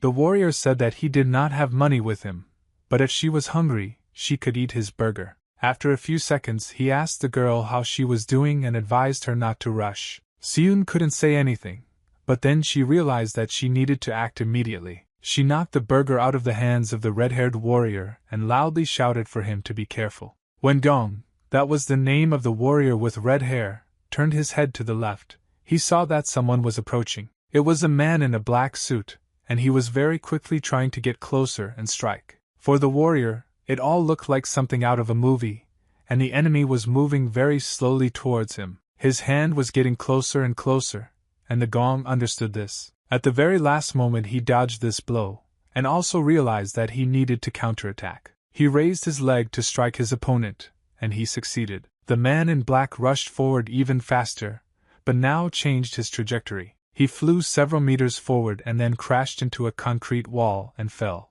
Gong began to shout that this man scared him and advised him not to run through the streets so strangely. Well, then the black man stood up, and it was clear that he didn't care about these attacks. His eyes opened very wide, and at that moment everyone realized that he was not going to give up. The girl was still on the ground and very scared, watching everything that was happening. Suddenly she saw this man in black begin to run towards her in order to attack. Gong didn't really like this, and he began to think about what needed to be done in this situation. A moment, and a smile appeared on his face, because for him this opponent acted very slowly. He kicked the man in black at the head at the most opportune moment. This caused the enemy to fly away, but this time he did not fall to the ground because he slowed down with his feet. Overall, he looked rather strange, and it seemed that the damage was not going through him. His eyes looked even more fierce and he was ready to counterattack. But then Gong jumped up and kicked him again right in the face. The man in black flew away and fell to the floor, but did not intend to lie there for long. He started to get up very strangely. And the warrior with red hair said that he reminds him of the guy he is looking for. For the topic, Gong asked how he could get up so calmly after so many blows. But the man did not answer, but only fell a little to the floor. Then Gong laughed and said that after all, this was an ordinary person. The man's gaze was still quite crazy, and he looked frightening to say the least. After he sat for a while, he jumped away from the place where he was and jumped over the fence. Then the warrior with red hair said that this fight was even more boring than he expected. Then Gong and the girl heard a very strange sound to which they turned their heads. It was Father Yang, and he was vomiting on the floor because he had eaten too many pills. Everyone was very scared when she saw this, and at that very second she realized that she needed help. She began to run towards Yang's apartment in order to help her father. Gong looked after her with quite interest and realized that he needed to follow her. When he entered Yang's apartment, he witnessed the father of the family vomiting on the floor. The warrior did not understand why drink so much if everything comes out anyway. The girl looked at the pills that were lying on the table and said that she was calling an ambulance. To the red-haired warrior, these pills seemed quite familiar. Moreover, it seemed to Gong that he had seen them quite recently. He tried to understand where he saw them last time, and the memory suddenly appeared. That evening when he asked Joe what he was doing, he told him to look at the computer. Joe was working on a toy and said that for people to become toys, they need to disappear from the face of the earth. At that moment, Gong drew attention to the screen. There was information about the pills. It was written that they should be used with caution. An overdose can lead to death. Gong came to you only when he heard that the girl turned to him. He turned his head towards her to find out what she wanted from him. The girl asked if the warrior was wounded, since I remember well how the duel had just taken place. Gong replied that of course he was not injured, because he was a very professional warrior. The girl said that she was glad and also thanked Gong for saving her. Then the guy said that it was just one burger, and added that she would write a verse when she gets her salary. The girl said that she was not talking about the burger, but about the fact that he saved her life by protecting her from that man. Well, then the guy said that he just wanted to punch that man because he felt like it. The girl apologized and didn't know what to say after wording the words like that. Meanwhile, Gong took out a map and was thinking about why Yang doesn't appear in this apartment. After all, he was sure that the guy would be here, but only other people walk here. He looked intently at this card, and this could not help but attract the girl's attention. She recognized her friend in the illustration and immediately asked the man where he got it from. Gong immediately walked away and said that it was none of this girl's business.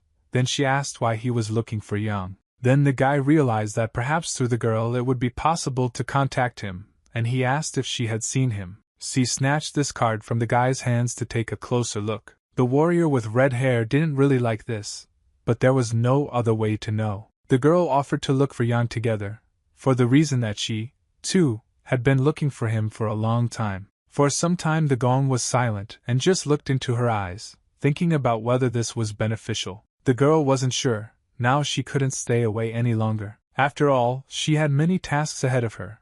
First she needed to find out who that suspicious man was. After all, it became obvious to her that he was somehow involved in what happened to her father. Moreover, this man was somehow connected with Yang, which means he needs to be found. Perhaps in this situation she will be able to find her father, and this was practically the meaning of the girl's life. She was sure that there was no other explanation for this, and it seemed that her guesses were valid. All because the girl thought that her father could not kill her mother, he simply protected her. Then she concluded that the real killer was that suspicious man. June, who was in the cell at that time, said that it was he who killed his wife. Ian was very surprised when he heard this, because he already knew a similar story. Then June said that after his daughter's graduation they went home and he began to feel strange. In his opinion, then they used the same drugs that they inject before the battle, and in this state he killed his wife. Then the guy remembered what June had told about his daughter, and decided to ask how she was doing.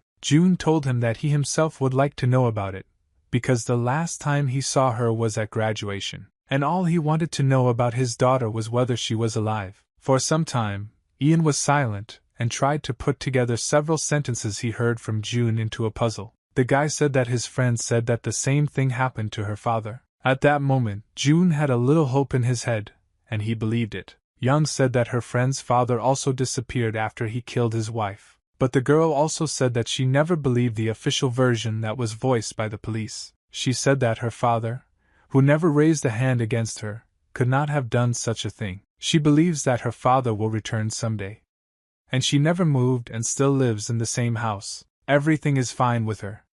She has many friends who communicate with her as if nothing had happened. He added that this girl has an almost ideal life, which she holds on to very well. Why did he look towards Jun's camera and say that his friend's name is Seun? When the man heard this, he was very surprised and was silent for some time from shock. He could not believe that after such a time some stranger from the cell would tell him such important information. And the realization that this had finally happened gave him hope. He said that he was glad that all his prayers to God were finally answered. He prayed for so long that everything would be fine with his daughter, and that she would live a normal life. Tears began to fall from the man's eyes. This happened for the first time in decades. When a drop of tears fell on the floor, the sound in the silence that was in these rooms was quite loud. Jun began to cry and laugh, pronouncing the name of his brave daughter. Yang, in turn, did not show any emotions, but only looked towards Jun's camera from time to time. He no longer knew how long they spent there, but when people shouted that they were hungry, the guy noticed that they were being given food. The office worker really didn't like that the food was given even without a plate or any napkin. But Ian understood that he needed to eat everything that was given to him in order to survive and gain strength. Once every few days the water was turned on, and this meant that I needed to wash myself. Ian, like everyone else, loved this day very much, because at this moment you could feel alive for several minutes. But this feeling quickly passed, although the guy was glad to feel it at least sometimes. The Yakuza member stood there and didn't like to wash himself, since the water from these pipes was simply icy. The mercenary kept thinking that this newcomer was doing a much better job than he initially expected. Yana also learned that when the red light comes on, it means that gas will flow, and this in turn means that in a few minutes the duel will take place. Yang had her own plan for how to behave when gas was released into the room. Approximately 30 minutes passed between the release of gas and the opening of the chambers. Until this time, he had held his breath and pretended to be unconscious. All he was thinking about at this time was where he was now, and of course, about whether he has a chance to get out of this impregnable prison. It was necessary to understand whether there was a way out here, and if there was, whether it was guarded. While they were carrying him, he tried to remember everything he saw, every passage, and in his head he built a plan for this complex in order to use it during his escape. He realized that the prison was located separately from the entire complex. Not far from there is a room in which they were drugged.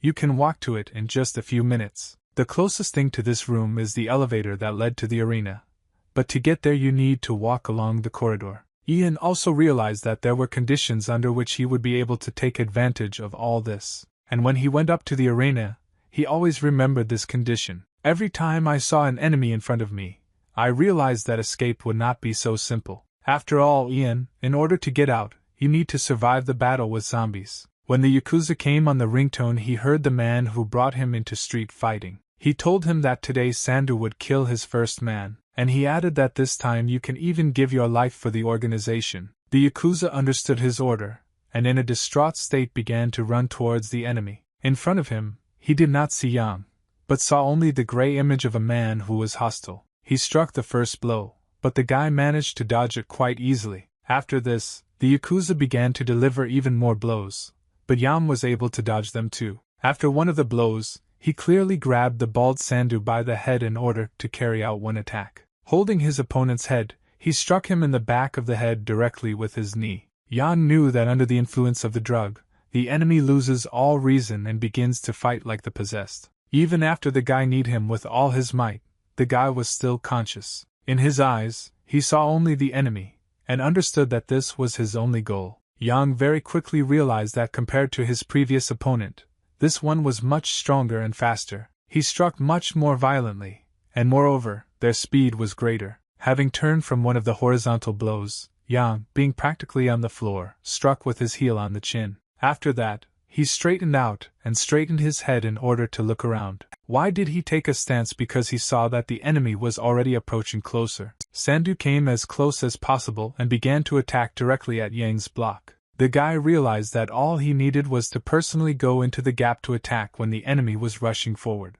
When dozens of blows flew across the guy's body, His gaze remained the same, indifferent. But this did not mean that the guy was not focused, because as soon as he found the moment, he took advantage of it. The second Sandu opened up for attack, Yan hit him with all his might. Because of this, the enemy, after just one blow, was already lying on the floor and not moving. Moreover, his mouth was open and a normal person would have passed out long ago. But Ian understood, looking at his immobilized body, that this was not all. The problem will come quite soon, and Yana concluded this after the previous fight. Ever since the fight with the office worker, he believed that the fight ends when the enemy loses consciousness. After all, then he was able to send his body straight into one of the surveillance cameras with a rather powerful blow. But after his body broke these cameras, Ian realized that everything was not so simple. Indeed, it is after this moment that the real battle begins. The drug penetrates the body and awakens a monster who thirsts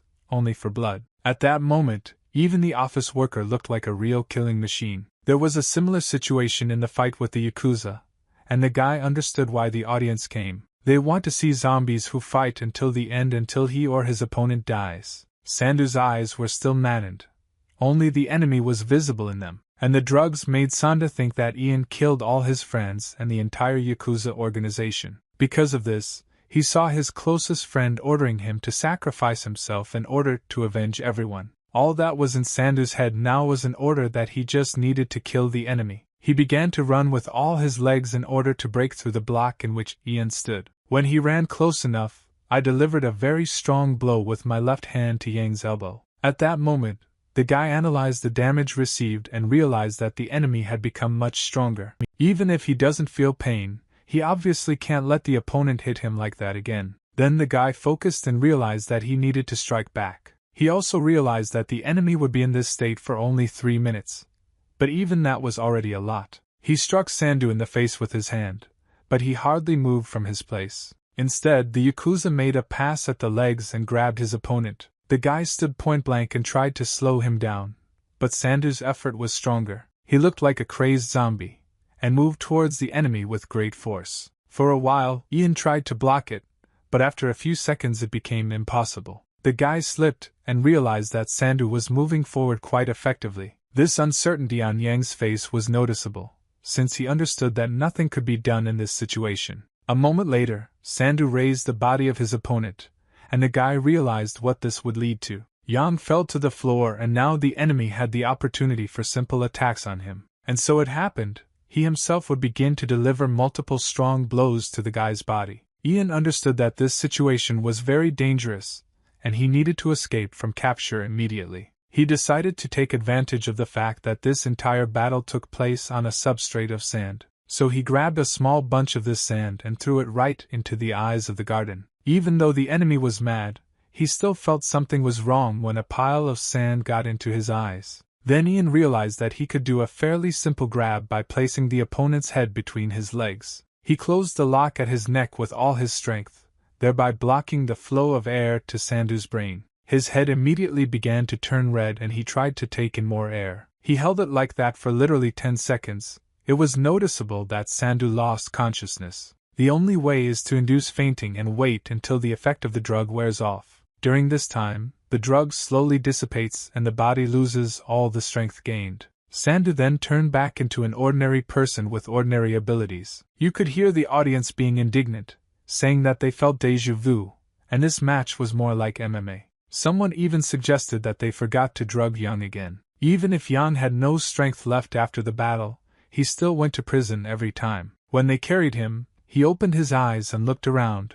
pretending to be unconscious. And at that moment when they brought him to his cell, he closed his eyes and still pretended to be disconnected. Just like this time, the warden approached the cell and stopped near the entrance to it. After that, without thinking, he threw Yang's body straight inside. Then he very quickly closed the gate, although he understood that the guy was passed out. The same thing happened again. Despite the fact that physical abilities were changing, Yang's mind remained untouched. He didn't understand how to awaken the monster in the guy. Because he was not like everyone else, this guy curbed his instincts. Moreover, despite the fact that he fought only twice, he perfectly understood and adapted to this kind of fight, and this meant that the sponsor would not last long.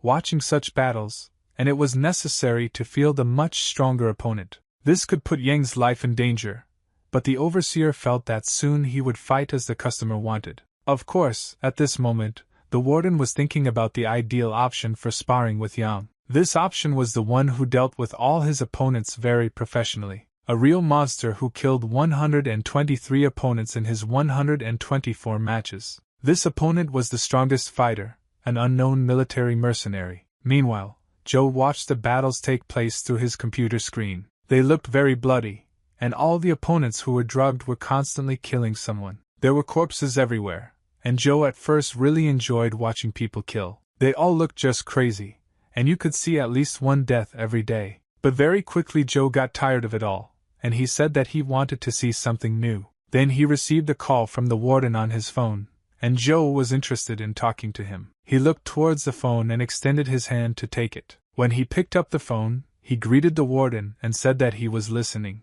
Rub said that he wanted to put Yang with an unknown mercenary, and asked what he thought about it. Joe asked for what purpose the warden wants to pit him against the strongest fighter suddenly. Then grandfather said that I was much more experienced than expected and his body did not respond to the drug properly. He also added that other sponsors are unhappy with his fights, so he needs a strong opponent to get involved. Then Joe told the warden not to forget that, first of all, zombie fights were intended only for his entertainment. He also added that it would be good to keep in mind who the overseer owes this work to. At the end of his call, he said that the zombie fights would be held as Joe wanted. Grandfather said that he understood, and Joe continued by saying that until the drug finally takes effect, you need to continue to select doses. After that, he did not hear any response from the warden and immediately disconnected. He really didn't like the way things were done in this prison, but he didn't like something else even more. He asked someone how long he would stand there. Next to him stood the man who was dressed completely in black clothes. Well, then Joe asked if this man wanted an antidote, or came for something else. This antidote was standing right on the table next to Joe, and it was obvious that the man was hinting at it. His face looked very tense, and you could see all the veins. Then Joe said that only those who successfully complete tasks receive the antidote, and then he asked the man what he would tell Joe to do if he screwed up again. After all, not only did this man fail in his task to eliminate the target, he also left witnesses, and this witness was the daughter of one of the participants in the games, along with Joe's simple-minded brother, named Gong. He took the man by the neck and said that before the media began to act, he needed to deal with this girl and Yang's father. But at that second, the man in black felt unbearable pain in his body. Because of this, his body relaxed as much as possible, and he stopped feeling his muscles. The body completely fell to the floor and the man could not move at all. Opening the antidote, Joe said that he wanted to see Yang's animal instincts as soon as possible. And even if he gets an overdose,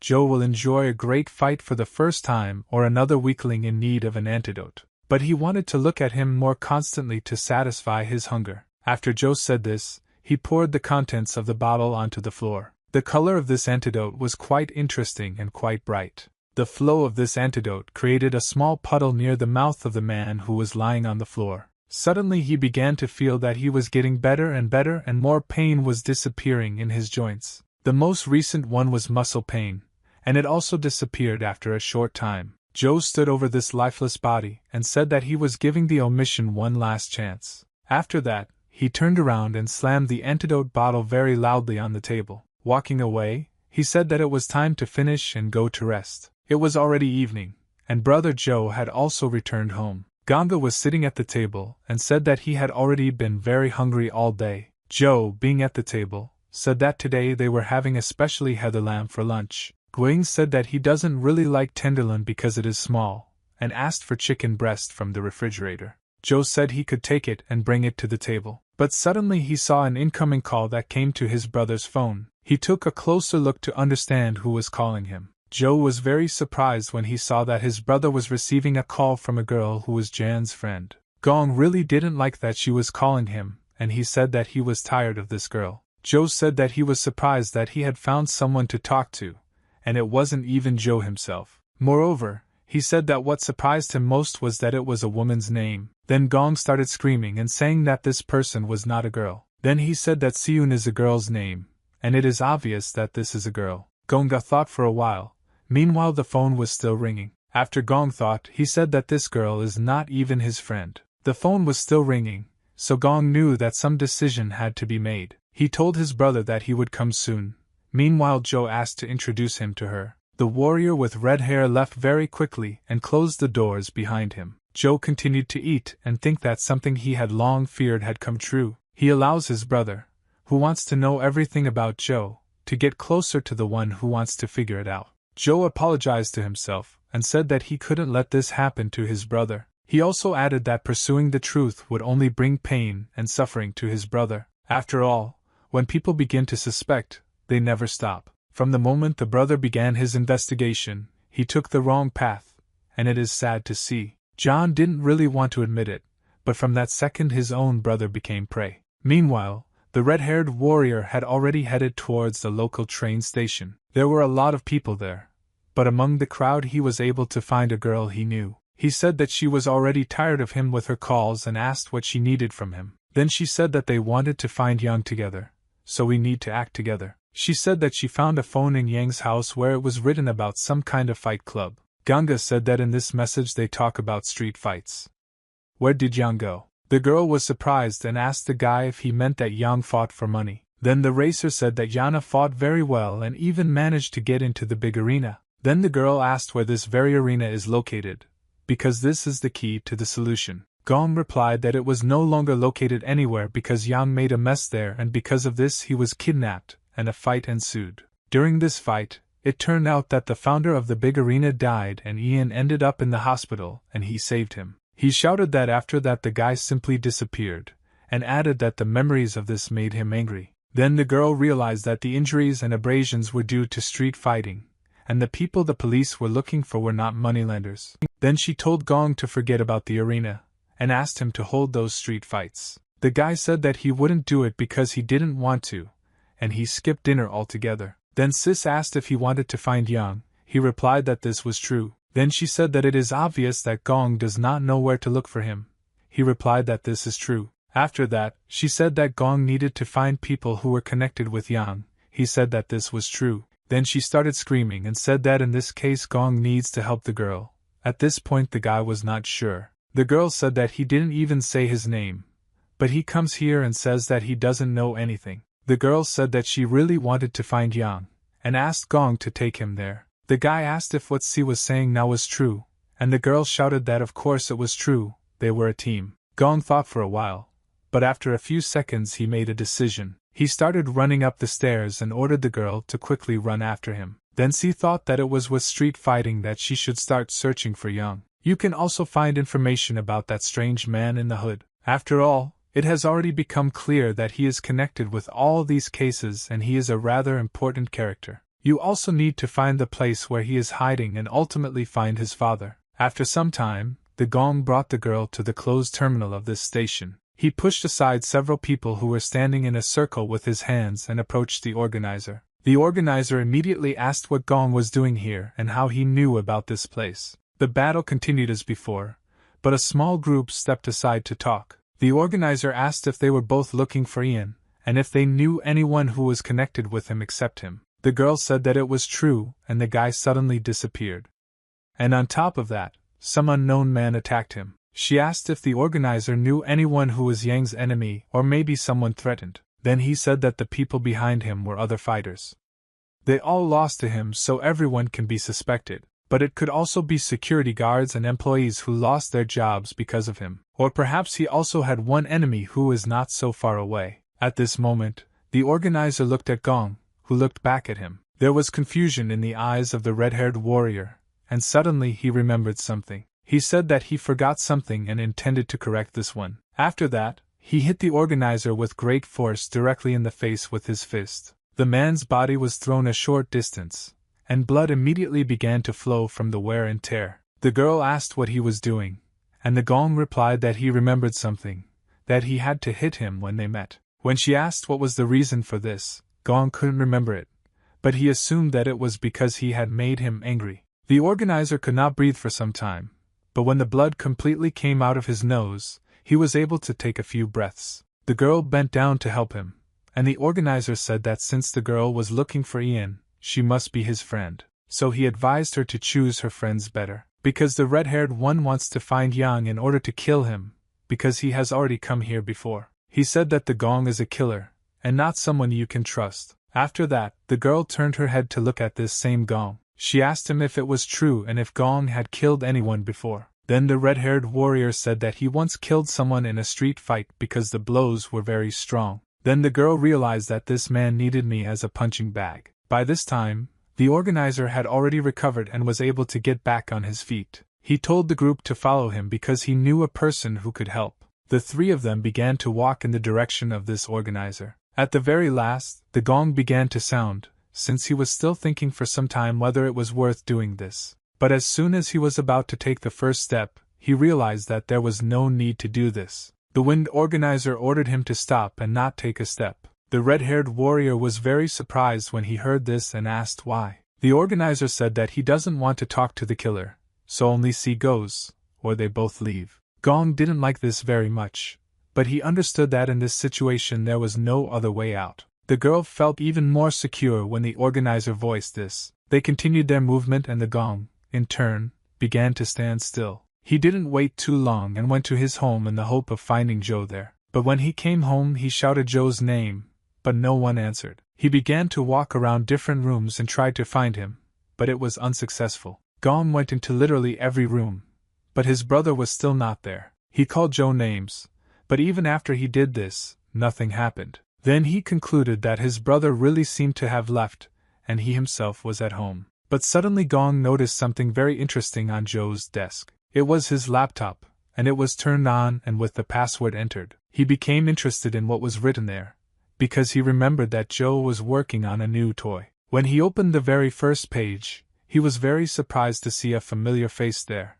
It was a directory of zombie fight participants, and on the first page was information about Yang. Gong didn't understand why information about who he was looking for appeared here. Very soon the realization came to him that all this time this guy was the toy. He began to remember the moment when he came home and noticed that Joe had come home early from work. Then his brother said that he saw an interesting guy. And when Gong came to the security guard of the organization, he asked what the guy's name was. He was told that his name was Yen, and this was well etched in the head of the red-haired warrior. He realized that this was the same arena, and he could have guessed this before. The brother also realized that Joe had seen in the stories that the seller of one of the players had died. The day the gong saved Yang's life was the same day the events he remembered happened. The owner of the arena was also one of the sellers with whom the deal was cancelled. Then Gong realized that all this time his brother had been lying to him, and was hiding a lot. But he was very interested to find out who was the seller that Ian was able to sell. He moved his mouse a few centimeters to open a new tab,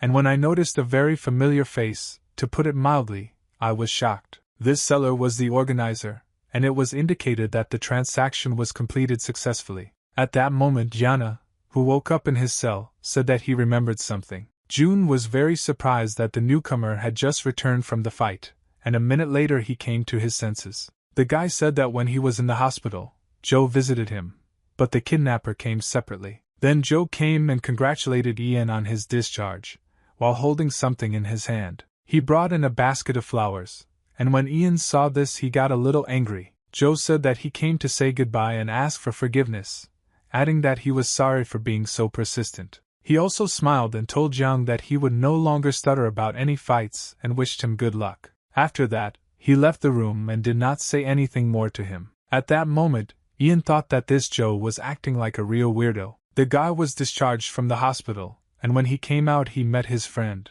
He saw his car from afar, and was surprised that he came at all. It was the organizer, and he invited Yang to drive him home in his car. At first the guy didn't understand what this proposal was for, but in the end he agreed to it. He got into the car and they set off on the path that Ian himself had appointed. The guy asked how the organizer knew that he was in the hospital, but he answered that he told everything even though he was still in prison. He also said that Cheon showed up at Yang's house yesterday because the organizer told him that the guy was in danger. At that moment, Yang remembered the moment when Ko ordered him to run away from here. Yang asked the organizer how Chol knew his address because he didn't tell him anyone. The organizer said that during all this time he had found out a lot of information about Yang. This alarmed the guy a little.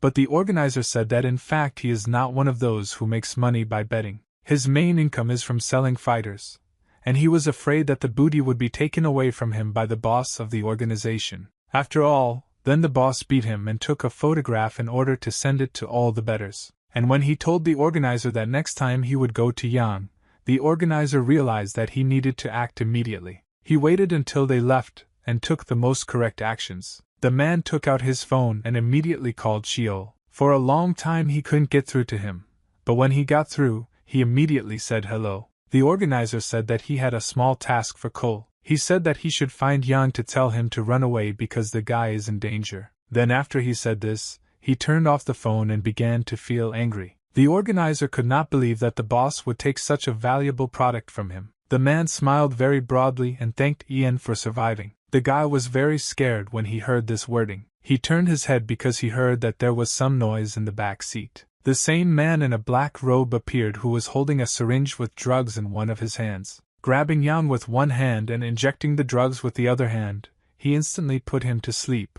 All that the guy managed to see for the last time was how the organizer called someone. He told Joe that now he could transfer money to him, because the task was completed. Yang's eyes immediately began to darken, and he saw only memories in front of him. Especially the moment when the organizer told Chul that she and Yang would come separately later. And when they sat down in the seats that were right next to Joe. It was at that moment that Joe began to closely observe the man who was sitting next to him. The organizer glanced at him so that he could understand who the product was. But even without these gestures, Joe already realized that he was quite interested. When they went out to talk, Joe told the organizer that he was interested in seeing Yana in battle. Meanwhile, the girl walked with the organizer who told her that the man knew Yang very closely, and also valued him very much. He opened the doors and said that she meant a meeting with this man, and he was already here. Joe sat at the table and said that he was very glad that Seun came here. Then the girl asked who he was, since she didn't understand yet. Brother Joe, meanwhile, went crazy. He ran down the street and shouted his name constantly. In addition, he ran along the roadway and ordered him not to dare take what belonged to him. The organizer brought a couple of cups of warming drink while Joe and the girl sat down at the table. Joe said that he heard that the girl was looking for Ian. He introduced himself, after which the girl did so and they shook hands. Then she remembered that Joe was the person who supported her to the university to see Jan. She began to bombard him with questions, asking about what happened to Ian and where he went. She also wondered if Joe knew that he fought in street fights, and what the relationship was between them. After that, she asked when he last saw Yang, and why his discharge from the hospital coincided with the day of his disappearance. Then Joe smiled and said that this was quite a lot of questions. The girl began to apologize for putting so much pressure on a stranger. Well, then Joe said that everything was all right for a man whose heart was pounding so wildly. He also added that the girl had already learned so much, even about secret street fights. Joe himself found it strange, and he said that there was no warmth between the two of them. But nevertheless, she was very desperately looking for Yang. He asked why this was happening. The girl became quiet for a while, as she needed to think a little. She just said that they are friends, so this is a motive for helping each other. Joe didn't really believe these words, and asked if this was the only reason for searching for his friend. He took a sip of his drink and said that perhaps the reason was not only to find Yang, but also to find his father. The girl was surprised when she heard Joe say this, because this information is quite secret. But then Joe added that the girl was investigating these related cases because she wanted to get her father acquitted of murder. After that, the girl got up from the table because after such an exact phrase it was already difficult to listen to this. And now she asked us what Joe just said. Joe said that he was just thinking out loud and throwing out different options. He evoked on his face a rather absurd emotion that should have brought surprise. The girl didn't understand how this guy knew everything about her plans. She came to the realization that he was somehow connected with that man in black. Looking at the organizer, she thought that this guy was also somehow tied up.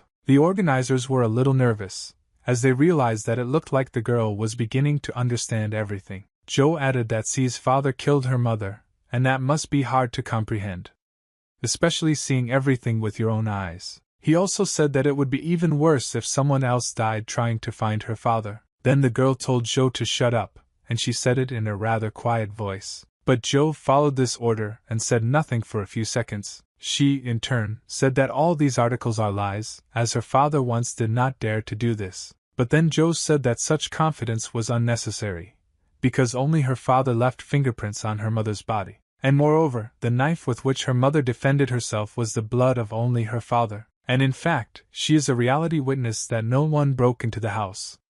After all, she herself personally opened the apartment door. The girl started screaming, asking Joe how he knew all this. She said that the man himself understands that this whole story is made up, and that psychopath killed her mother, just like Ian tried to fake his father's suicide. Then Joe said that it looked like he would have to spend more time, because that day he was near the university, and his attention was focused only on Young. He was surprised to learn that they lived in the same house, but I couldn't think that the two of them were friends. Moreover, he could not even imagine in his head that she would ever talk to his father. If Joe had paid a little more attention, the girl wouldn't have become the psychopath's next target. I still didn't understand what Joe was talking about now, but she tried very hard to understand. Joe raised his eyes and looked straight into C's soul and said that when the girl began the investigation, she signed the death warrant. Next, he said that he called the girl here to say that the pointless investigation needed to be completed. This must be done for the reason that if she continues,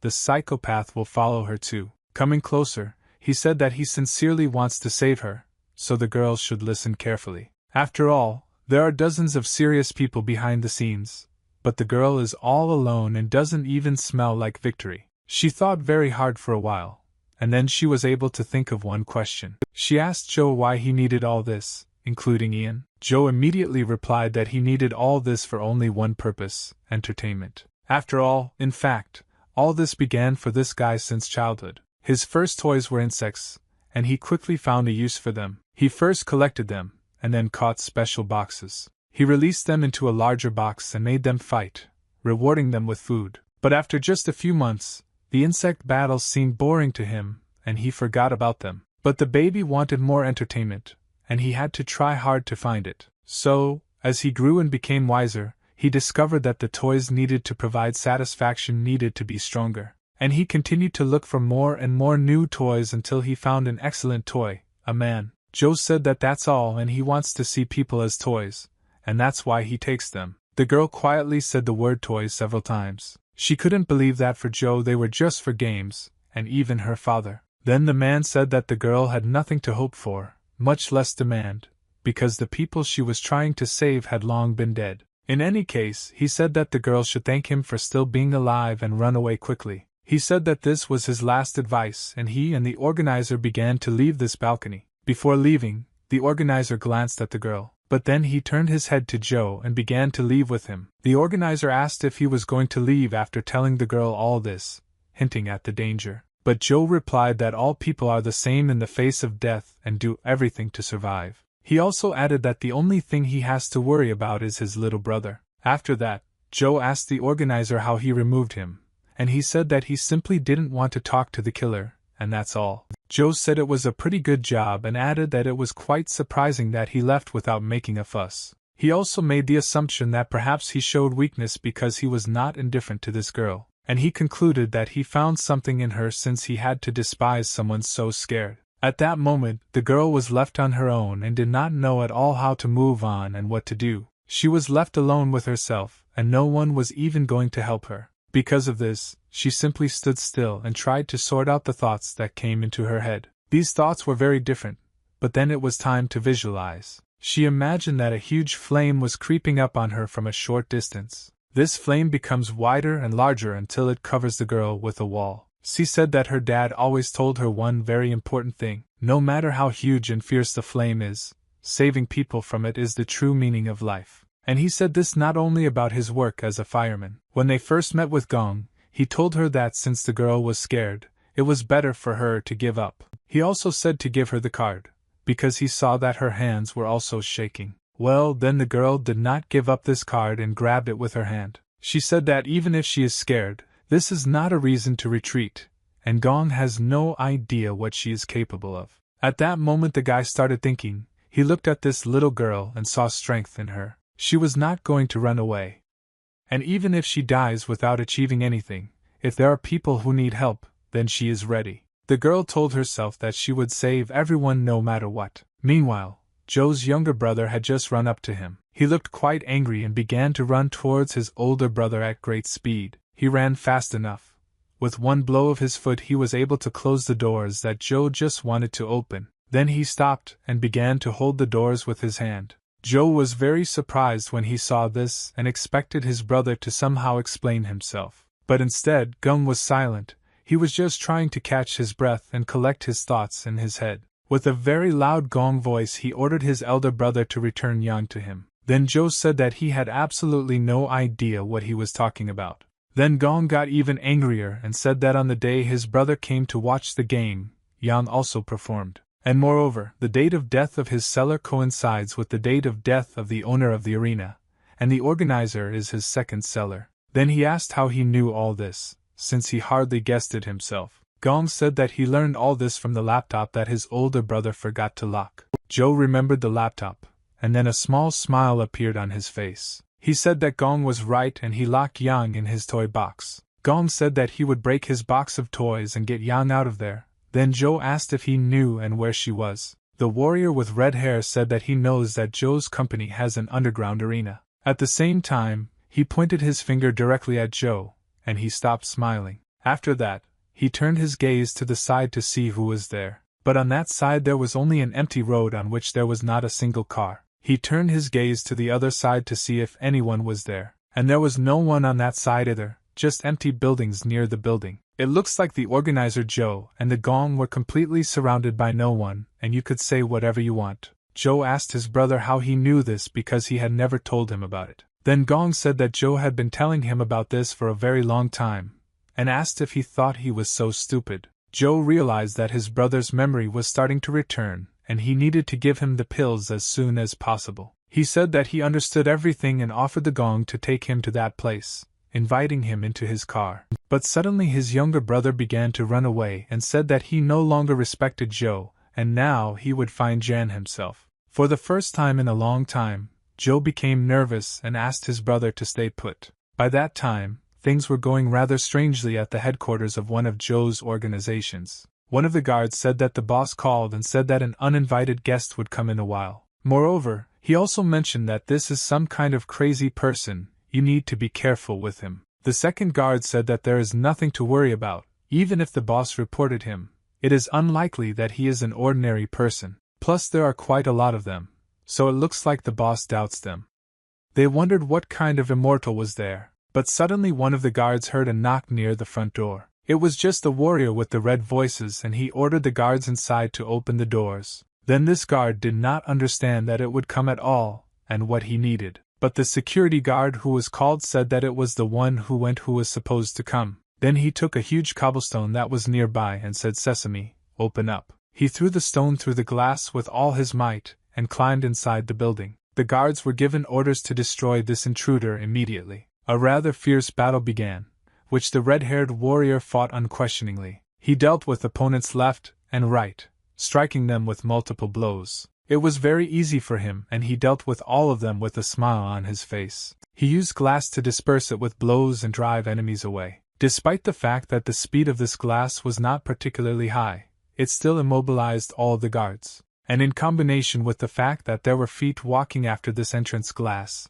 it was generally fatal. Then the guard ordered everyone to step back and said that they would simply surround him and finish him off. The guards did just that.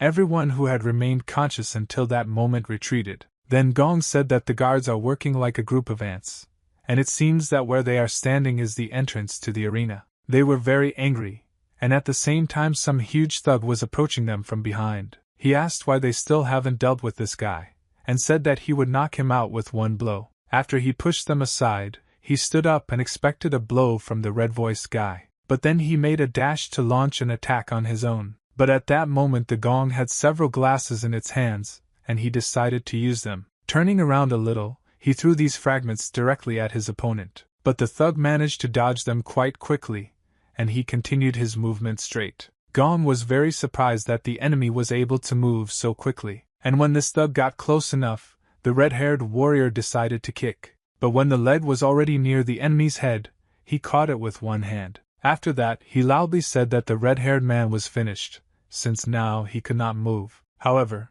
instead of trying to break free, Gong, on the contrary, relaxed the only leg that was holding him, and he strained the leg that was behind the back of the bull's head very strongly. He then pushed off the ground with his hand and pulled his body up using the support on his enemy's neck. Thanks to this, he was able to climb directly onto the enemy, and now he had a very good opportunity for an elbow strike right in his face. And so he did, delivered a very strong blow directly to the nose. Because of this, several arteries broke at once and blood began to flow in different directions. At this moment, Gong was laughing. He looked like a real mad fighter. The organizer who stood next to Joe said that no matter how cool his brother was, it was obvious that the security would stop him. He also added that Gong was just an ordinary person, but Joe said that this was not entirely true. Since childhood, his brother achieved everything on his own and was generally an independent child. In the eyes of everyone, he was not a man, but a real prodigy and genius. If some people needed years to reach and achieve their goal, then it would take him only a few days. But after undergoing brain surgery, his talents suddenly disappeared. His parents abandoned him, and 10 years later, one day, while sorting out toys, Joe noticed him. He saw his younger brother throwing opponents left and right with just one hand. When he saw this, he was very surprised, because when he was little, he did not have such talents. Reuniting with my brother whom Joe hasn't seen in 10 years. When he saw him, he realized that it was the devil in front of him. Without a coach, he was able to reveal his other talent without much effort. It was the devil's talent, and Joe was very scared when he saw it live. Meanwhile, the gong that was located at the organization's headquarters was very frightening to all the guards that were there. Being on the neck of the strongest of them, he invited them to attack all together. When the guards looked at the face of their leader, they realized that this was a lost cause. Then Gong fell along with the body of this big guy, and was not going to sit still. He pushed away from the place where he was standing and rushed straight into the crowd of guards. Throwing them in different directions, he ran up to the very last one in this line. When he got close enough to him, he asked him for a stone or scissors. Without waiting for any answer, he hit him with all his strength with his fist right in the nose. Then he moved to another enemy who did not even understand what had happened. He took him by the hand and pulled him closer to him. This red-haired warrior easily dealt with all opponents and often threw them at others. During all this he smiled, because by injuring others he brought himself pleasure. Why did he start running down the corridor right past all these guards? They did not understand what kind of devil this was and how he could be so fast. But suddenly he stopped down the corridor, and all the guards tensed. When he turned his head he said that now it was everyone else's turn. This phrase greatly confused all the guards who were behind him. The red-haired warrior said that now he will solve everything with just one preset. He began to move so quickly that in half a second he was already near the very last guard. He quite easily managed to strike him with a very strong blow with his heel, right in the forehead. Such a blow sent the man flying a couple of meters away, and while he was in flight, Gong even managed to swear at him. Within a few seconds, the red-haired warrior dealt with all the guards who were on the first floor. He raised one of those who was conscious and said that he was confused in this labyrinth, and ordered him to show him where the elevator was. Then this man pointed his hand at one of the elevators and said that it was the third one that needed to be used. Gong became very interested when he realized that he finally knew where the entrance was. The Yakuza at that moment was tied to a chair and did not understand why he was still sitting here consciously. He suddenly vomited blood and realized that the warden was standing in front of him. Then this grandfather suddenly stuffed more pills into him and stopped his vomiting with his hand. He added that the third round was lost, and now Sandu's game is over. Meanwhile, people were already waiting for the battle to finally begin in the arena. The two guests talked to each other about the fact that one of the rivals would already have an overdose during the trip. Well, they also understood that there would be a mercenary against him, and he had never lost. Therefore, one of the guests said that there is no need to rush to conclusions, because it is not clear who will be torn apart. Meanwhile, the warden had already placed Sandu's body on the elevator and was preparing to lift it. He pressed the lever, and the elevator slowly began to rise upward. The grandfather also added that he no longer needs to pray for the Yakuza. The elevator began to rise higher and higher,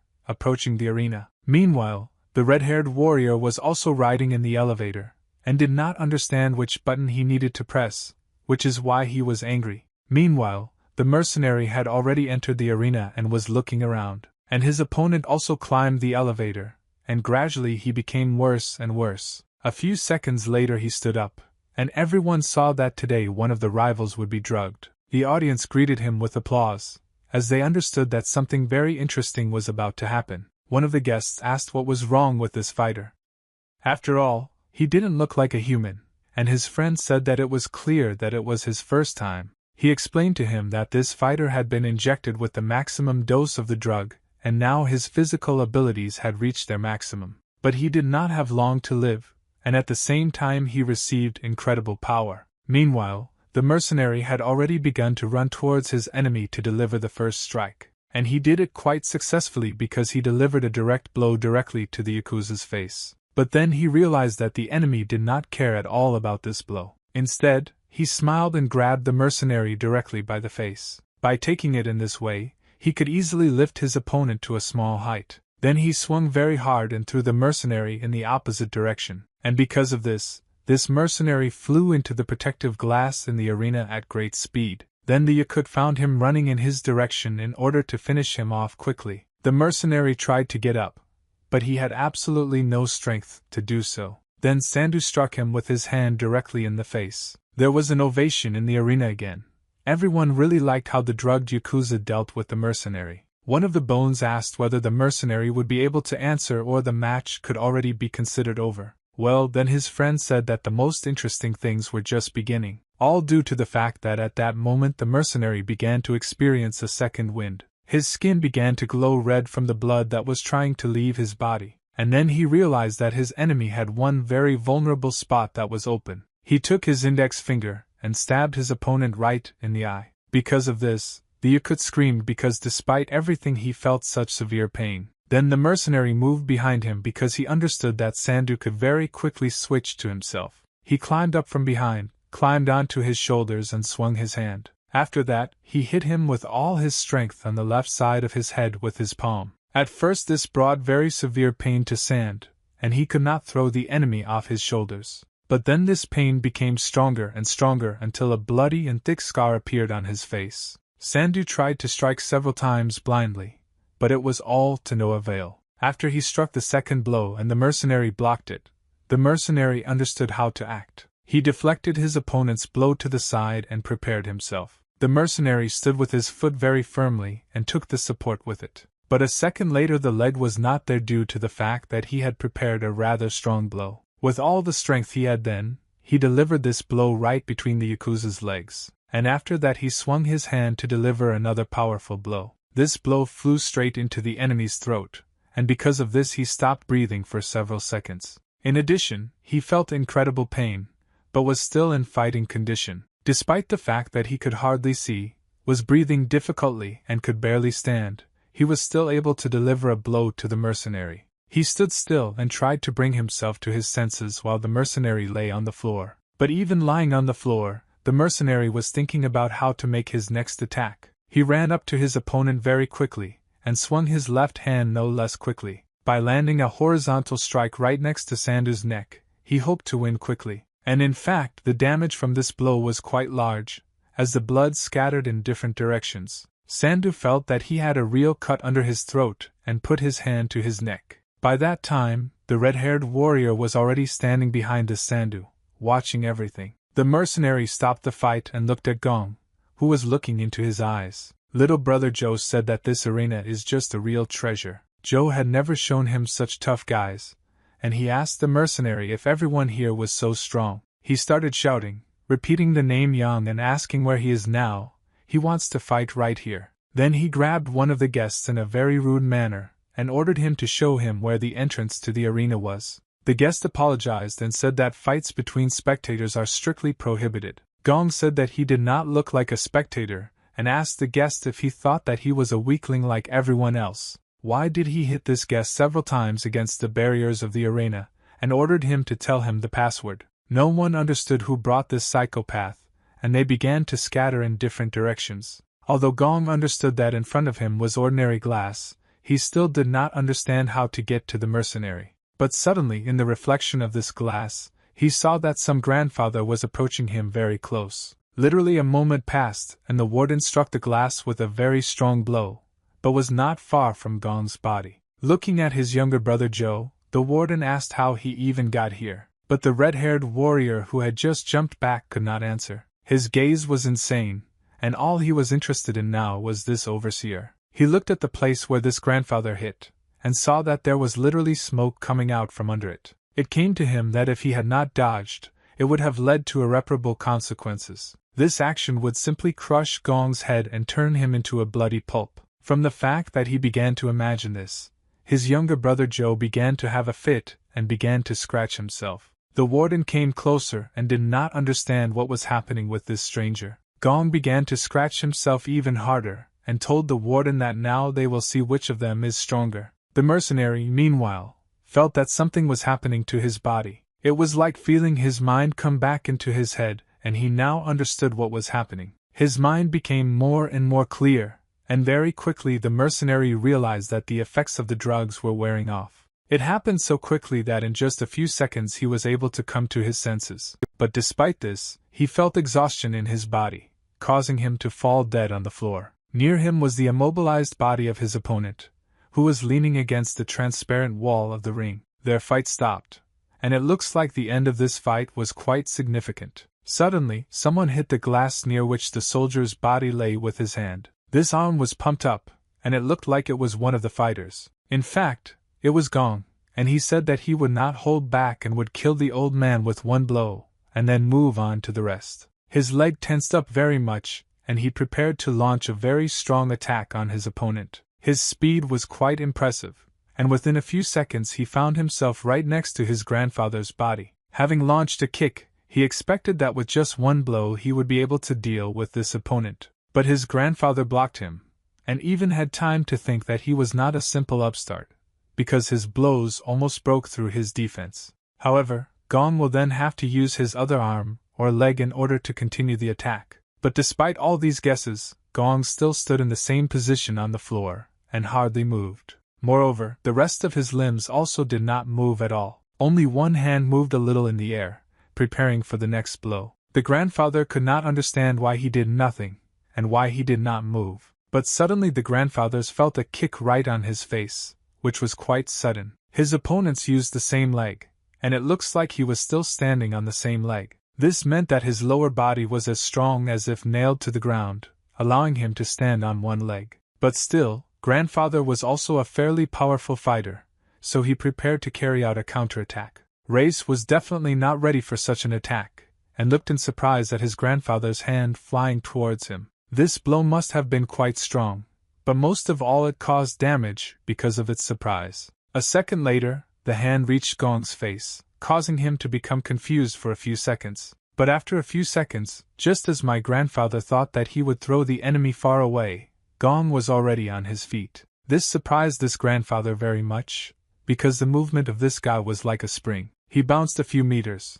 and quickly managed to land on the ground without taking damage. Ganga said that his opponent is quite good, since he has such endurance at such an age. But he didn't wait very long, and pushed off from the place where he landed in order to attack again. He bounced away from where she stood after landing, and prepared to strike again. As soon as he landed, he immediately jumped up to hit his grandfather right in the chin with his knee. But the grandfather did not lose consciousness, but, on the contrary, prepared to strike the enemy's unprepared side. A moment, and the grandfather threw the enemy away from him a meter. Gong started screaming about why grandfather was spanking him with his palm, as if he were some kind of midge. He said that his grandfather was disappointing him, and he began to ask if he even wanted to fight. The red-haired warrior realized that his grandfather's first blow could have been crazy. And now he is slower, but at the same time does not evade attacks. It's like hitting a wall. Moreover, given the height and weight of this grandfather, the attacks were too fast. It was boring to tinker with my grandfather for too long for the sake of some kind of victory. While he was thinking about this grandfather already noticed that his marriage was a short distance away, and realized that he needed to act. He pushed away from the place where he had been standing all this time, and at high speed prepared to strike. Gong could not understand that this could really happen now, and a second later the enemy's hand was already near his face. Another blow, but the Gong didn't even fall to the floor. After all, he managed to slow down quite quickly. Moreover, blood began to flow from his nose, which fell in small droplets onto the floor. It was that attack again, just not showing true strength to his opponent. The guy began to itch again, and the grandfather, meanwhile, did not understand how, after such an attack, he even managed to get up. But he also realized that he needed to end this, since he would have already come to his senses when going to the ring. He prepared to push off from the ground again, and prepared to develop greater speed. Pushing off from the ground, he transferred enormous acceleration to his body and flew towards the enemy. Hitting him again with his hand, he said that Gong seemed to deliberately jump up to distribute the momentum throughout his body. But it looks like this time the guy won't be able to do it. But Gong hasn't yet figured out how. He tried to find the reason why grandfather said this so confidently, and very quickly felt it. To do this, all he had to do was look into his eyes and see what was happening under his feet. Dita deliberately stepped on his foot so that Gong could not jump away. The grandfather dealt a very strong blow, simultaneously stabbing the enemy into the floor. Smoke was coming from the limbs of this red-haired warrior, and the grandfather of course noticed it. Well, he also didn't understand how he defended himself, and was able to make a decision so quickly. After all, his attack cannot be dispelled by any defensive stance, and now it seems that this is exactly what happened. Through the enemy's hand, Gong began to shout something, but the grandfather did not hear what exactly it was. He loosened his grip a little and tried to hear what this upstart was screaming there. Ganga grabbed the enemy by the fingers and ordered him not to touch his head, because he did not want to have another operation. He managed to free himself from grandfather's grip and jumped some distance away from him. Now he was at a safe distance, and had the strength to carry out a counterattack. Inflicting blows one after another, the grandfather slowly retreated, standing parallel to the defensive stance. During one of the attacks, Dida suddenly grabbed his opponent's arm in order to twist it and deliver more blows. He twisted Gong's limb, but this time he forgot to step on his foot, thereby immobilizing him. And this was quite a significant mistake. The video guy easily spun around his axis. Moreover, the movement was so fast that he didn't even have time to see how quickly the guy was moving. In his final pose, he took the support with his hand, and his grandfather held him by the other hand. And now he had a direct path to delivering another powerful blow straight to the face. This he did, and the grandfather moved a few steps away from the battlefield, due to the fact that he almost lost consciousness. But more than that, Gong was afraid that after such a powerful attack he did not even fall to the ground, but was still standing on his feet. Having made a sweep, he tried to disturb the enemy's center of gravity, but it seemed that this did not produce results. Even so, he managed to quickly change his stance and stabilize his center of gravity. His legs were incredibly powerful. His upper body had a sense of balance.